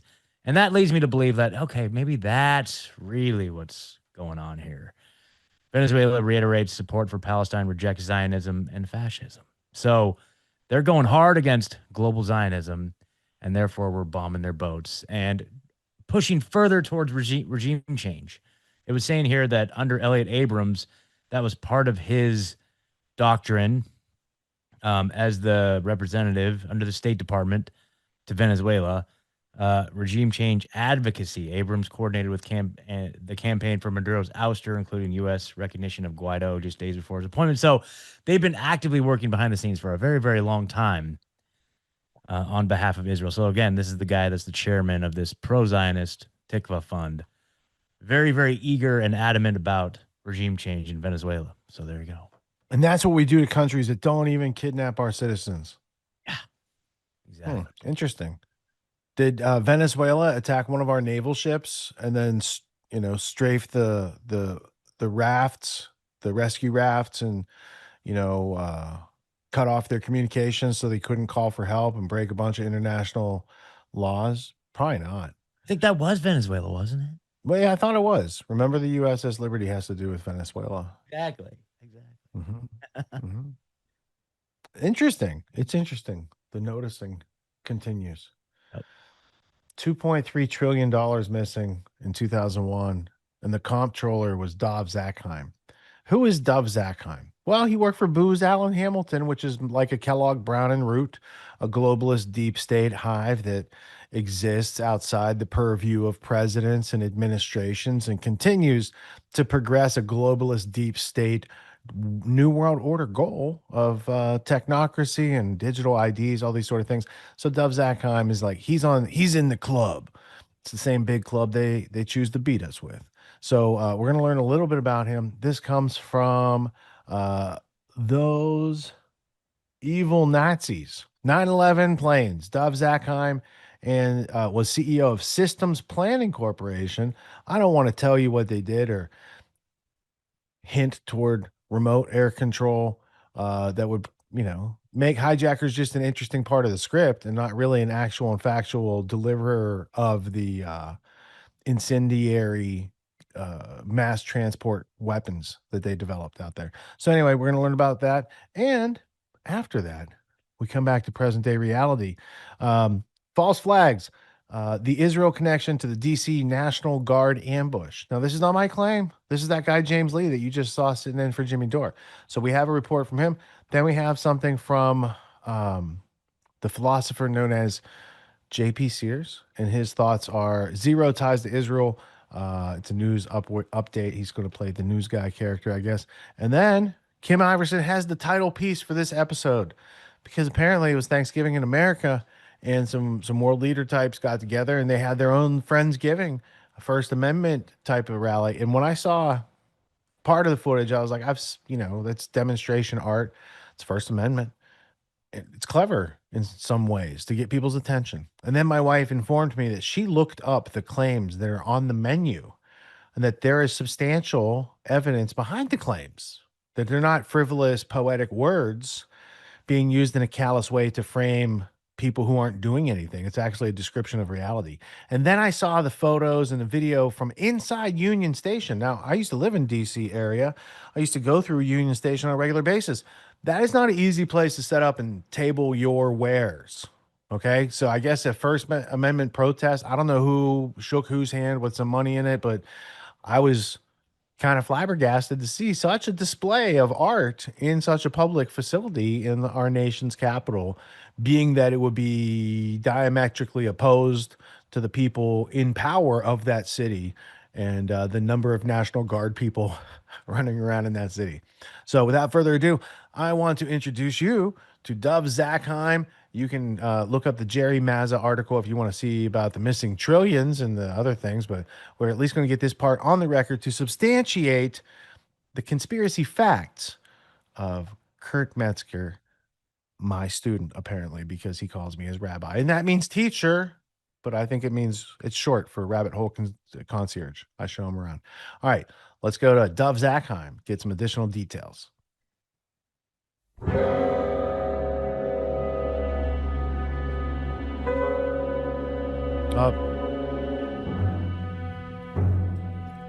Oh, I remember this video. Okay, so pause it for a second.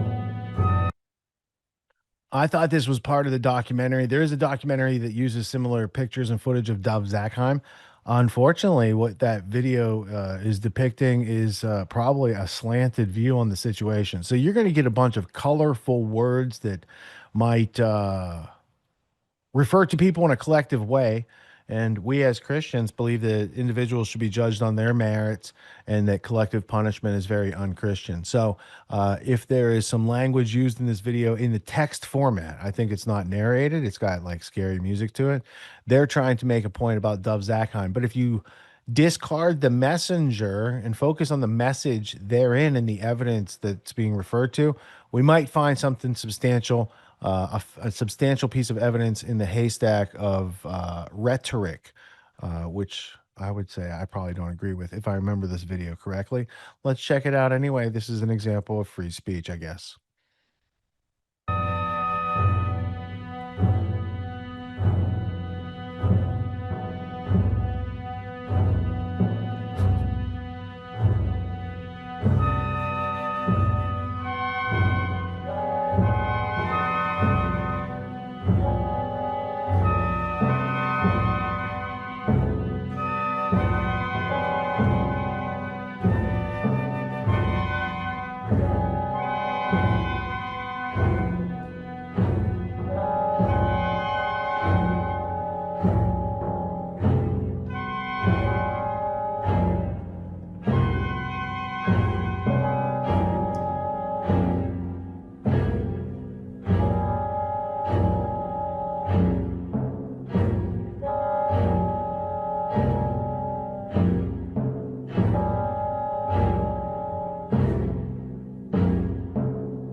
Pull down the audio, Colby.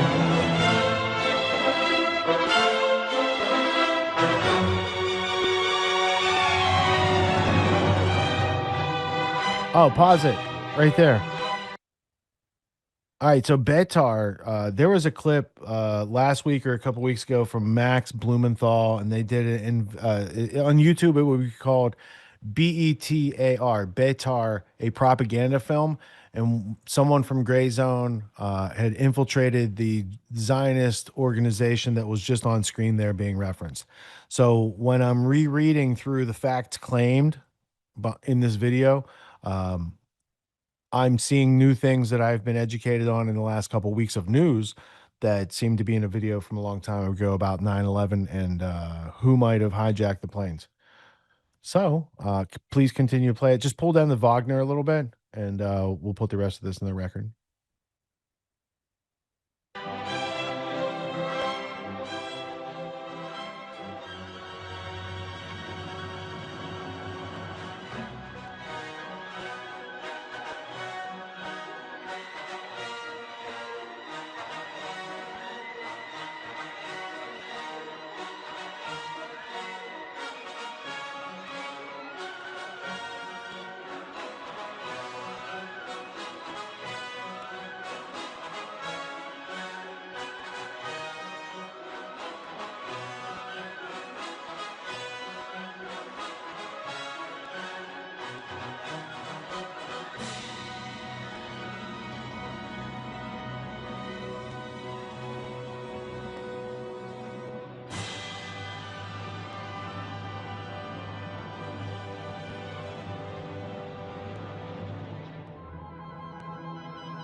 Thank you, Colby, for playing that. To folks at home, I did not want to read that in my voice. I'll leave that to the people who do the AI stuff out there.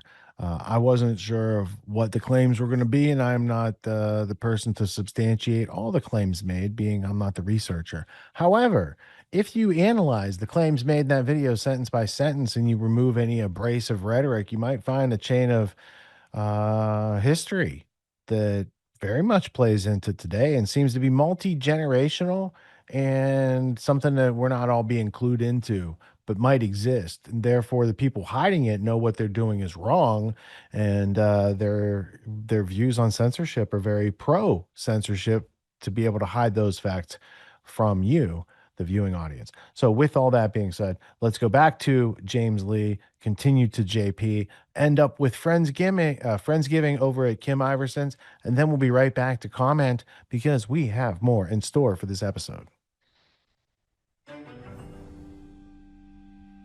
It seems that tragedy always strikes around a national holiday. And this year, in 2025, it happens to be Thanksgiving.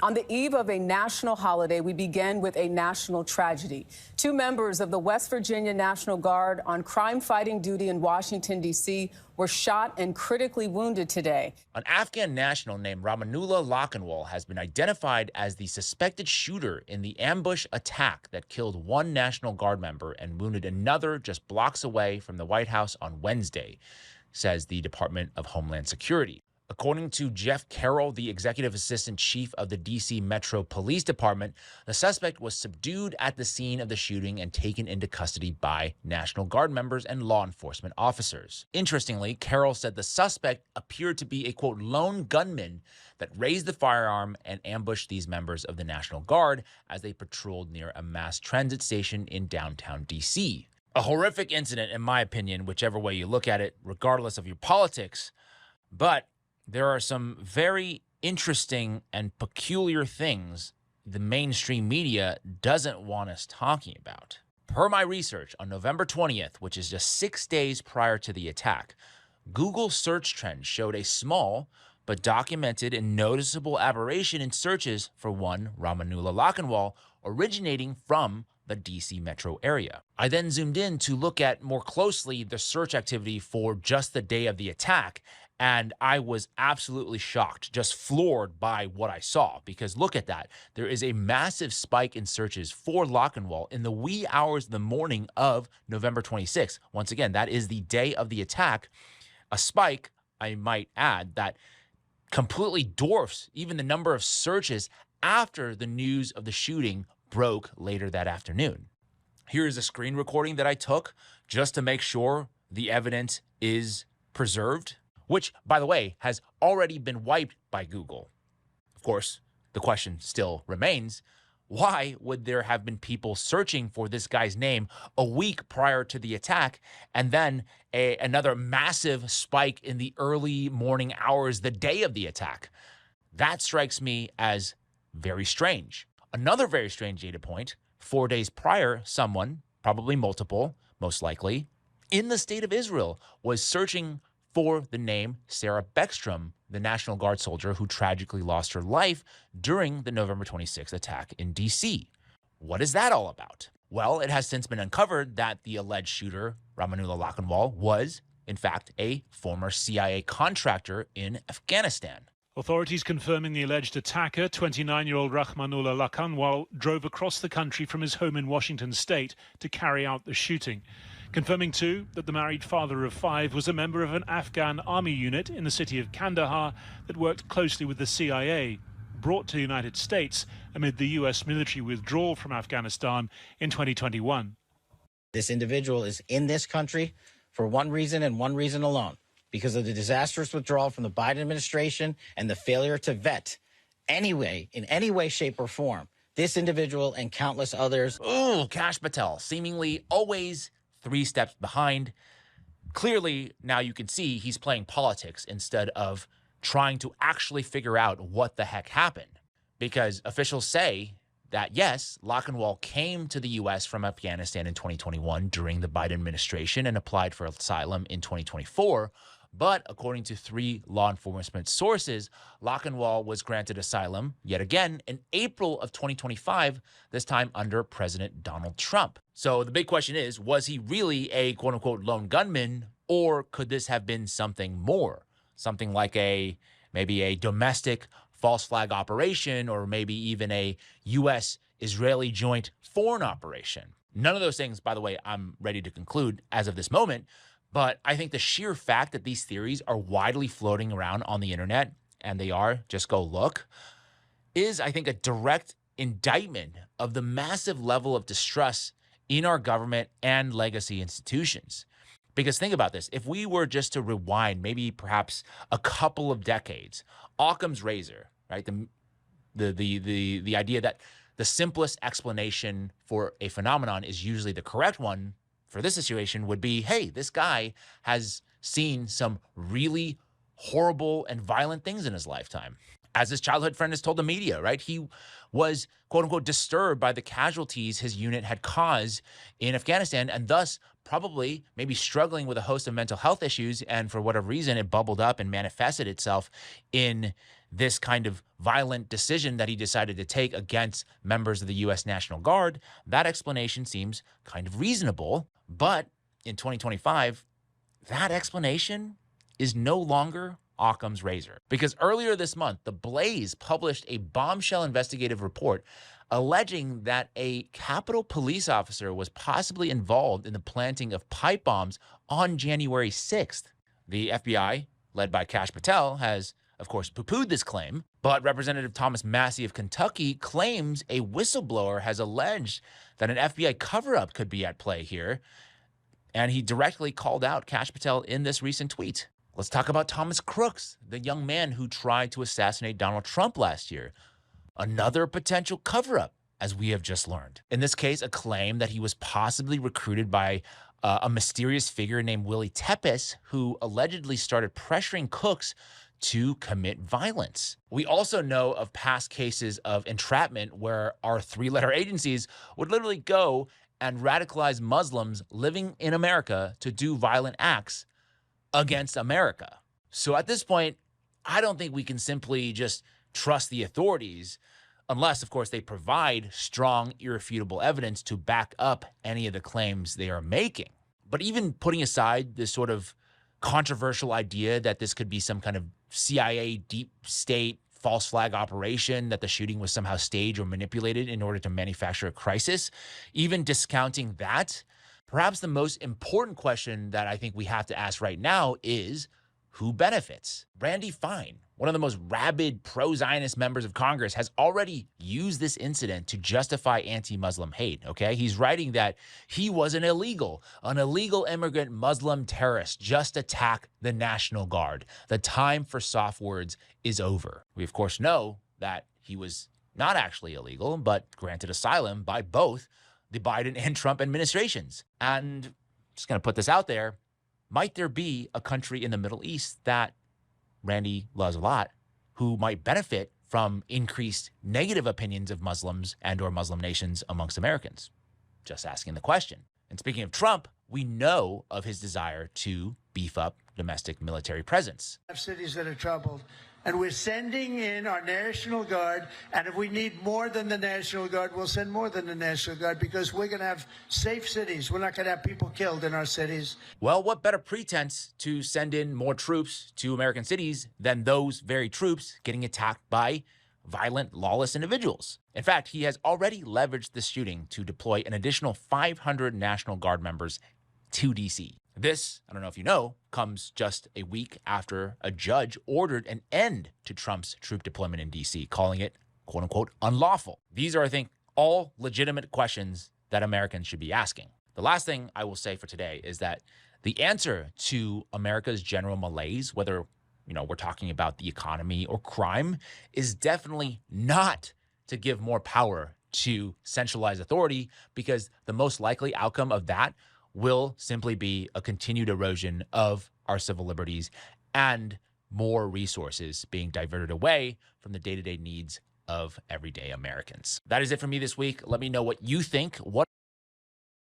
Epstein didn't have ties to Israel. Epstein helped broker an Israeli security agreement with Mongolia. Epstein helped Israel build a back channel to Russia during the Syrian civil war. That's not all.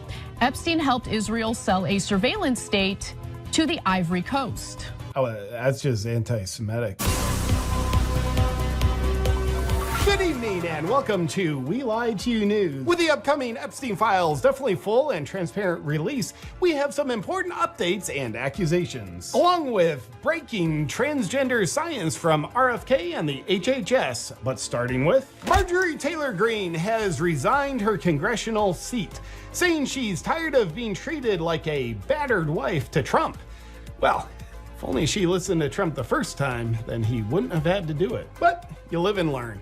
Marjorie Taylor Greene had been one of the biggest Trump loyalists, but when she continued to call for the Epstein Files to be released so the actual battered women and girls could have some justice, Trump turned on her, labeling her a traitor. And it's confirmed that Trump's 180-degree change in behavior toward her and the topic had nothing to do with Israel, according to reports we're receiving from Israel. But with this powerful woman resigning from her congressional seat, she's paving the way for a man to take her position so that he can pave the way for more opportunities for women. In other news, the video footage from the police station of Charlie Kirk's alleged killer turning himself in is apparently missing.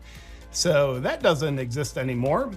We'll just move along. With both the House and the Senate passing the Epstein Files Transparency Act, we can now expect a full release of the Epstein Files so that society can finally be protected from the high-powered criminal perpetrators. Right, Mike Johnson? It is incredibly dangerous to demand that officials or employees of the DOJ declassify materials that originated in other agencies and intelligence agencies. Yes, I can see how it could be incredibly dangerous to know the truth about who the criminals are. So maybe there'll be one, maybe two redactions, Mike? National security concerns, okay? Well, Mike, I would just go ahead and redact everything. You got me scared, national security concerns and all. That makes me think of 9/11. So for my protection, I mean, please just redact as much as you need to protect us from the dangers of truth. Thank you, Mike Johnson, for keeping us safe while people like Marjorie Taylor Greene and Thomas Massie are trying to put Americans in jeopardy by having the full truth transparently revealed. This Mike Johnson guy, he might be a Republican. I'm starting to like him. On the other hand, Thomas Massie comes in hot with wild accusations about Epstein having, quote unquote, close ties to our intelligence agencies and Israel intelligence agencies. Epstein also had close ties to our own intelligence agencies and Israel's intelligence agencies. That's why there's so much effort in trying to stop this. Massie baselessly claiming Epstein had ties to Israel is nothing more than hateful anti-Semitic accusations trying to smear Epstein's otherwise impeccable character. For more on that, take a look at this baselessness. Epstein helped broker an Israeli security agreement with Mongolia. Epstein helped Israel build a back channel to Russia during the Syrian civil war. That's not all. Epstein helped Israel sell a surveillance state to the Ivory Coast. Now that journalistic report that's based on actual Epstein emails that were hidden until a hacker exposed them is easily discredited by pointing out that the whole thing is anti-Semitic. Because after all, Epstein was Jewish, so him having ties with Israel seems pretty far-fetched. And for that matter, it gets even more far-fetched when you consider that Epstein had former Prime Minister of Israel Barak visit his private home in New York multiple times. Here's Barak keeping good company with Jacob Rothschild. And flight logs reveal that Epstein and another former Prime Minister of Israel, Omar, shared company on social excursions. Also had close ties to our own intelligence agencies and Israel's intelligence agencies. I do not like baseless misinformation, Thomas Massie. Can you get Netanyahu on the phone? Tell him to call Trump and go after Massie even harder. And in other news, you might be sitting there thinking, I want to cut off my wiener. Well, not so fast, because RFK Jr. and the HHS just released a peer-reviewed study that confirms trans procedures and puberty blockers cause harms that are, quote, Significant, long-term, and too often ignored. Wow, who saw that coming? This comes as a surprise to people who spent years crusading against female circumcision in Saudi Arabia because it's cruel and barbaric, while they crusaded for genital change procedures in America because they're safe and affirming. Really a loving thing to do. They'll need to rethink a few things, apparently. This is actually some very surprising science. That's it for today's news. Oh, and here's Thomas Massey with a quick teaser of what we'll learn in the upcoming Epstein Files release. This one's not readable. It's completely redacted. For the most part, the first 50 pages. Transparency just feels good, doesn't it? Good night. Dump the Okay, I'm going to give you a fair warning. What you're about to see is a bit graphic. Protesters inside and outside of Union Station in Washington, D.C. did a performance art. Okay, just be forewarned, it looks like a lot of blood and people are eating body parts, but here it is.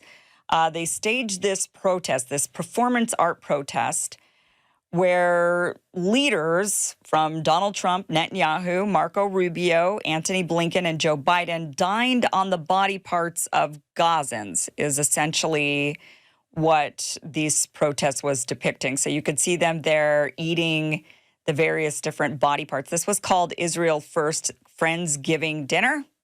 Figured it was appropriate to show you this while you're probably about ready to eat. I know, I'm sorry. I'm sorry. But this was staged inside and outside of Union Station in Washington, D.C. They had two different displays, and you could see them there drinking blood and eating organs, and they even had a menu. Let me show you. And you can see there's Joe Biden. You could see Anthony Blinken next to him. There's Marco Rubio, Donald Trump, and next to him is Benjamin Netanyahu. I have to say that Netanyahu's mask is really, really creepy because it looks pretty darn close to how he actually looks. It's like the most obvious of the masks. Like when you see a mask of Benjamin Netanyahu, that just looks just like him, and the others looks a little different. But Netanyahu, it's like, is he wearing a mask all the time, every day? Maybe. It looks, doesn't really look that different. But they had a menu here. The starter, Gaza children's limbs, 21,000 plus Palestinian children disabled by Israel. 10 plus children lose one or both legs every day since October 2023. No place on earth has more child amputees than Gaza. For the main course, stolen organs, corneas, heart valves, livers, kidneys, and bones. Palestinian bodies routinely returned missing organs. Israel illegally harvests organs from Palestinians they kill or kidnap. So this is the some of the prisoners when the bodies were returned to Palestine, those that were captured and held by the Israelis, the hostages, the Palestinian hostages they kept. Of course, they called them prisoners. Some of them were returned mutilated and they were missing organs. For dessert, illegally harvested skin, Israel National Skin Bank, world's largest skin bank, skin illegally stolen from the bodies of Palestinians killed or kidnapped. There I am. Freudian slip by Israel. Sorry about this if you're eating. Don't watch this if you're eating. And for drink, Gaza's spilled blood. 186,000 civilians and children killed by Israel.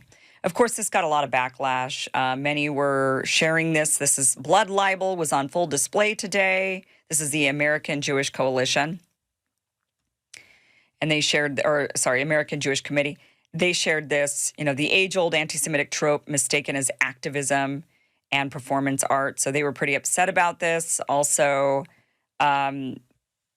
this is another video that was put out saying anti-Semites stage horrifying Friendsgiving dinner. This is the scene inside of Union Station. The ADL, of course, tweeted out the so-called Friendsgiving display that was outside and inside of Union Station in D.C. yesterday was nothing less than abhorrent. The anti-Semitic blood libel was on full display, featuring representations of the Israeli Prime Minister and American officials from the current and past administrations at a table with fake bloody organs, marked harvested organs in plates and cups of red liquid labeled Gaza spilled blood. A large menu placard offered a buffet of misinformation. Anti-Semitic tropes, take your pick. Learn more about the anti-Semitic blood libel and other tropes here at antisemitism.adl.org/blood. Let's just click on that link for a minute. Let me tell you about Ground News, a platform I genuinely use and actually like. What I appreciate about Ground News is that they don't pretend to give you unbiased news. Instead, dozens of outlets covered it, but depending on where you looked, the headline totally changed the tone. Some left-leaning outlets framed it as Trump's going down, while right-leaning outlets focused on who's represented or representatives of, because obviously these are not the real people. Benjamin Netanyahu is Jewish and Antony Blinken is Jewish. But otherwise, Marco Rubio is not, Donald Trump is not, and Joe Biden is not. So when they say, this is anti-Semitic blood libel, I guess because the Israeli flag was draped all over the table. Obviously, this is all done at behalf of Israel. But the ADL gave us this link. Let's just find out what they say blood libel is. Myth: Jews use Christian blood for religious rituals. A major theme in anti-Semitic thought and propaganda is the blood libel, the myth that Jews murder non-Jews, especially non-Jewish children, in order to use their blood to perform religious rituals. Most prevalent in the medieval and early modern period, this peculiar accusation has plagued Jews and incited violence against them for centuries. Okay, I don't think anybody is accusing you of killing Gaza children for some sort of ritual, but certainly, yes, you are being accused, and I think rightfully, of killing Gaza children in order to fulfill what you believe to be a biblical prophecy of God granting you the right to this land thousands of years ago. So, now there are dead children. This is not a blood libel claim. Blood libel stemmed from when there was mysterious death of a Christian child or a mysterious disappearance of a Christian child, and it was then blamed on Jews. And then that was the blood libel claim. And blood libel has led to, lots of different for example, Nazis. Blood libel helped stage modern anti-Semitism by cementing the image of Jews as uniquely cruel, dangerous, and conspiratorial. And Nazis later weaponized that older myth directly in their propaganda. It provided an emotionally charged template that could be updated and secularized, but still cast Jews as child killers and enemies of normal society. I mean, there are a lot of dead Gazan children right now. I mean, that is just a fact. And it is done on the basis of the land belongs to Jews and nobody else. And that God said that the land belonged to Jews. So Nazi propagandists explicitly reused the blood libel motif, including accusations of ritual murder in their media ecosystem. For example, the anti-Semitic paper Der Stürmer ran issues devoted to the theme and presented Jews as ritual child killers. I mean, I don't think they were killing the Gaza kids as a ritual, but you could say routine child killers and not ritual child killers, but routine? I mean, if you don't want to be accused of killing kids, then don't kill kids. It's kind of... Okay, this is the American Jewish Committee. They were mad too, of course. Blood libel was on full display today at Union Station, Washington, D.C., dressed up as activism and performance art. This was nothing less than the revival of one of the oldest and most dangerous anti-Semitic tropes in history. Blood libel has fueled violence, persecution, and massacres of Jews for centuries. Seeing it resurface in our nation's capital is both horrifying and unacceptable. At a time of rising anti-Semitism, leaders and authorities must condemn this display and ensure that public spaces are not used to spread dangerous hate. No, I mean, again, if you don't want to be accused of killing kids, don't kill kids. And the Israel war, let's see what Jonathan Greenblatt had to say. Always love to hear from him, don't we? The grotesque Friendsgiving stunt at Union Station is a sickening and blatant display of anti-Semitism. What organizers called activism was, in fact, modern blood libel. Did they all get the same? They did. They all got the same message, right? Because it feels like they're all putting out pretty much the same thing, like the exact same message. So they got the notice. You got to put this out there. We've got to say this is blood libel. So there's no place for this hate in Washington, D.C. or anywhere. Okay, let's see if this one sounds the same too. Oh, this one's a little different, it seems, kind of, right? Israel War Room. Disgusting. Today, anti-Semites stage a horrifying anti-Semitic trope-filled Friendsgiving dinner inside Washington, D.C.'s Union Station. This blatant promotion of blood libel and Hamas propaganda must be condemned. I don't know. Maybe that did kind of sound the same, just shorter. But it does Go look ahead, like, did pause it they for a all say second. blatant? Did they all? Maybe it's just me. Did either of you guys hear the part where they denied that the things on the menu were not factual? Yeah, that's what I wrote down in my notes. Is like they just attack them for being anti-Semites, but they don't even attempt to refute any of the claims on the menu or any of the positions being called out here. I mean, if they weren't really organ harvesting, certainly their talking points would have said, hey, the organ harvesting, the skin farming, this sort of thing that's going on isn't going on. And these are baseless accusations and therefore driven by racism. But instead, they just cut to racism and don't address the accusations. It reminds me of when Bibi Netanyahu got asked about his involvement in the assassination of Charlie Kirk, and he denied it without saying that they didn't do it. And then he had to come out like a week later and like deny more. It's just interesting, and I'm sure it doesn't play into any of the other stories we're about to cover. Yeah, Just fascinating. Yeah. Dead on. I mean, and I think, there was a good presentation. It makes the point in a way that I would argue it seems like they don't cross the line of anti-Semitism, quote unquote, because they're using the state flag of Israel. So again, we can make a differentiation between, which has nothing to do with the Bible or the 12 tribes of Israel. Exactly. It's an occult symbol used in occultism that is part of Jewish mysticism. It's the Star of Remphan. I think it's mentioned in the Bible, actually. I think it is, but not with the people that were the chosen people, I don't think. Exactly. And I would say that that's not a representation of people of the Jewish faith, that Israeli state flag. I know that Etienne would back us up on this, that is a government entity that they are critiquing there. And also they brought in the Biden administration and Blinken and Trump and Rubio. So it's like the perfect condemnation of all parties responsible. It says this isn't a Republican issue. This isn't a Democrat issue. This is a United States feeding the beast of Israel issue. Look, so it's dead on, man. I can prove it has nothing to do with the Bible because the World Jewish Congress in 1897 had its first meeting. And if you go to images, you will see there should be, here it is, the famous picture of the meeting. And if you look around at the flag on the wall in the meeting, it is the Star of David, the Star of Remphan.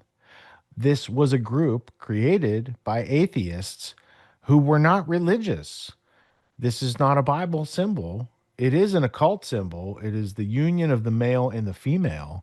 It is a fertility cult symbol that goes way back further than the Romans and Christianity. So just putting it out there that, symbols are there and used by people who believe in the ideas that they represent. That seems to be history. So don't let them gaslight you, I guess would be my point. Yep. But yes, the World Zionist Congress, if we went to, if I went back a page and just went to the wiki, I'm pretty sure that we would have the flag on the wiki as well, because it's not my first time educating myself about these things. Let's see. Back a page. Oh, I went too far back. Now we're here. All right. First Zionist Congress, Times of Israel. It's a historical document. It's a famous picture. So we're going to see if the Times of Israel will serve us up here with, they got a commemoration. Here's part of Ben Gurion. There's the flag. There's the modern usage of the symbols. Do they have the historic photo of the Congress in action? Here it is, from Basel in 1897. Can we make it bigger? Can I control plus? Let's see. The flag of the First Zionist Congress is all nearly identical. I think it has a lion inside the Star of David. And here on the wiki page, we should be able to see it clearly. It's hard to see even there, but there are other photos that clearly show the association of that symbol with an organization that has nothing to do with the 12 tribes of Israel or the chosen people who brought about the Messiah, after which the chosenness was supposed to be done. So anyway, there's a lot of these congresses. They're held in various places around the world. And this is good general grammar to understand the positions that are on the playing field being carried out right now. So, with all that being read and said, Good morning. We have a Star fresh Ram fan aside, let's go to Colby's. He's chomping at the block for the next block. We have an example of AI being used to deliver news. So JP played a fake news guy. Now we're letting you know this AI is doing a fake news thing. Let's see what is the purpose of using AI to frame such Candace clips and circulate them during this time of mourning Charlie Kirk. Let's go to Jake GTV and see what the AI lets us see. Good morning. We have a fresh update on the Epstein-Kirk case. Yeah, and TPUSA is absolutely covering up his murder. Right. Thank God for Candace. Straight up. Tammy, take it away. Chloe and Michael, good morning. We're here with producer Berg, and he is not happy about this episode, but we're going to have Candace on anyways. We fired her for being antiseptic. Shut it down. Do you want to know who was also asking a lot of questions? Charlie Kirk was asking a lot of questions towards the end of his life, right? He was asking questions, hitting hard about Jeffrey Epstein on his show. Epstein with his little friend Ghislaine and Ghislaine's father, Robert Maxwell, who was obviously a spy of the Israeli intelligence agencies, but there was something else going on here. Shut it down! Jeffrey was a member of God's chosen people, and you're not allowed to ask questions about his ties to Israeli intelligence on my show. Shapiro-Stein, explain to the Goyim. Thanks, fellow chosen person. Just because he was heavily funded by Zionists doesn't mean we hired Mossad to execute a JFK-level assassination on Charlie, leader of the free world. Take it away. Are you still talking about Jeffrey Epstein? This guy's been talked about for years. And are people still talking about this guy, this creep? That is unbelievable. I was done with MAGA at the moment he looked us in the face and he said, what files, right? What are we still talking about Jeffrey Epstein? Yeah, who's still talking about Epstein, right, Ching Chong? You're literally retarded. Candace, back to you. You guys still talking about Jeffrey Epstein? We're now getting these emails, and it only further implicates this administration in an astounding cover-up. All of this, again, the truest victims being the children. We are a nation that is ruled by perverts. We are. We just are. Bunch of perverts. That's absolutely based, Candace. I think Charlie was saying something about this. Roll the clip. It's nothing new that if you're in the intel agencies, you want to try and get as much blackmail on powerful people as possible. Easy, not hard. And this is no longer just speculation. Shut it down! Fine, we may have blackmailed J. Edgar Hoover, the director of the FBI, to send weapons to Israel since before 1948, but that's none of your business. Gosh, Charlie knew what he was talking about. Let's hear the official narrative from our government sources, the people who we love and trust so much. What are you going to do about the Zionist blackmail? I don't even know what Jeffrey Epstein means. Is that a noun or a verb? It was Tyler Robinson. Israel! That's anti-Semitic. Trump's in the files, and Michael Obama is a dude. Bergstein, go ahead. Hambana, why are you letting people like Candace question her friend's assassination? Anti-Semites are starting to blame the Jews and we're victims. Oy vey. We fabricated the furry trans lover. That person disappeared. We tried to force a confession. That didn't work either, so we're looking absolutely retarded, I know. Straight up, like, didn't they run for office on the basis of exposing that? Oh, yeah, QAnon. I guess converting to Judaism and covering up Israeli trafficking rings is more important. Right, but Israel is still our greatest ally. Whatever you say, Daisy. All right, John, stay focused. Just because Shapiro-Stein hired an OnlyFans model doesn't mean you should throw out your values. But at least we're not like the Christian Zionists at TPUSA, whose suspicious takeover of Charlie's company gives us the creeps. Thanks, Ching Chong. Yeah, so Charlie's pastor, whose dad is a naval captain and assistant chief of staff for psychological warfare in the Navy, is the one trying to get his son to take over Charlie's spot, and I'm just not retarded enough to buy that. If you don't, support Turning Point Faith, especially given this terrible thing that they're going through, these were his real friends, and there's something wrong with you. You're not godly, right? It's godly to accept the Fed narrative. Now you're starting to get it. Just because you're the #1 podcast and nobody listens to me doesn't mean I can't gatekeep what people should or shouldn't say. I'd fire you again if I could. Back to you, stupid Goyim, and up yours, Candace. Wow, thanks for that, Shapiro-Stein. And in other news, I'm still waiting on that raise from Producer Berg. You have been a good Goyim lately. Right? Let's learn more about Daddy McCoy. Now let's bring in Daddy McCoy. Wouldn't say he strikes me as something else entirely. And he similarly had some rather impeccable timing. Rob McCoy, as you very well know, was the senior pastor of the Godspeak Calvary Chapel in Thousand Oaks, California. He was funded, his church was funded by the Wilkes brothers down in Texas. They are a part of what is described online as a cult. It's like Christians for Jews.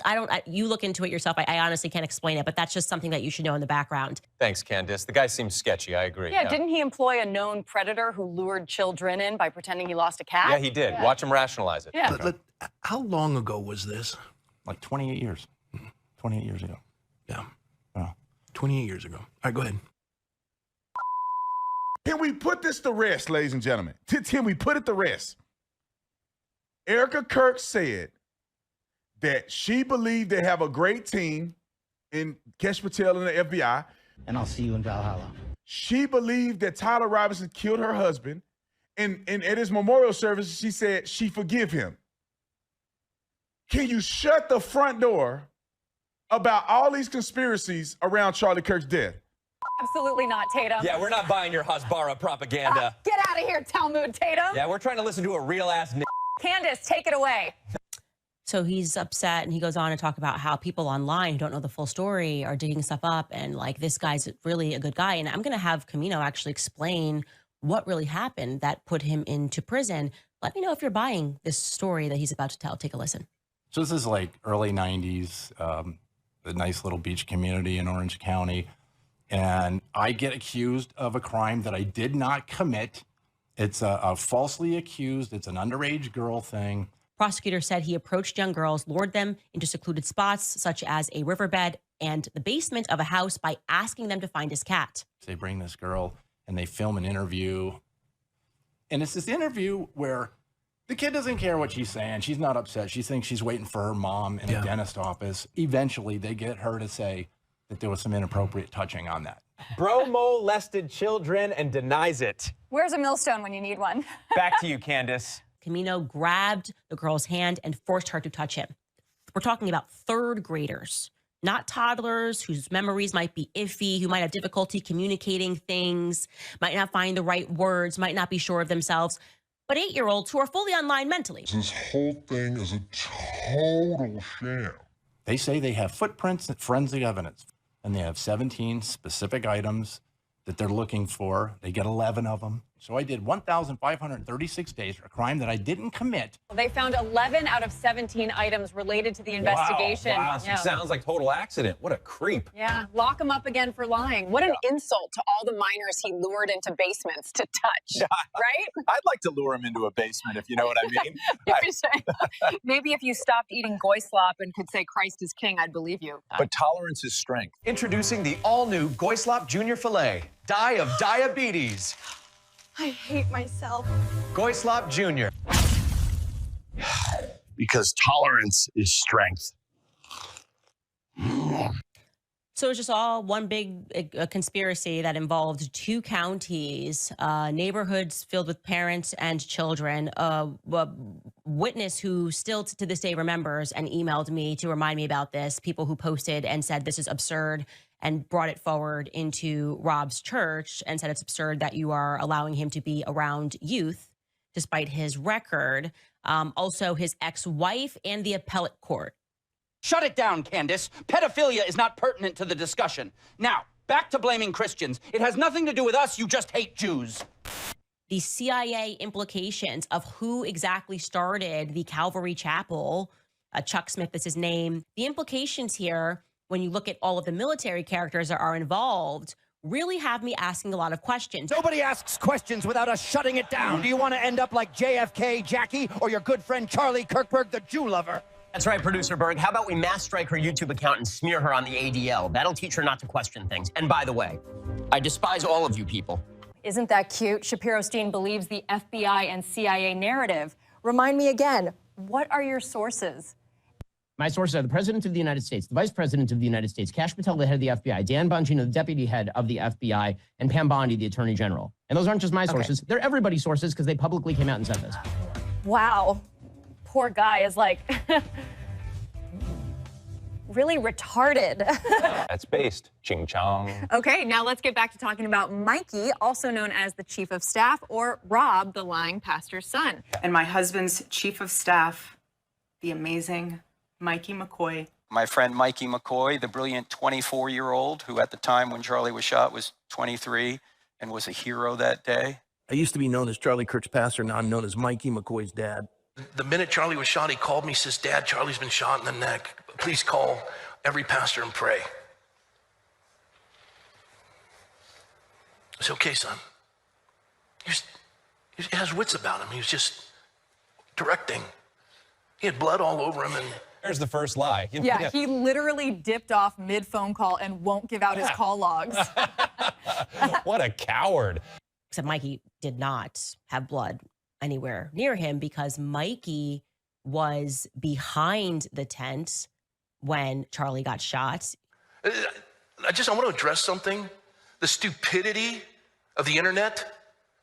Oh, signals? Really? You're going to put that garbage out? That they were giving hand signals? I don't know, man. It kind of looked like hand signals. Real. I guess we're the crazy ones. That was Frank Turek. He was covered in blood because he was giving Charlie CPR. And false. Looks like lie number 2. Literally nobody followed protocol on addressing a gun wound. Nobody. Let's see what the normies think of Mikey fleeing his buddy after he got assassinated in public. And then you see more and more that they're taking the body and bringing it into the van, and he's all the way over there on the phone. It was Charlie's dream to always go to Asia, and Blake and I got the gift of being able to tag along for that. And so I brought the camera with me. I've never traveled with a camera before, but I decided, it'd be a good idea to mic Charlie up, do some content with him while we're there. I don't see this intrinsic evil when I look at Mikey McCoy's eyes, but however, I do think he was hyped, okay? I think Mikey was promised or told or encouraged that he would become the new Charlie, and it is a fact that was the #1 sentiment that we received from our Turning Point USA insiders following Charlie's assassination. Shut it down, Candace. If you don't get the heck off my show, you're getting the Jackie treatments. I'm this close. You really want to test me? So cranky. Jeez, okay, Producer Berg says we got to shut it down or I'm not getting that raise. Come on. We didn't even get to the Boyers or Andrew Colvett yet. That's so antiseptic. Stop mentioning Israel. When did you become such a pussy? You're right. Bussa. I think I might have unfollowed Jake GTV because I feel absolutely retarded.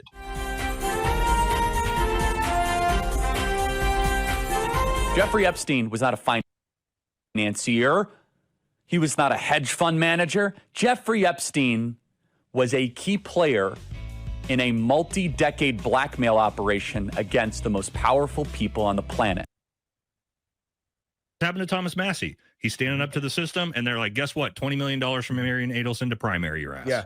That's what you get for trying to stand up to the system. And what are they standing up for? They're standing up to hold the elite pedophiles accountable. It's like they stood up we can't do that. for children and women who had been victimized, and that lands them as like enemies of the state. Like, what could possibly be a more like pure-hearted effort than trying to expose people who have like victimized and raped women and children? It's like, I want to get Chris's take on this, because we obviously see. Let me do a couple of these super quick. Yeah, go ahead. I definitely want to do that too. That's why I was like, let's just go through these real quick, and then we'll do. Okay, so Raymond wants to know which is more evil, with the Nazis with gas chamber, with the Jews are nuke tech. Both killed millions. I'll tell you this: gas chambers aren't actually effective at killing people, so that part of the story doesn't make any sense anyway.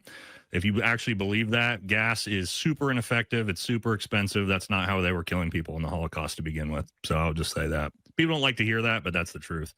I think that was sensationalized because it did happen in very small, concentrated areas. Most of those were delousing delousing. So lice was a huge problem. Right. And so anyone coming into Europe, especially, was going through big delousing facilities. That's the truth on that. I'm not saying the Holocaust didn't exist. I'm not saying that, but the gas chambers, to Chris's point, was very sensationalized through history. Yeah. And nuclear tech is just the inevitable end of tribal human nature, where you don't trust people who are in out groups. And it's like, as science advances, like, well, what if these guys do this, to the point where you develop weapons that would literally evaporate the entire earth, and you have multiple countries that have hundreds or thousands of them. Speaking of which, did you guys watch the movie House of Dynamite? Did you guys watch that? Haven't caught it. Is that the one where the nuke goes off, or it's going to go off in Chicago, and the president has to decide if he's going to nuke somebody back or not? Correct. Yeah, that. Yeah, I've seen that. It's a good movie. It's a It weird was ending. very good. The ending, everybody hated it, and I will argue with people all day. I'm like, no, that's the best ending, because you see, it doesn't matter. Makes no fucking difference. It doesn't show what the president's decision is, if he's going to nuke somebody back or not. He just goes into a bunker, and that's all you get. Yeah, and it's because you realize, you're like, our society is fucking over either way. Like, it's done. Like, just the one ICBM, and it's all over. You know. That's why I mentioned earlier was the that whole concept of mutually assured destruction. Yeah, that's what we had with the Russians. Yeah. Yep. Yeah. We had that bipolar. Hey, you launch, we launch, everybody dies. Yeah. And it actually, I mean, there was a lot of proxy wars going on in the Cold War, but it actually stopped World War III from happening. Interestingly enough, it's one of those things that, like, thus far, nukes have been a nice insurance policy where superpowers don't go to war anymore. And it's like, look at all the peace we have, unless at some point they go off and then everybody dies. Now we just do proxies around it. Yeah. You know what I mean? Yeah. Nick, it says, Nikki Navy says, I know American citizens, you didn't know that New York was a state and thought Georgia was in the Midwest. I've seen those videos too, dude. Like, where they ask, they usually are just like dumbbell, like, 25-year-old white kids, and they're like, hey, do you know where this is? They're all, no idea. Or like, name 3 countries, and they're like, Africa. We started this video kind of like in a jokey mood, but the longer that I go and the more I get into it, the more serious this is, and the more serious that I realize we are under attack. All of us, we are under attack. I trust Kash Patel to tell us if it is real. No, I don't. I trust Kash Patel for sure would not tell us if this is real. Okay. For a multitude of reasons. All right, Jesse on Fire, welcome back. So lots of information to cover on this Candace Owens situation, which is apparently the #1 trending topic in the United States, certainly, or at least on my X, dude. It is all anyone is talking about, and there's a lot to cover. I mean, listen, dude, who would have thought that if you accuse a sitting president of a NATO country of paying to have you assassinated, that would cause a lot of stir on the internet? I mean, it just seems crazy. Like, I figured that would just kind of go right through the news cycle and no one would cover it. It's funny because that is basically exactly what is happening in the mainstream media, right? If I go to any of these mainstream narrative, like mainstream places, like, none of them are covering this. Okay. That should be very telling to people. Okay. That would be the front page of every single outlet. If the #1 podcast, political podcaster in the world on the left was like, hey, they came up, they're like, Russia paid to have me killed. Okay. That would literally be the biggest story ever, especially if they sent that information to the US government like Candace did. Okay. But nonetheless, obviously there's a lot more going on with this story than just that. So we're going to look at what she's saying. We're going to look at how people are reacting, and we're going to go like that. Now, check this out. This is on Candace's story, where Gabrielle Cuccia, that sounds wrong. It's like, Gabrielle, what's your last name? She's all Cuccia. You're all, really? Yes, it's pronounced Sukiya. It's like, that's a little better, because that must have been rough to grow up with. You know what I mean? Anyway, but that actually, she's probably married last name. What are we talking about? Nothing. She said, waiting for the FBI to give us the details about Candace as fast as they could about Tyler Robinson. I mean, yeah, that's fair. I mean, that's fair, I guess. But given the lack of information related to both things, that's kind of like a hard thing to say. It's like, all right, well, that's true, but we don't know what the details are of how Candace came upon this information. We don't know anything. Like, there's nothing solid on the Tyler Robinson thing, except that people told us that the dad, turned in the son, and the trans furry who somehow has disappeared and never been seen ever again says that he has text messages, whatever. It's like not a whole lot of visibility on that case. And I thought we had it surrounded. Oh, but don't worry. I've also got some bonus stuff for you guys as we get through this thing. So stick around. Okay. I'm going to tell you about the French Legionnaires that may have been involved in Charlie's. Because if it ends up being French Legionnaires, okay, if that ends up being true, it ends up being Israel, the assassins from over there, French Legionnaires. Okay, I would consider that the extreme side of conspiracy, right? Like, if that ends up being what happened, I'm literally just going to be like, but anybody who thinks that's impossible is out of their mind, dude. Okay, if everybody is missing this, we live in the world that the conspiracy theorists said we did. Okay, now there's of course degrees of conspiracy theorists. I'm not talking about people who are like, the Germans went to the moon and found out that there were alien bases there, and that's why no one goes back. I'm not talking about that. I'm talking about secret societies. I'm talking about the stuff that has essentially been proven to be true lately. If you think it's impossible that the French president and the wife, whatever, put a hit, if you think that's impossible that they put a hit on Candace, you're out of your mind.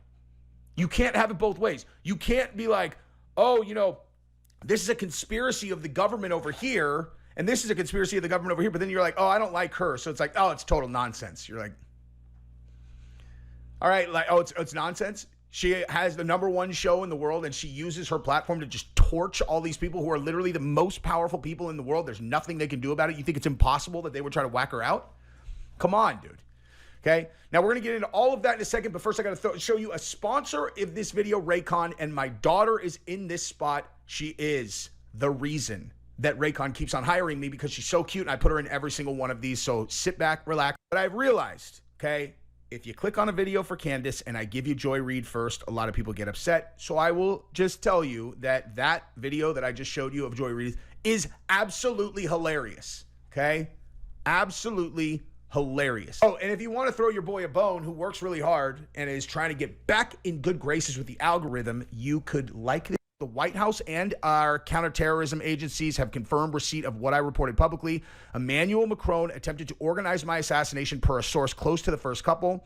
Also, I will again state that the French Legionnaires were involved in Charlie Kirk's assassination, but they did not act alone.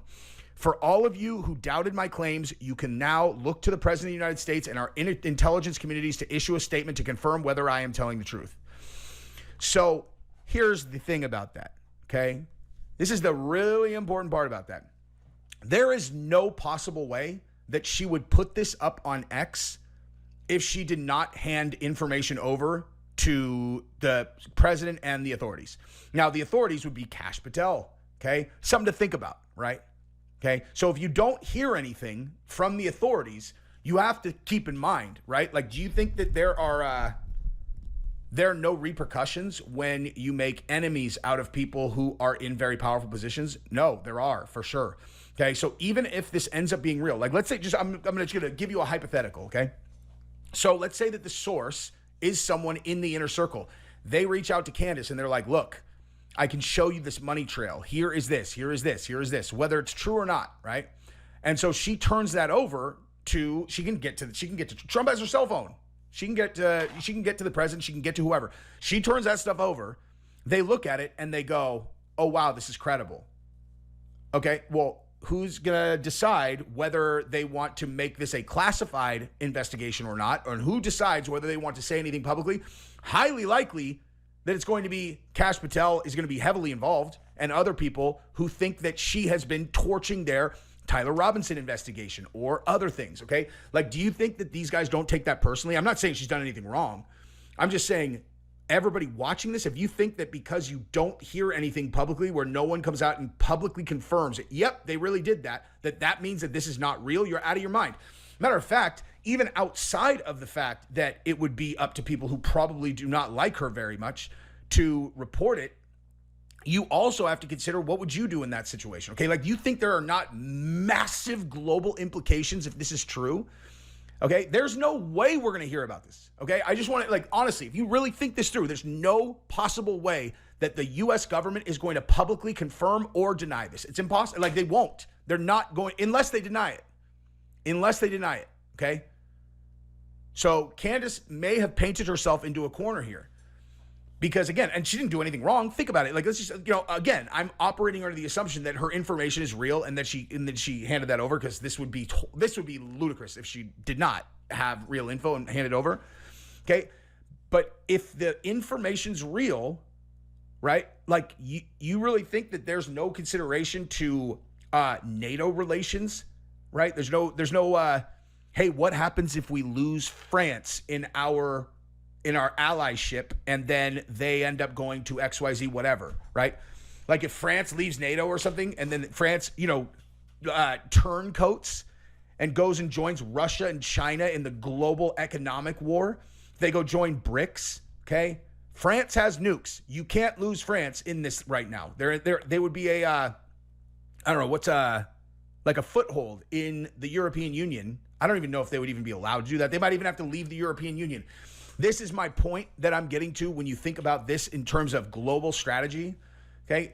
There is a massive, enormous, not even measurable incentive for Russian spies, for Chinese spies, for, our intelligence enemies to concoct this and feed it to Candace, okay? Massive incentive. And this is something that I've been realizing lately. Every single one of these stories, when you look into it and you're like, who benefits from this? Is that because honestly, that is how you should assess every single conspiracy theory, all of them, every single one. Who benefits? Okay? Because no one goes through the amount of effort that it would take to fake a moon landing or shoot Charlie Kirk or kill JFK or fill in the blank things that you think are global conspiracies. No one's going to do all that if there isn't a stated objective that someone benefits from, okay? And when you back into all of these things, you really back into like all of them. Charlie Kirk, okay?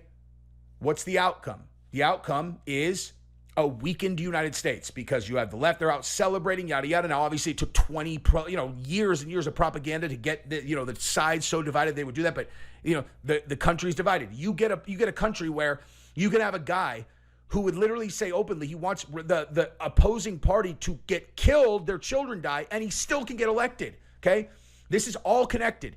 You have Candace, who has the biggest voice in the world, and they know, listen, dude, she has a reason to be paranoid. If we can get her speaking more negatively about the Middle East country that we know is an American ally, and also get them to believe that maybe France, they're not just suing, they might want to have her killed. And they feed her that information. She puts that out there. What's the outcome? It turns the American public against that country and that country, okay? And it might even turn France so hard against us that they might even try to leave the Union or leave NATO or start talking to them or whatever. Like, all of these things, every single thing that's happening is good for our enemies and bad for us. Everything, okay? Now, does that mean that this is not real? Of course not. They absolutely could be real. All of it could be real. I'm just saying the connective thing that I keep noticing is everything's bad for us. Everything is bad for us as a country. Like, being cohesive is good. If you get convinced that your neighbor is your enemy, okay? Like, your neighbor, not your country neighbor, okay? Not Canada. I mean, Canada obviously is no good for us to be our enemy either, but I'm just saying, like, the other Americans are your enemy. No, they're not, okay? We're not enemies. Everything that leads to us going after each other, or the two sides, like, I just read this thing this morning on X about how the deep state basically tried to pull off a soft coup with January 6th, as well as all of the stuff related to the Dominion stuff and how they were able to attack the Dominion computers in Siberia or whatever right before the 2024, like all this stuff. I mean, I have no idea if it's true, but this is all stuff that our enemies want. They want a weak country. They want a weak government. They want a population that hates each other. They want us to not trust the government. They want all of this. This is how empires fall. All of it, okay?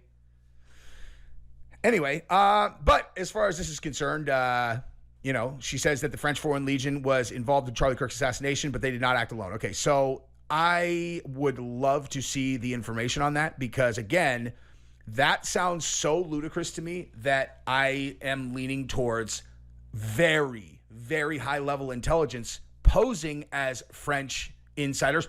They might actually be French insiders who are actually double agents of Russia or something like that. Who knows, dude?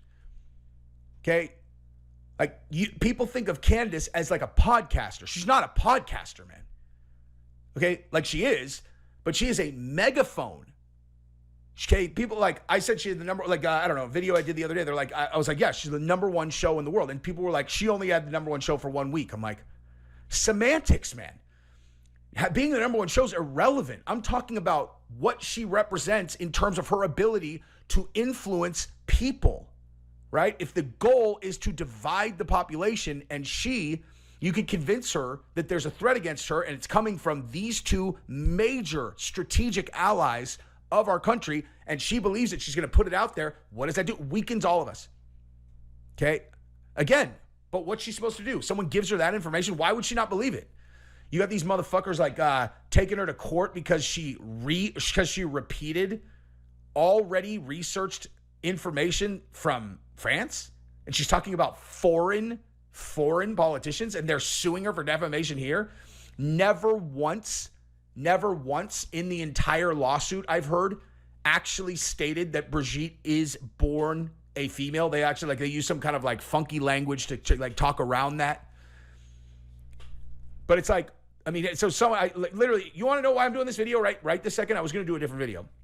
Someone in my comments was like, just like I did a video this morning about the Akash and his wife situation because I can't help it. I love covering stuff like that, dude. And they're like, Jesse, what are you doing? What is this? And I was like, huh? And they're like, why aren't you talking about the Candace situation? I need to know what you think. So whoever commented that, you did it. That's why I'm doing this video now. I would have covered it tomorrow, you know. But like, you want my thoughts? These are my honest thoughts. I have no idea whether it's real. I could see it being totally real. I could see it not being real. I think that the end result is bad for us no matter what. Okay? Bad. And do I trust Kash Patel? Okay? Do I trust Kash Patel to tell us if it is real? No, I don't. I trust Kash Patel for sure would not tell us if this is real. Okay? For a multitude of reasons. A, he hates Candace. B, you can't just come out and go, yep, the French president tried to have one of the most prominent voices in your country murdered, and they conspired with international hit teams. You can't say that publicly, okay? Everybody needs to understand that, because if you don't hear anything, that doesn't mean she's wrong. All right, so now let's get into the fun, more fun part at least, and let's just watch, let's just see how people are reacting to this, then we'll do Joy Reid. Okay. Candace, receipt simply means someone opened an email or logged an online report. It does not confirm your claim, your source, or your interpretation. That is not how intelligence verification works, and you know it. I love when I see someone talk to her like that, and then she responds. I'm like, oh man, she's gonna fucking eat this bitch. She's like, hey, why are you explaining English to me like I'm not a native speaker? I said what I meant. They confirmed receipt of my claims. Obviously, they will have to investigate it and then inform the public as to whether or not I made it up, which I did not. Yeah. Okay. I've gone through this lately, actually. Okay. Maybe at some point I will be able to tell you one of the craziest things that's ever happened in my entire life. Certainly top 3. Okay. But I still cannot talk about it. But I will be able to at some point, and it is a wild tale, man. Okay. But nonetheless, yeah, you turn it in, you don't really know what happens to it. Somebody will tell you like, oh, this went to this person, and you're like, damn. I mean, at least for me, I don't have fucking access like her. It's like, that's all right. Well, at least we know it's going to get looked at by, top brass, right? Okay, so Trump and Charlie warned you. You didn't listen. Now your kids are in danger, and everyone has to bail you out. What on earth are you stupid? Who is this? Okay, who is this? What are you talking about? What on earth are you talking about? Good, Bullet. Because Trump asked her to stop talking. So if you catch all the episodes of Candace, which I have not, if you follow through, there's a mysterious airliner, air jet, military jet, surveillance jet, intelligence jet, depending on who you ask and what tail numbers you run on what system. It's a little suspicious. And then she tracks it, and it seems to follow Charlie and Erica Kirk for like a year and a half before the event. And then she tracks it, always doing business out of Delaware. And then the attorneys in her case against the Macrones are also out of Delaware. Same office, too. Same street, same suite. Where Homeland Security and Secret Service and those guys operate. And then Egyptians, or pseudo-Egyptian flights that might have had French Foreign Legion mercenaries on it. There's a whole lot of interesting things that you could pick up. I'm not sure what her direct accusations are, but she's noticed a bunch of evidence that, as an objective observer, I don't think should be there if Tyler Robinson is the culprit and lone gunman. But, like all these things in current events, you have to wait till the dust settles so you can see clearly through the history, and what was actually going on at the time is hard to discern during the present time. So that's what we try to do every week. But before we go to thank yous, I wanted to at least put that out there that there is some evidence, there is some credible leads to be followed up on whether or not the French Foreign Legion and the former Rothschild banker known as Emmanuel Macron, who might have worked with another French Rothschild creation, the Prime Minister of Israel, to maybe put the squeeze on people like Candace. So it's interesting, and there's much more to those stories, but I just wanted to bookmark that there. Were you familiar with the Egyptian private plane following them around, that part of the story yet, Scott? Yeah, it's kind of funny because it was like last week. And then, of course, this week with the holiday, but the week before, too, just so happens like a lot of the shows I tune into fairly regularly, we're all kind of taking the week off and stuff. And so I was like jumping around, listening to some content I didn't really typically normally. Plus, I was working a lot that week, and so I needed lots of stuff to listen to. And I did kind of deep dive on Candace's series over maybe the last 5 episodes or something before her hiatus this week. And so it is interesting stuff. I'm not going to deny it. And if nothing else, it just points to just the plight of a conspiracy theorist in general. It's like the government or these agencies or law enforcement who are entrusted to do these investigations and maybe provide some disclosure or actually find a suspect that matches up with the physical evidence. It's their job to do that. But in every single situation, that never happens. And so it's up to us to speculate and draw our own conclusions based on what evidence we do find. And we never get the full story. So she's doing what, on the surface, it appears that she's doing that. But then, of course, you have to ask if she's challenging the most powerful people in the world, Israel and all these Jewish billionaires in France, and she has the #1 podcast in the world. What's going on here? Is she being propped up? Is she driving a narrative a certain way? She's the #1 podcaster on Jewish-owned platforms. So it's like, how does that even work? If this was really a threat to them, or if she was really, maybe it is there to make it all muddy and to all discredit, because that's something they like to do. They like to put out false information to discredit and make us look like idiots. So is she just playing that role? I don't know, man. It's an interesting saga. She's somehow written herself into the story in a pretty profound way. And you can also see how this is all generating clicks and ad revenue and attention to her doorstep. So that has to be taken into consideration as well. So it's interesting. I have to admit, I'm a sucker for the cortisol and the drama. So I get sucked into these things, and it's to me, it's all a movie. It's all a movie. It's all a show, the greatest show in the world. Like, how could you be bored these days? Like, I don't have Netflix. I don't have, these other streaming services. I am just so entertained by all of this stuff that I don't need that stuff. I don't waste my time with that, because reality is so much more fascinating than any of this other nonsense. So I don't know, man. It's interesting. I'm sure this week nothing will happen at all, and we won't have much to talk about next week. Yeah, they're going to save it up for the end of the year. There'll be a lull. this week. Before we go to Colby with the thank yous, where would you like people to check out this week? Sure. Yeah. So rebunked.news is the links to everything that I do. If you guys haven't heard the music I put out an album last year. I got t-shirts in the shirt shop. I was mentioning some in the chat earlier. I got lots of cool shirts at rebunkedrecords.com. At least go listen to the music.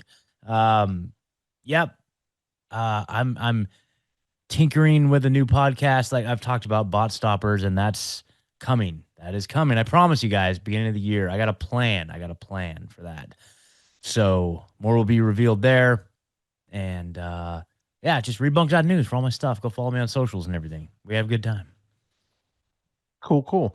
All right, let's go to Colby, and then we'll announce our final block for this evening's flight. What do you got, Colby? All right, over on Rockfin, we've got $20 from Mitchell T, who said, fantastic show as always. And over on Rumble, we had $5 from Bunny Ripley, said, thank you for featuring Due Dissidents, made me happy. And $5 from Terrence Creek Todd, that was asking us to invite Paul Kingsnorth to GTW to discuss his book Against the Machine. And I think Scott was reaching out to him. And then we had $20 from Michael Salehi, said crazy week. And that's it. Well, thank you for that. And we also have a special video from Colby coming up. But at this point in the show, having given you many full hours of interruption-free, commercial-free analysis on the week's news, I must do my due diligence, not my due dissidence, my due diligence, and let you know that if you go to getautonomy.info and you click any of the buttons and you enter your email in there, I'm going to have, for the first time in history, I decided to help people out for Black Friday and Cyber Monday and make a couple special things that might help them get started or lower the barriers to entry and take away the excuses and remove the obstacles so we can get more people in the autonomy universe of freedom and liberty and a fear-free zone of mutual understanding. So let me say it like this.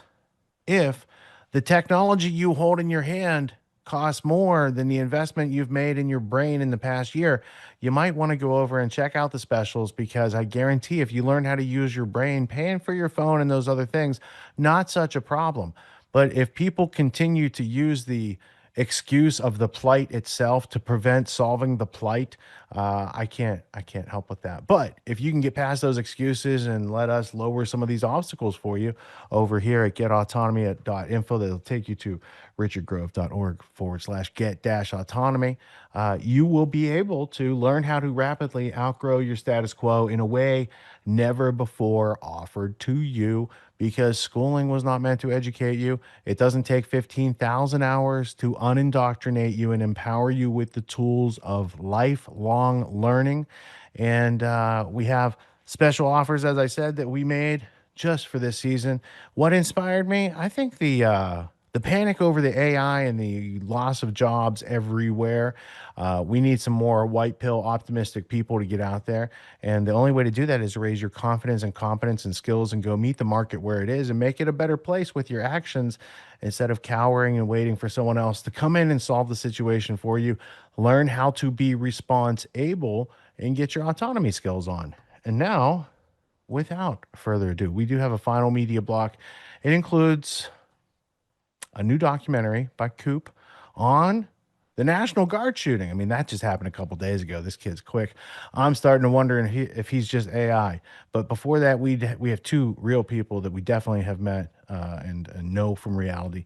We have friend of the show, Kevin Schmidt. He has a video out revealing the truth, Texas tax system exposed.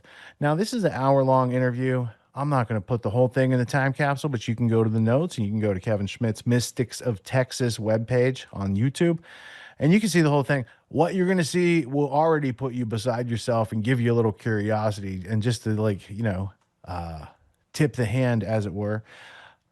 This county or this local official, right? Because the if you rewind, Kevin has a property that has a religious facility on it. The government of the federal variety says no problem to his tax exemption, but the local yokels down there in his area want to exercise some authority.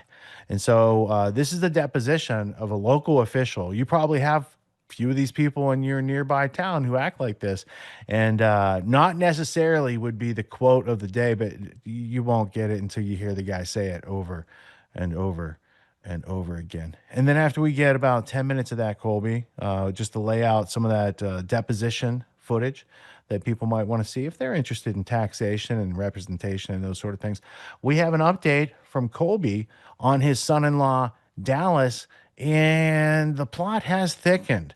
So we definitely want to put the update into the record and have a call to action for anyone who might have information, guidance, opinions, suggestions, activism. Call your local people, call the consulate, all these sort of things that can be done. I want to put that on the record. And then final piece in the puzzle tonight, the National Guard shooting was a false flag, ? Get ready.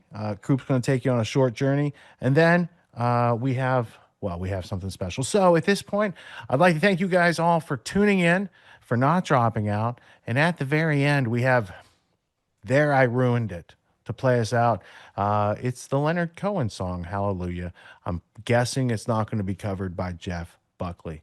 Thank you to Colby, to Cody, to Leah, to Martin, to Scott, and to Etienne de la Boetie, because I know it's not Efi, being from Catalan or wherever Barcelona he's probably from. We'll have to ask him next time where his origins are.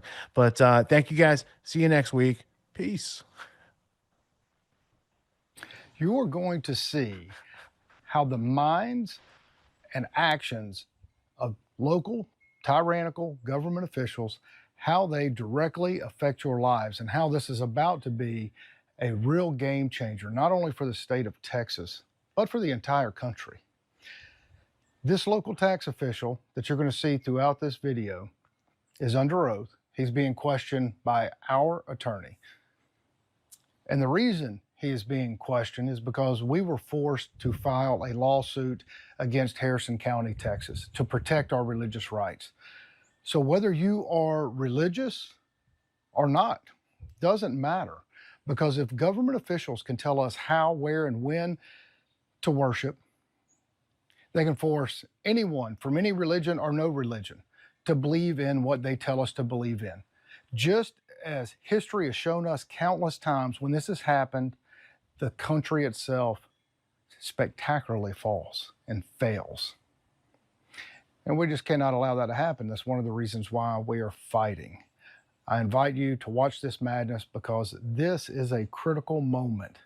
With all of the madness going on in this country, this is a big, big spark that leads to the fiery downfall of the United States. And I think we can prevent it. And I think some common sense can be had here. Maybe. We'll see. And that's for you to determine. Watch until the end because it only gets more sinister. Right now, you're going to hear the chief appraiser of Harrison County, Texas, say that lawsuits do not cause religious organizations or churches any harm. That is what he's going to say, and the absurdity of that. And we're going to go through this video, and I'm going to take these different questions our counsel is giving him because we had to sue Texas, which is Harrison County, Texas, for our religious freedom and our religious fight. And this is everybody's fight, again, no matter what you believe. And here it is. Do you think forcing a lawsuit affects the exercise of religion for a church to have to go through that process? Objection form. Not in my opinion, no. Well, church runs out of money, it can't continue, correct? Not necessarily. Okay. Could you see how a church could not continue if it ran out of money? Not necessarily. But it could happen, right? Not necessarily. All right. You can't foresee any situation where a church would run out of money and be forced to shut down? Not necessarily. I'm not saying that it has to happen. I'm saying, could you foresee some sort of situation where a church runs out of money and then it is forced to shut down? I cannot. Okay. That's, you can't grasp your head around that? No, it's not that I can't grasp my head around that. It's just I disagree with the premise. Okay. Tell me why. Why would a church need to shut down because of lack of funds? Because it can't pay its bills. What bills does it need to pay? Mortgage. Why does it need a mortgage? All right, well, because it might have to borrow money to buy its property. Why does it need a property? Okay. Because it needs people to come. Do you understand? Some churches need land to have people come and visit, right? Not necessarily. I know you're saying not necessarily, but it is feasible, correct? Feasible? Yes. No. Necessary? No. Okay. What I'm asking you is, if a church has caused financial harm, is it the district's position that it will never have to shut down no matter all the financial harm caused to it?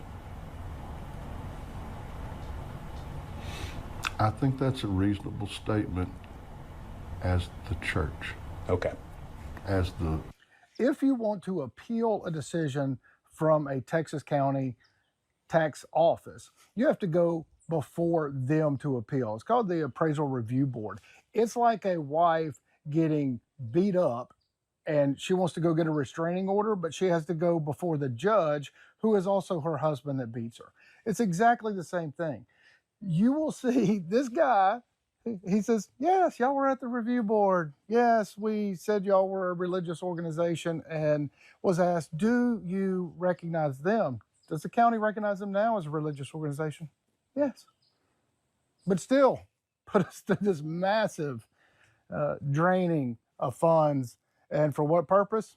I don't know. It seems very nefarious, but you can make up your own mind. It says the appraisal district does not deny that there's a church out there. Did you hear that? I heard that. All right. That's the district's position, correct? Yes. This gets even better, because once we were approved in front of legal counsel with the previous tax appraiser, he says then he changed his mind because we offended somebody, which is an outright lie. There's no evidence. They don't have it. It doesn't even matter, because if anybody if anybody's ever gone to a church and they got offended, or went anywhere and got offended, and that was the reason why you had to shut down your business or shut down your church or shut down whatever it is you're doing, then nothing would ever be open, ever. Crazy. Have you ever heard that Robert Listman told Kevin Schmidt that tax-exempt status was denied because someone complained that they were offended by the church's religious practice? I believe that came up yesterday in deposition.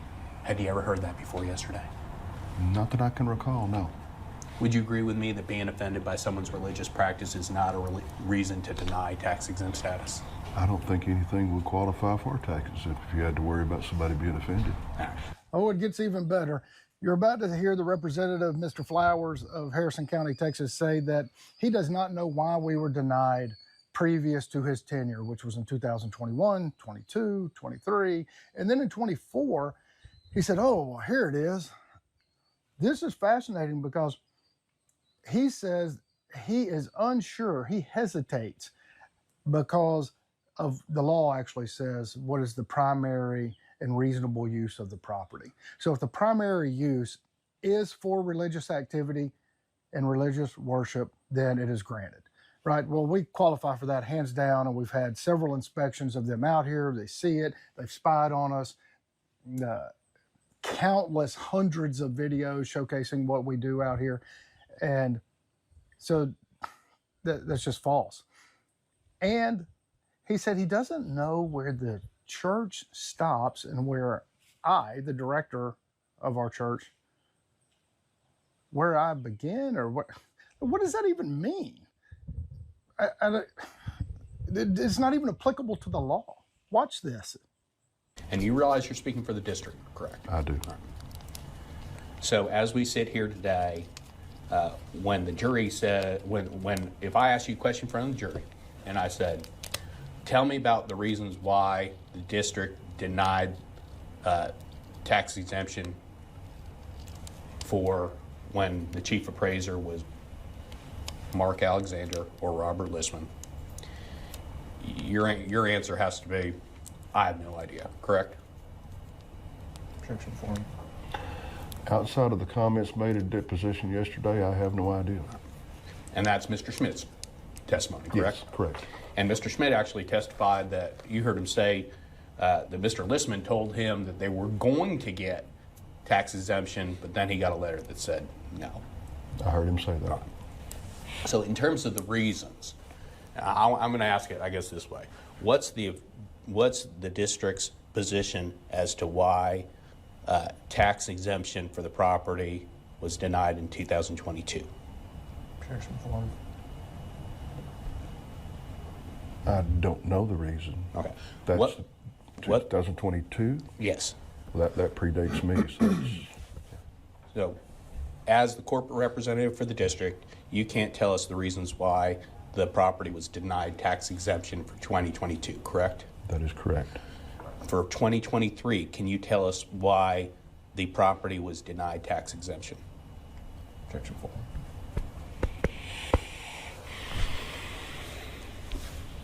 Let me rephrase that. No, As no, the corporate, it's a timing issue. okay. As the corporate representative for the district, can you tell us why the property was denied tax exemption for 2023? No, I can't. As the corporate representative for the district, can you tell us why the property was denied tax exemption for 2024? Okay, now we're talking.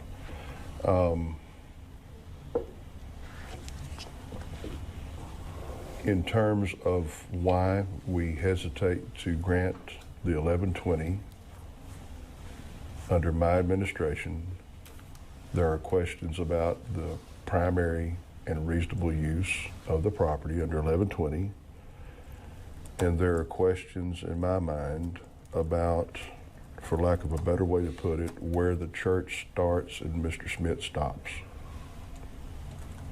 Did y'all pick up on that?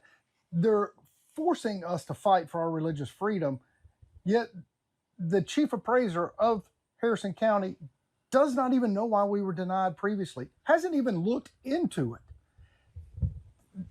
Yet they can continue to put us through financial harm our congregation. People don't want to, a lot of people have been scared. Oh, they're targeting y'all, so we don't want to be a part of that when we're doing wonderful, beautiful things out here. That's a big deal. And I don't think communing with nature or meditation or prayer or fellowship or anything along those lines is specifically enumerated in the tax code. And that's the hair that I'm splitting with you here, okay, to be specific. The tax code mentions meditation, Does correct? it? Under section 11.20, meditation is viewed as a religious activity, correct? Yes. Apparently, Mr. Flowers is going through this entire process, as you have seen and will continue to see. He doesn't know the substantive matters of the case. He doesn't, has not done his homework, doesn't understand what has happened prior to his tenure at Harrison County Tax Appraisal District. And that's a big problem as well. But right here, one of the main tenets of Texas law is that meditation is viewed as a religious activity, along with many other things. And here, he appears not to know the law, and then backtracks and says he does, and then following this is you're really gonna like, because it is mind-blowing, actually. Our attorney is going to ask, in a series of very fast, rapid-fire questions, all of the things that we do out here, from walking in nature, from meditating, just a whole series of a bunch of questions really quickly that go to the heart of this case. Because Mr. Flowers continues all the way through this video, oh, if they qualify for 1120 and all that. This is the heart of him saying all of the things that we are doing out here. He agrees that they are advancing our religious purpose. They are religious activity. We are doing all of these things. And this is a vital thing to understand as you continue to watch Mr. Flowers try to make excuses for not granting us our religious rights under Texas state law. With respect to the bylaws, were the church's bylaws sufficient to satisfy the district? The dissolution clause was sufficient to cover that provision in the tax code, I felt. Is it the district's position? Is the district going to say meditation doesn't advance the church's religion? We will not say that. Is the district going to say that the education that goes on at the property doesn't advance the church's religion? We will not say that. Is the district going to say that participating in ceremonies that go on at the property does not advance the religion? We will not say that. Is the district going to say that worshiping of the animals that goes on the property does not advance the religion? We will not say that. Is the district going to say that walking through the wilderness and communing with nature that goes on the property does not advance the church's religion?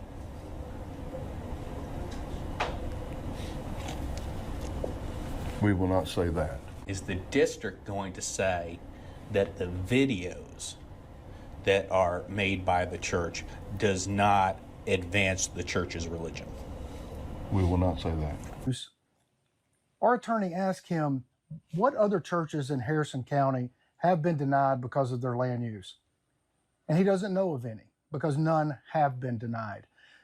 So if that's the case and they have not been examined, he does not even know what they use the land for. They have not been examined like we have, none of them.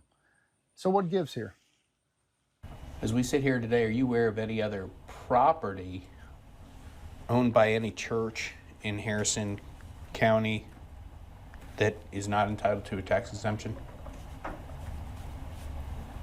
Ask that one more time. As we sit here today, are you aware of any property that is owned by a church in Harrison County besides Universal that is not entitled to a tax exemption? No. Whether it's entitled to it or not, I don't know. In fact, no other churches have had to file suit to protect their religious freedom until now. And as we can see, the country has fallen apart. So it only makes sense, I guess, if you're the government, to start this process now. Not in 30-something years of this guy's tenure in the tax office have they experienced people having to fight for their religious freedom. Why is that? So with respect to your experience in Cherokee and your experience in Harrison County, over 33 years, this is the first time you've heard of an appeal in either of those districts on the issue of denial of a religious exemption, correct? In those counties, yes, in my tenure, yes.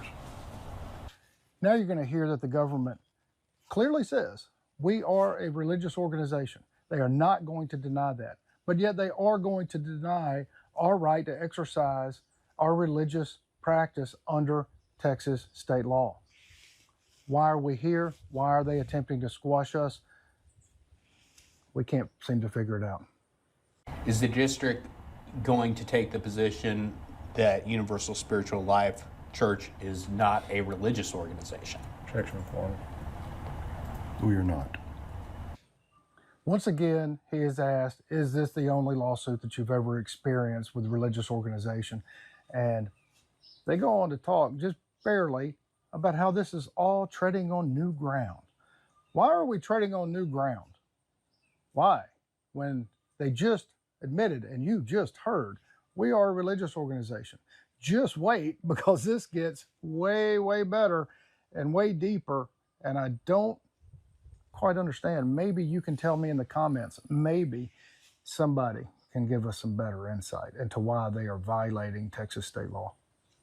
Is this the first time you've been involved with a lawsuit in the district regarding a religious exemption?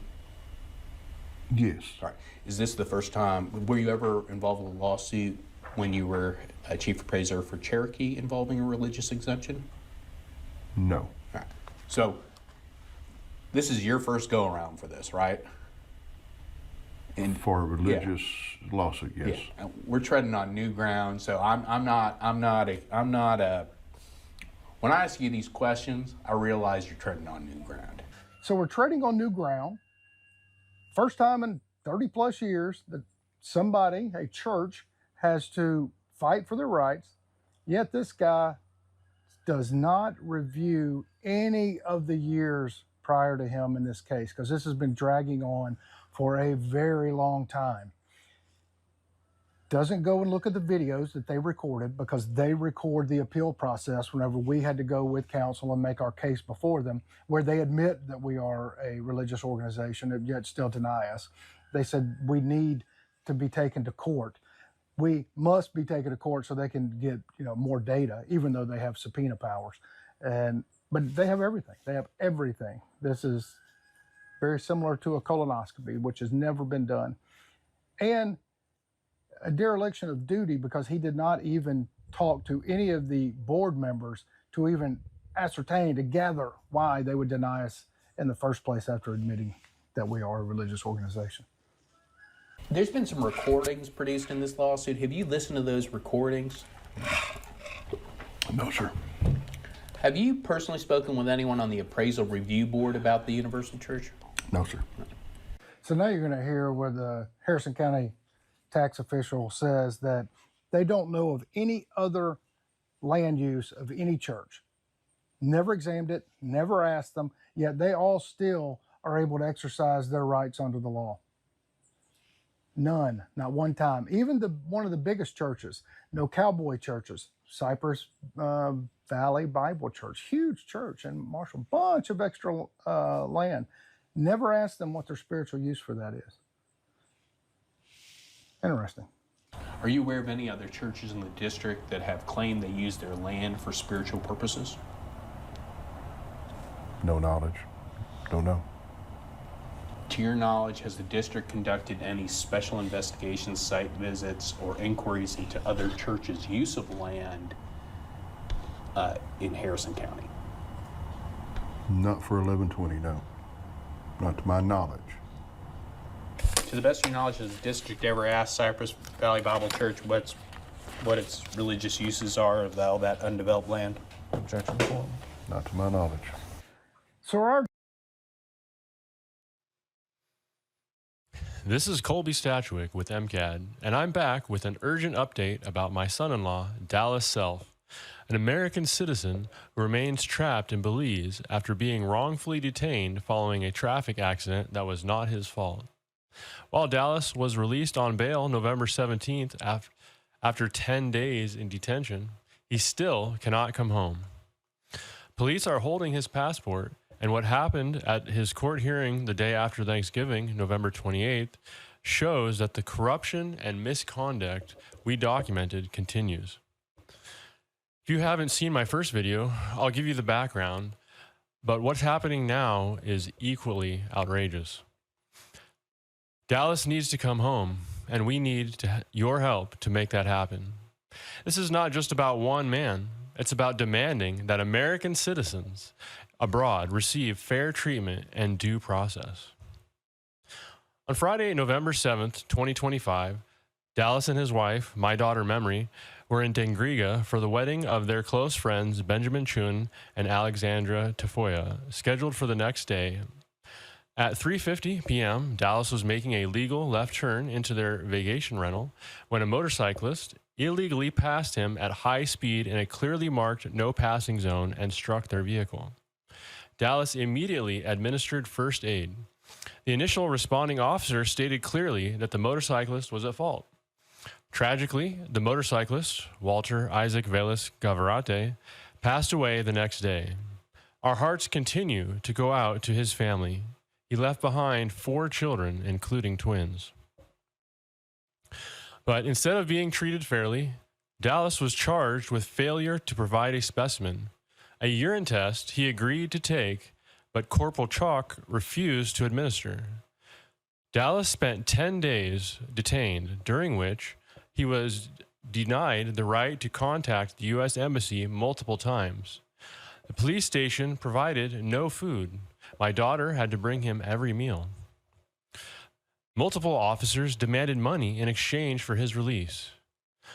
He was threatened by an officer sharpening a machete while questioning him in Creole, a language Dallas doesn't understand. And officers purposely ignored embassy phone calls. Dallas was finally granted bail on November 17th with 2 Belizean signers. But the police kept his passport, meaning that he cannot leave the country. Dallas' next court hearing was scheduled for November 28th, the day after Thanksgiving. What happened that day exposes the complete corruption of this case. The hearing was set for 10 a.m.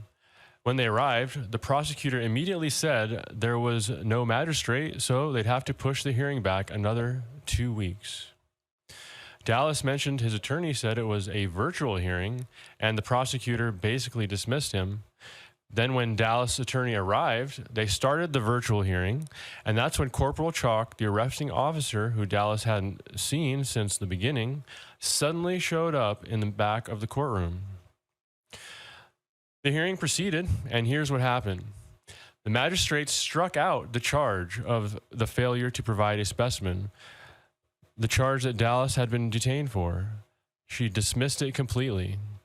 But while the magistrate was finishing the paperwork, the prosecutor ran over to Corporal Chalk, and they started talking frantically. They then tried to introduce a new statement from Officer Ruiz, claiming that Dallas had refused the sample, but thankfully the magistrate shut that down too. She reviewed both officers' statements and said that both the police statements don't say that they warned Dallas of what would happen if he refused, so it didn't matter.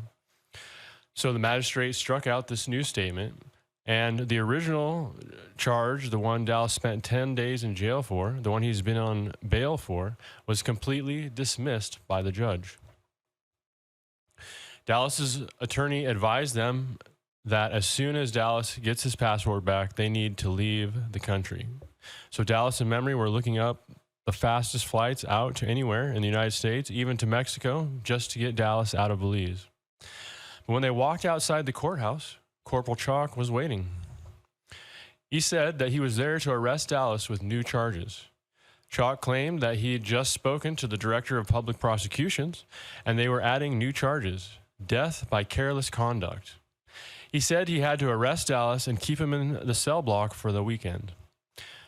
Dallas's attorney argued with him, saying that he just couldn't say something at the DPP said, or someone at the DPP said that, and now you're going to hold him. You have nothing to hold him for. You cannot hold him over the weekend.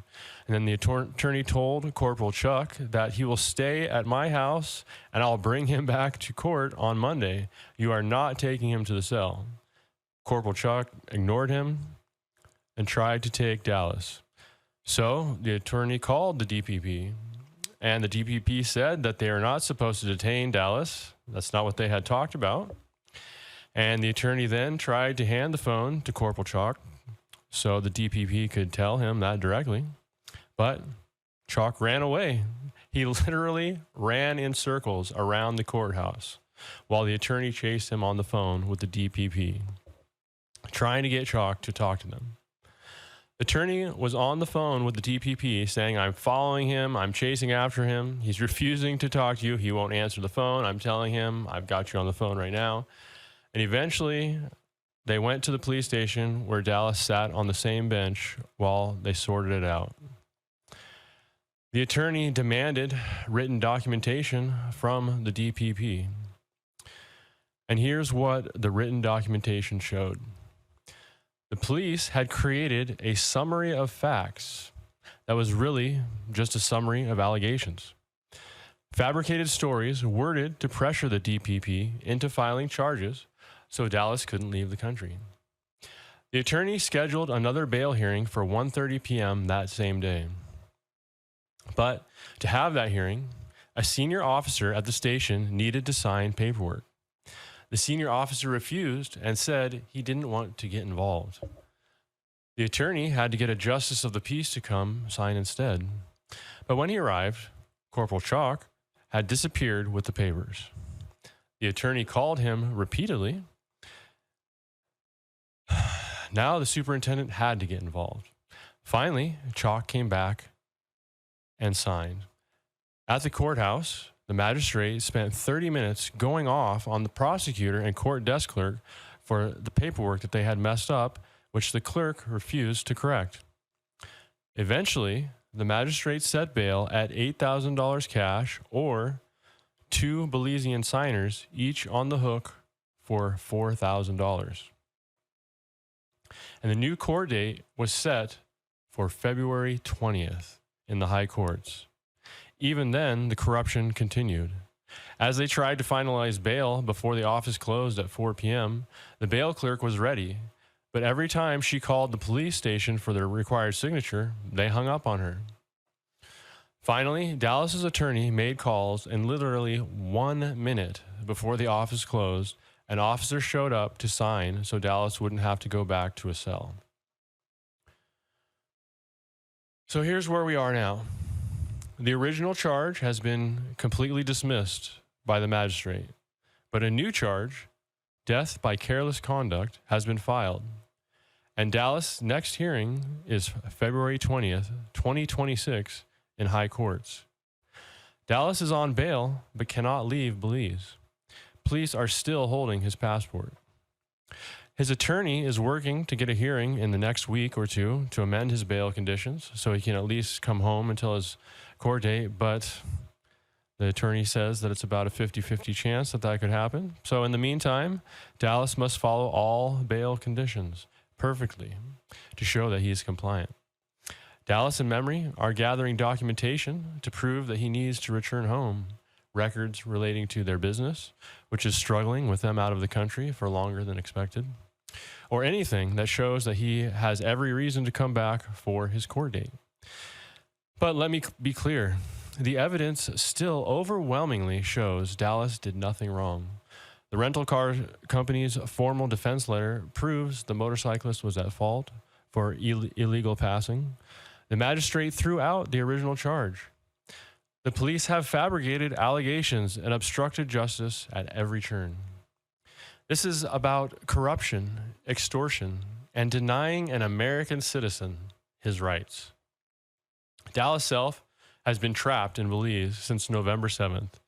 He was detained for 10 days in inhumane conditions, released on bail, but can't come home, and is facing charges based on fabricated police reports, while the evidence proves his innocence. Last week, while most U.S. citizens were gathering with family, Dallas was fighting for his freedom as corrupt officers literally ran away from speaking to prosecutors and hung up on court clerks. Here's how you can help. Share this video everywhere. Tag it with #FreeDallasSelf. Contact your congressional representatives and senators. Tell them about this case and demand that they intervene to get Dallas home. Contact the U.S. Embassy in Belize. Contact the State Department. Tag major news organizations. This needs national media coverage. American citizens deserve due process. They deserve not to be trapped by corrupt officials. They deserve to come home. Please help us bring Dallas home. Share this video. Make noise. Don't let this continue. Thank you.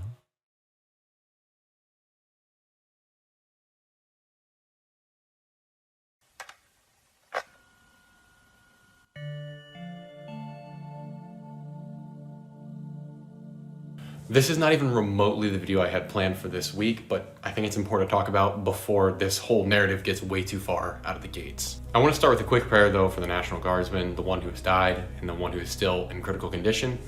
God, please hold them near to you and their families and work this out for your will, and please heal the one who is still with us and rest the other one's soul with you forever. Amen. All right, that being said, this entire thing is a false flag, and the only thing I believe about the story we're being told is that this violent act did occur. Based on our prayer, I think my views on the matter of Islam should be pretty clear, but I cannot in good conscience let this false flag just slide right by because it happened to a people and happened using a people that I disagree with. What is going on in the media is sickening to me, and they're taking the deaths of these two people and using it to promote some awful, awful stuff. I really try not to get into politics, but this is pissing me off.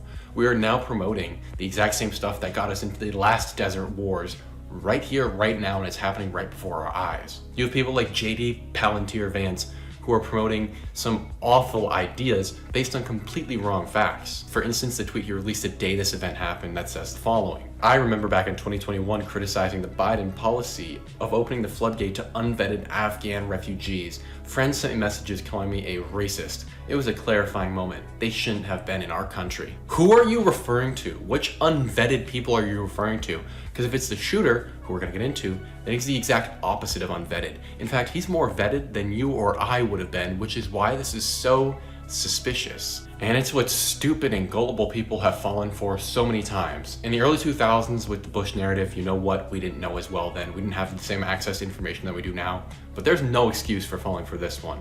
It's obvious what's happening. Getting into the story though, I knew something was wrong the moment the news broke. The Trump admin is using the same lines across the media that this is Biden's fault and it's the previous administration's fault, and is taking none of the blame. Something that apparently every president likes to do, and every time it sounds like a 4-year-old on the playground who doesn't want to get in trouble. In this case though, Biden is being blamed, even by the White House accounts on Twitter and other platforms, for allowing the alleged shooter in. The shooter being Ramallah Lakwanow.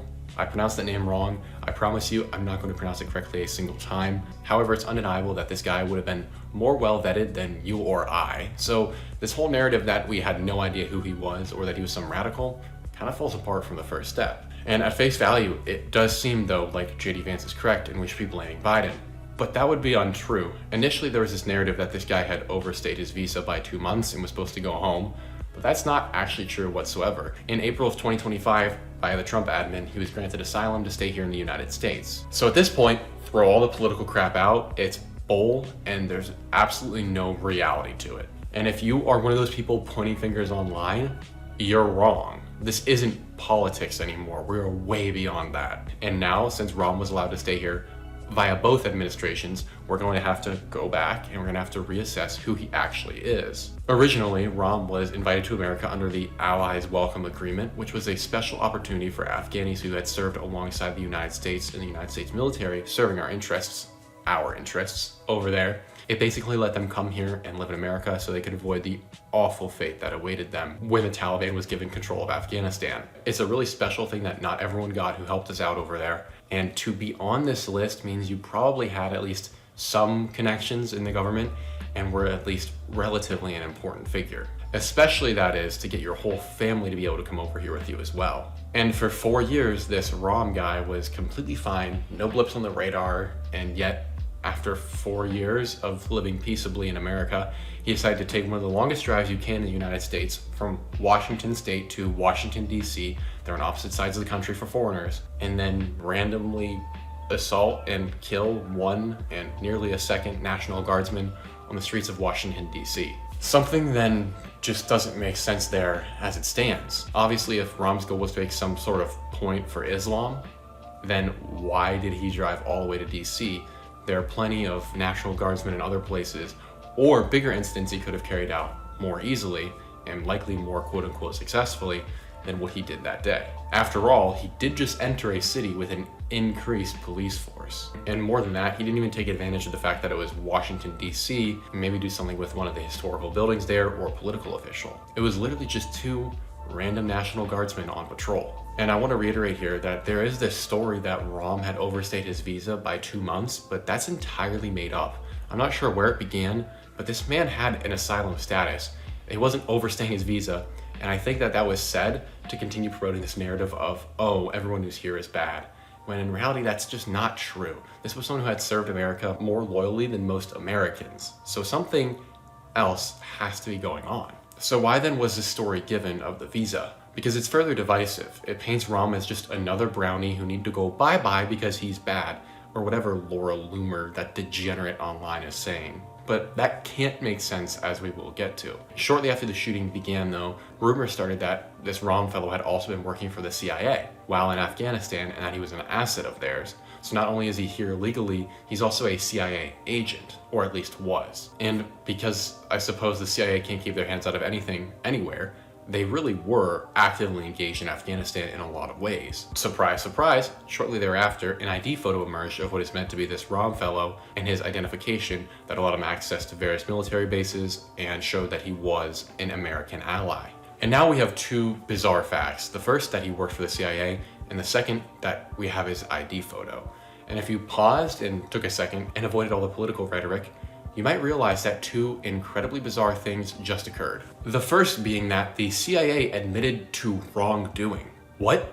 The CIA has been involved in so many psyops and false flags over the decades and almost century at this point that they've existed, and yet they almost never take the blame, and when they do, it's decades later, if at all. Like for instance, OKC, which their hands are all over. Quite literally, I ask you, name 3 times the CIA ever took the blame for something that they did wrong within the first few days of that event happening. You're not gonna find it. And then for this ID photo to get leaked that proves he worked for the CIA? Yeah, what? Where did that even come from? It appears to be a photo of a photo on a digital screen. So is this someone's database that has access to this information? Or I don't know what, because who could have had this and then leaked it? And in fact, to answer that very question, I tried just plain reverse image searching this and couldn't find any existing files online that were the known repository for it. So who got this? I don't know, but it's clearly a government document if it's real and genuine, so it had to have come from a government source. So then if we assume that since it's a CIA-related identification badge, then it's not ridiculous to assume that this photo came from a CIA operative of some kind. So then why is the CIA admitting guilt and then giving us evidence of their guilt like that? They never do that. I cannot name another instance where the CIA has done something like this, and that is way too weird for me to look over. Moreover, when you start doing the math, this Rom guy supposedly worked for the CIA for a decade or more, and that would mean that he was recruited at the age of 15 or so, which I don't know how common that is, but that seems further suspicious. Like, this is the sort of guy who was deeply connected. And obviously he was, like we said, his entire family also got asylum alongside him in the United States, and the government was subsidizing his time here and his at least $2,000 a month apartment. And we get a little bit of a hint at the stuff he was involved in, or might have been involved in, when we think about the fact that he was in what was known as a zero unit, which was a unit primarily made up of Afghanis in Afghanistan that the CIA essentially controlled fairly directly or just directly, and they would carry out the most horrifying, dangerous, and deadly missions that the US military wanted done in Afghanistan. These zero units were extremely effective, extremely violent, and known for having no holds barred even when it came to women and children. But beyond all that, they are known for being cunning and effective. And they're made up of, oftentimes, there are some criminals in there, and there are oftentimes other ultra well-trained soldiers that just happen to be Afghani, and they would all come together and they would form these units alongside the US military and fight alongside the US military and live alongside the US military and be friends with the US military. Many of these were interpreters who would communicate directly with the enemy and with the United States. That would make them some of the most valuable and loyal members of our operations over there. So Rom, if he was such an American hater, despite receiving all these incredible benefits from the US Army and the US government, it wouldn't make sense for him to wait until now to instage some attack against the US when he had access to US military soldiers in their most vulnerable points for a decade while he was in Afghanistan. And beyond all the things he's received from the US military, Rom would have been fully aware that if he were to engage in an attack like this for whatever reason, despite we have no reason or motive, shocker, we never get a motive, but however, despite if you believe that Rom's the guy and there's nothing wrong with this story, you do have to ask yourself what Rom was thinking then, because this would mean that his family is going to be sent back to Afghanistan, where they are likely going to be beheaded, tortured, and raped in front of one another, including his children. The Taliban has no sense of forgiveness, so then what was Rom thinking? And if it's him, what could have motivated him into engaging in such a deplorable act as he conducted? A question that further proves that nothing about this situation makes any sense. And so I find it worth noting that since we know very little about Rom, and the only information we have about him seems to come from the government, because it's not uncommon, in fact it's frequent at this point, that the CIA has conducted operations on American citizens in order to get them to engage in such activities like foreign wars. As for the guardsmen themselves, we prayed for them earlier, and I do want to reiterate, I'm not at all doubting that the awful thing that happened to them happened to them. I'm just doubting the story that we're being told about it. That being said, I think it's important to note that something is very wrong with the fact that these two guards were the ones who were targeted. And I do mean targeted, as we very clearly will see shortly, they were. However, unlike many situations in these sorts of instances, I don't think it's for what they knew. I think it's because they had really no knowledge. So they were, in the eyes of maybe a military engaging in such an operation as staging its own false flag, expendable. And I say that with an absolute knowledge that there is no human life that is worth losing or expendable, especially when it comes to those who are willing to sacrifice their lives to save others. I'm only saying expendable in the eyes of the government, as they're both brand new National Guard members and had only been deployed within the past 24 hours. Moreover, considering that they were rookies, we also know that they were deployed unarmed or with unloaded weapons, which would explain why they didn't fight back. Because most don't know this, the National Guard, when they're put on the streets, unless in specific situations, are unarmed. The majority of them are, unless you're higher ranking.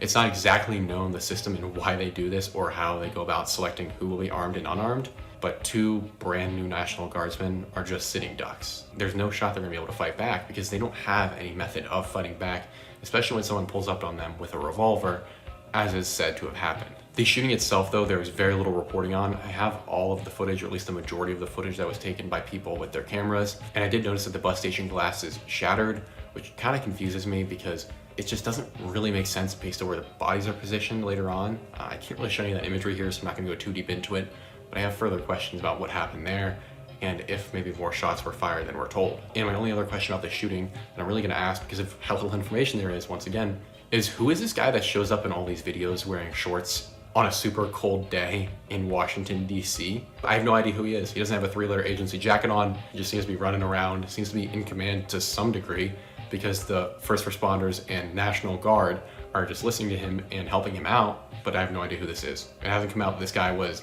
save some lives or anything like that.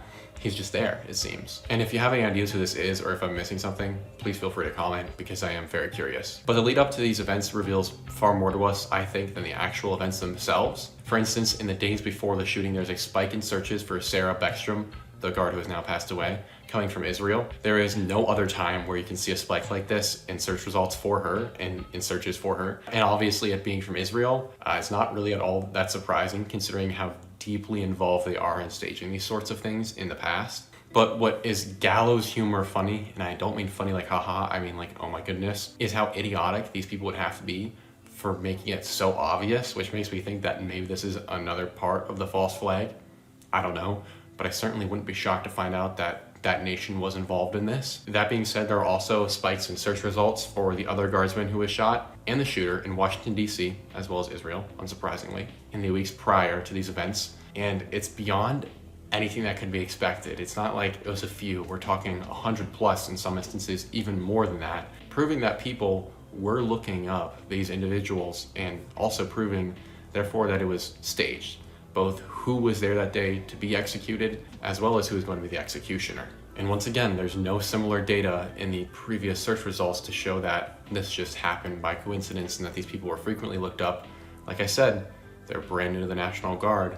They have really no social media presence, so no one's looking them up unless you know who you're looking for. And I find that there being this reference to Israel, it's important to notice the rhetoric then that's now going on. That being an increased distrust and even hatred from many for the Muslim populations in America and abroad. People like Laura Loser, or realistically, most allegedly conservative, whatever that means anymore, pundits, who are already chomping at the bit, calling all muzzies evil baby killers and telling them to get out of here. I don't want to be in the position to defend Muslims, but I will if I have to. That's just not true. They're not all bad, man. It feels like the lead up to the Desert Wars, and I don't like that. It's really dark, it makes me sick, but it's very clear someone is playing us. And another dividing line is being placed in between us, distracting us from the important things like the real enemy and those Epstein files that seem to keep being pushed back to the wayside. That being said, if we were to presume that Rom is the real shooter, which would mean that he's gained 100 pounds and his face seems to change for every photo that I've seen him in, and the wounds that he allegedly sustained aren't actually on his body in the photos that we have of him, where he's also been stripped nude, which I thought was odd. That all being said, let's just say Rom's the same guy, and that he is a CIA agent and all that, whatever. Then why? Why? Seriously, answer that question for me. Conservative pundit, with all we know about this guy and what he did for the US, and the loyalty that's been shown both ways from him and to him, why would this man who's fiercely pro-American, or at least anti-Islamic terror, do this? He has zero motive. And I genuinely think that he was, like so many, approached in secret. I think that he was forced into doing this. He has a family after all, and I do imagine that it's not beyond the scope of the government to go, yeah, we need you to do this for us, or maybe you just go back to Afghanistan or something like that. I don't know. But I do think that something obviously happened to have this loyal pro-America guy then turn against Americans and the people he fought alongside. And so then I'm gonna have to look at the other people who are going to benefit from something like this. And there are 2 countries that come to mind. They've already been mentioned so far. I think you can figure that out for yourself. That being said though, it does happen to coincide very nicely with this clip that I think you should watch, because it reveals a lot of what the opposition thinks about you and wants from the American people. Over at Dropsite and here at Breaking Points, we have obtained quite an interesting document. This is the results of a number of private focus groups done around the world, paid for by the Israeli Ministry of Foreign Affairs and leaked to us. So we're going to roll through some of the findings here. But to back up, the purpose of this project is clear. It is to test what messages will work for Israel going forward, particularly, quote unquote, after the war, in order to try to regain some of the international legitimacy and standing that they have lost over the years. They did 15 focus groups, 6 in the United States, 3 groups each in the United Kingdom, Germany, and France. They also did what they call quantitative message testing, 8,050 total interviews, 3,250 interviews in the US, 1,200 each in UK, Germany, France, and Spain. This is to set a baseline, a starting point, to find out where people are now when it comes to their opinions on Israel. Spoiler, people in Spain do not like Israel's conduct. And then phase 3, what they call animatic testing. This is 5,600 interviews, 4,000 in the US and 1,600 in UK and Europe, which isn't totally complete by the time that this was put out, but is testing specific, what they call messages, tone, and delivery. So what are they doing? They're sitting down with people. This is very expensive work, by the way. Oh, yeah. Millions and millions. And it's going to Stagwell Group, which is Mark Penn's firm. Oh, interesting. Yeah, Mark Penn, former Clinton guy, now more of a Fox News Trump guy. Sort of centrist. Yeah. Third-way But a timing. quirky. Anyway. Yeah, definitely. You can look him up. Go down the Mark Penn rabbit hole if you want. Yeah, he and his wife are involved with no labels. They launched no labels. There you go. We just explained it perfectly. Yeah, there you go. So what they do these focus groups, then they do telephone interviews, get baseline, and then they go back to people and try to figure out what can move people from their current baseline, basement level views of Israel to something that gives them some level of international legitimacy and avoids the isolation that is quite obviously coming their way. To short circuit and get right to the chase, effectively what they recommend is ramping up Islamophobia. They argue that when Israel's compared to when Israel's compared to Iran or Hamas, people generally prefer Israel to Iran or Hamas. And they also then survey people's attitudes, particularly in Europe, towards Muslim immigrants, and find that there are a lot of people in Europe who have some underlying hostility towards Muslims in Europe. And so Israel's argument is lean into that, lean into that kind of comparison, and say that we are the ones that are standing up against the horde, basically. Just key findings on page 3. International attitudes toward Israel and the conflict are consistently worse in Europe than in the United States, particularly in the UK, France, and especially in Spain. Most Europeans support the Palestinians, except in Germany, over Israel, but they do recoil against both Hamas and Iran. So when they compare Israel to Hamas and Iran, Israel polls better. When they say, do you prefer Palestinians or the Israelis or Israel, Palestinians wins out handily. 18 to 24-year-olds are uniformly the worst performing group, though attitudes in Spain are across the board negative to Israel, so everybody in Spain. They, and by that I mean both governments, domestic and abroad, want another conflict. It's painfully obvious. Their bloodlust cannot be satiated. And they have done an excellent job in the past of making people think that all these terror attacks are accidental and silencing those who oppose that opinion. But today, I do find that now more than ever, people are waking up and going, wait, that doesn't actually make sense. So I compel you, trust your gut. It does not make sense. Do we have an illegals problem in this country? Yes. Do they need to be gotten out of here? Yes. Can a country exist without firm borders? No. But is this the answer? Posts like this? No.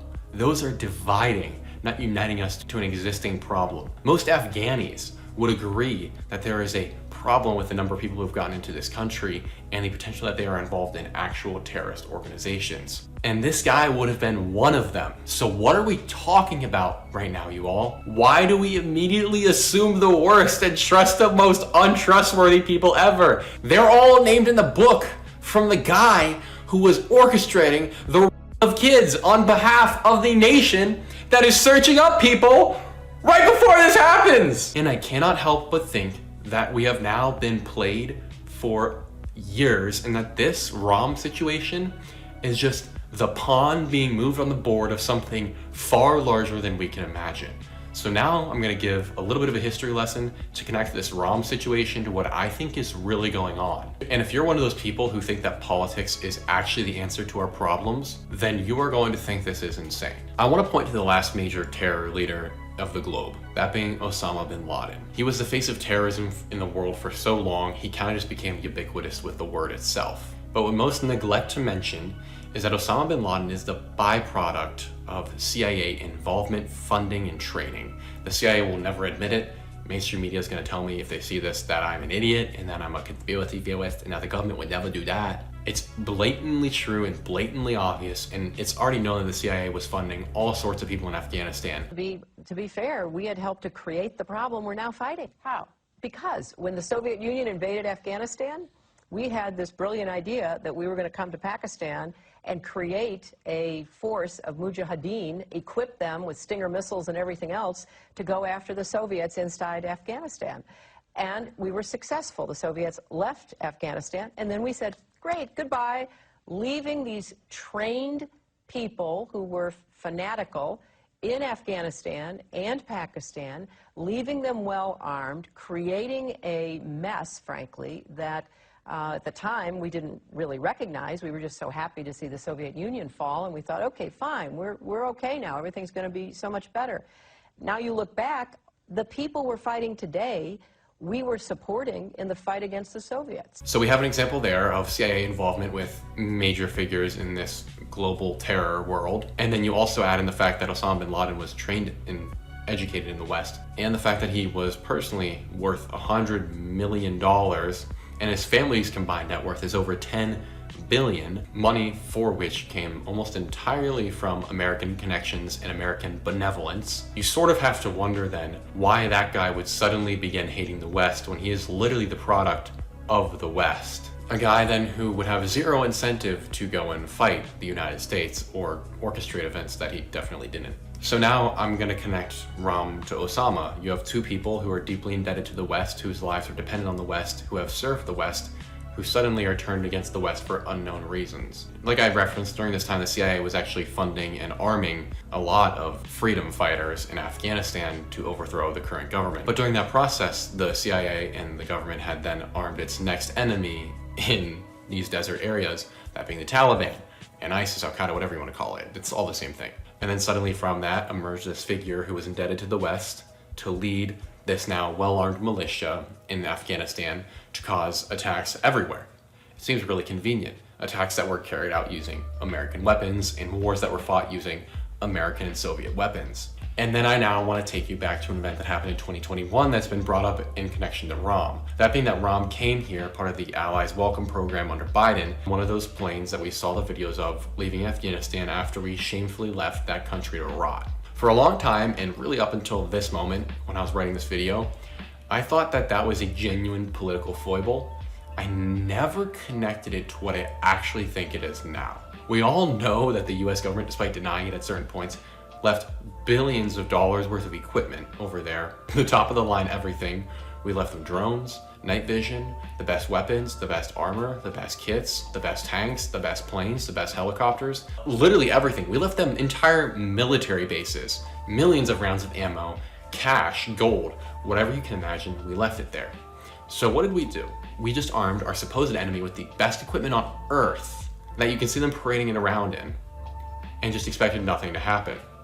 And for 4 years, just about nothing has happened. You have all these well-armed people, but they've remained over there by themselves. But now we're seeing the first instance of someone who used to fight the Taliban, who's living in America, going out and attacking American soldiers. Well, I would imagine then that this won't be the only instance of that. So what I realized then is that this Ram situation is not very dissimilar to what happened in the lead up to the endless desert wars. We have Trump adding 500 more National Guard troops to DC that are going to be basically unarmed and just sitting ducks. And we also now have the Taliban with all the US military's equipment that's ready to fight at any time. And then you have someone like Ram who'd worked with the US government and the CIA carrying out an attack that makes no sense. We already know the attack was staged because the people searching it beforehand. I'm just going to say allegedly though because the platform we're on. And I'm not even going to read from my script for this. I think it's as obvious as this. We have an incredibly well-armed Taliban army and a bunch of people from Afghanistan who are indebted to the United States who could easily be coerced by the United States into carrying out attacks to make Muslims look bad. I don't think it takes much to assume that if you combine these two things, the US government could easily go, oh man, look at this terrible threat who's funding all these attacks in America. We have to go fight them, especially now that Biden gave him all this great equipment. And there you go. Now we have another endless desert war to further weaken the United States, to further radicalize the Middle Eastern countries, and to further empower one specific country that was involved in searching up all of these people prior to their execution. And this may sound crazy, but it really isn't. If you know anything about history and the babies in the incubators, the government's been doing this for forever. It's just the way they do things. The USS Maine, the Gulf of Tonkin, everything. It keeps happening. And then I want to combine that with other things we're seeing online. Like I said, the Laura Loser posts talking about how all Muzzies are bad. Or JD Vance saying that they shouldn't have been here. When in reality, it's equally both political parties' faults, but they're not going to admit that. So you have this heated rhetoric, this increasing hatred for Muslims, and another military fully armed in Afghanistan. I think it's obvious where this is going, and I don't think it's going to take very long. So I anticipate that there are going to be more attacks and that there are going to be more events of radicalization that take place that we're going to have to be on the lookout for now. And we're going to start seeing warnings from the government of where you shouldn't fly here and be on the lookout for these kinds of people. I am almost certain it's going to happen, and I'm willing to wager within the next few months we're going to see more attacks like this. And they're going to get worse and worse, and at some point there's going to be a major false flag event, and most Americans are probably going to fall for it. Unfortunately for the mainstream though, I don't think all Americans will. And I think too many of us are willing to talk about what's actually going on for them to fully get away with this. And we're also going to see other events where you have quote-unquote Christians and quote-unquote white Americans who are going to be inciting Muslims to anger and all that, and vice versa. And I think it's all going to be staged. And we've already seen this happening. Like the case of Jade Lang, who is an actual Jew and a spook, dressing up and pretending to be a Christian and going to a Christian rally and inciting people to go and then start fights and arguments with these Muslims and anti-Trump protesters, increasing the political angst in this country that is already at an all-time high. It's hard to think this is just coincidental. You have a spook who's been spooking for years, trying to spook some more. Yeah, I am Jewish. If you say anything negative about Israel, I am Jewish. My sister served in the IDF. I was bar mitzvahed on the Wailing Wall in Israel.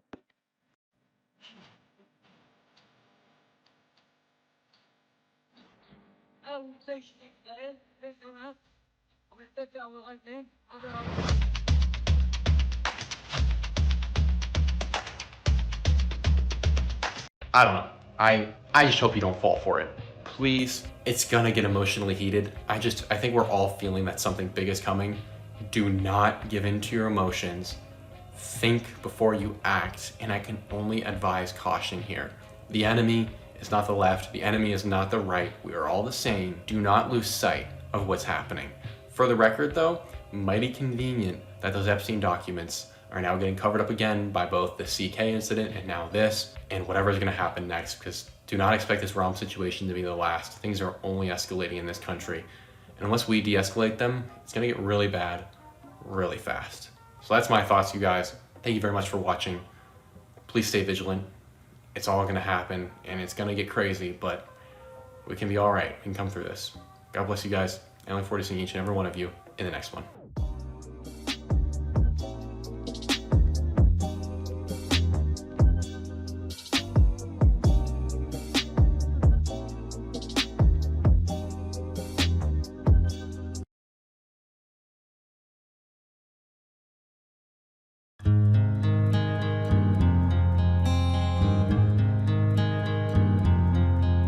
I like big butts, I cannot lie.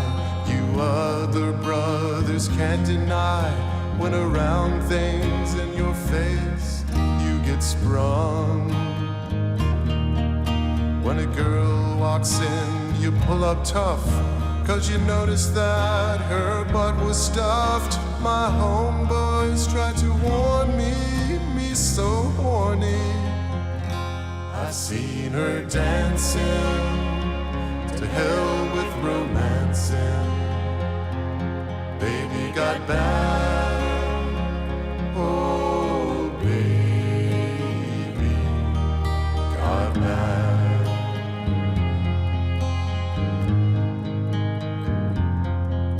My anaconda don't want none, unless you've got them buns, hun. When it's round and thick, I wanna stick it to ya. I'm long and I'm strong and I'm down to get the friction on. When I see a thick soul sister, hallelujah. I seen that bubble, now I'm in trouble. Baby got back, oh baby got back.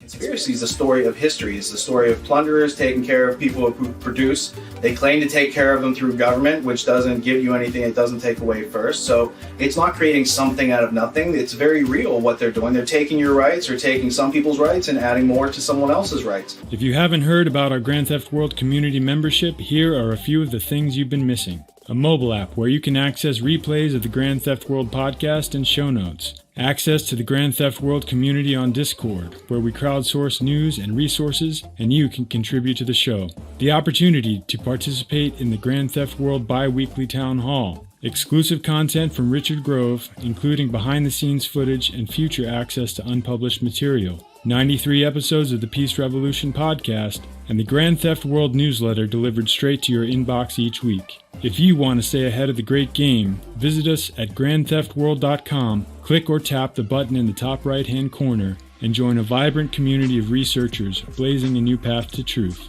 We'll see you there.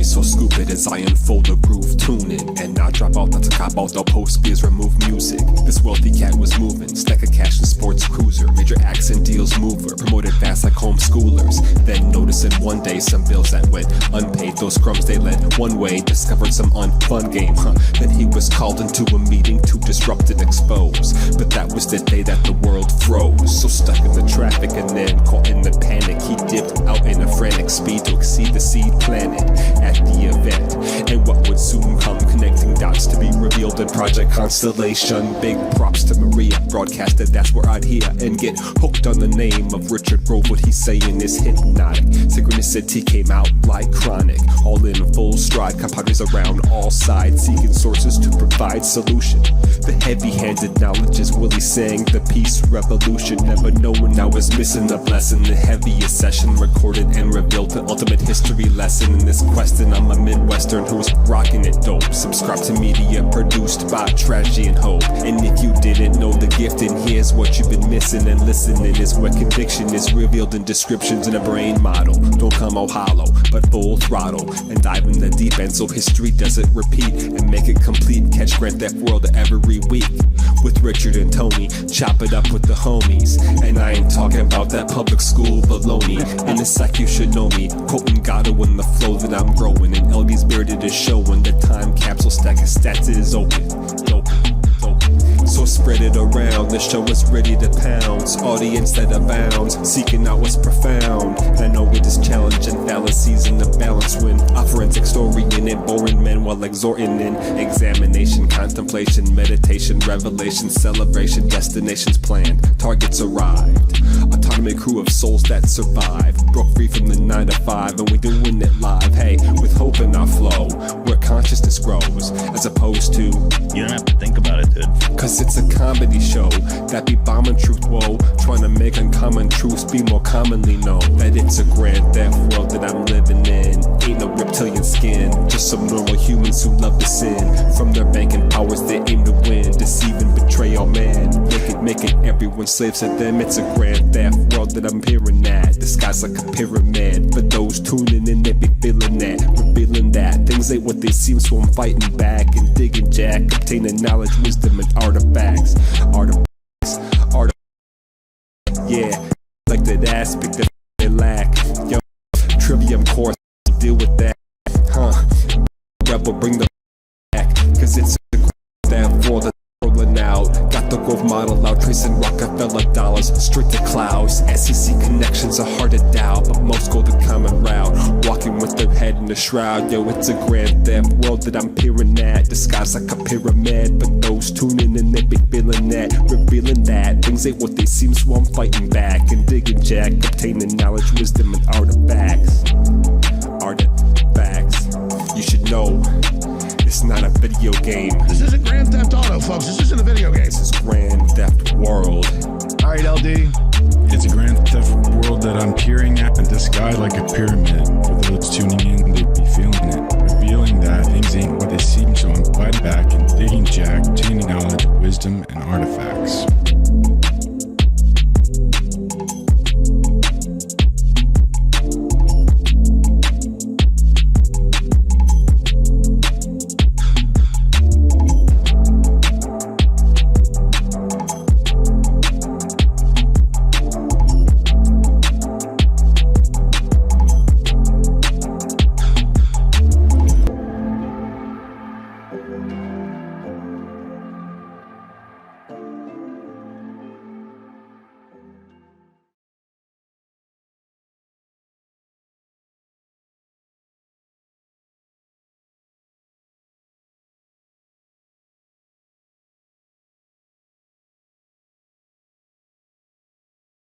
If you need a single location to get cutting-edge information and keep up with the rapidly changing world around us, tune into Grand Theft World, where a forensic historian and a logic professor break down the week's news in depth and in context. There's a ton more there, so go check it out. And don't forget to get your Freedom Vault on the homepage.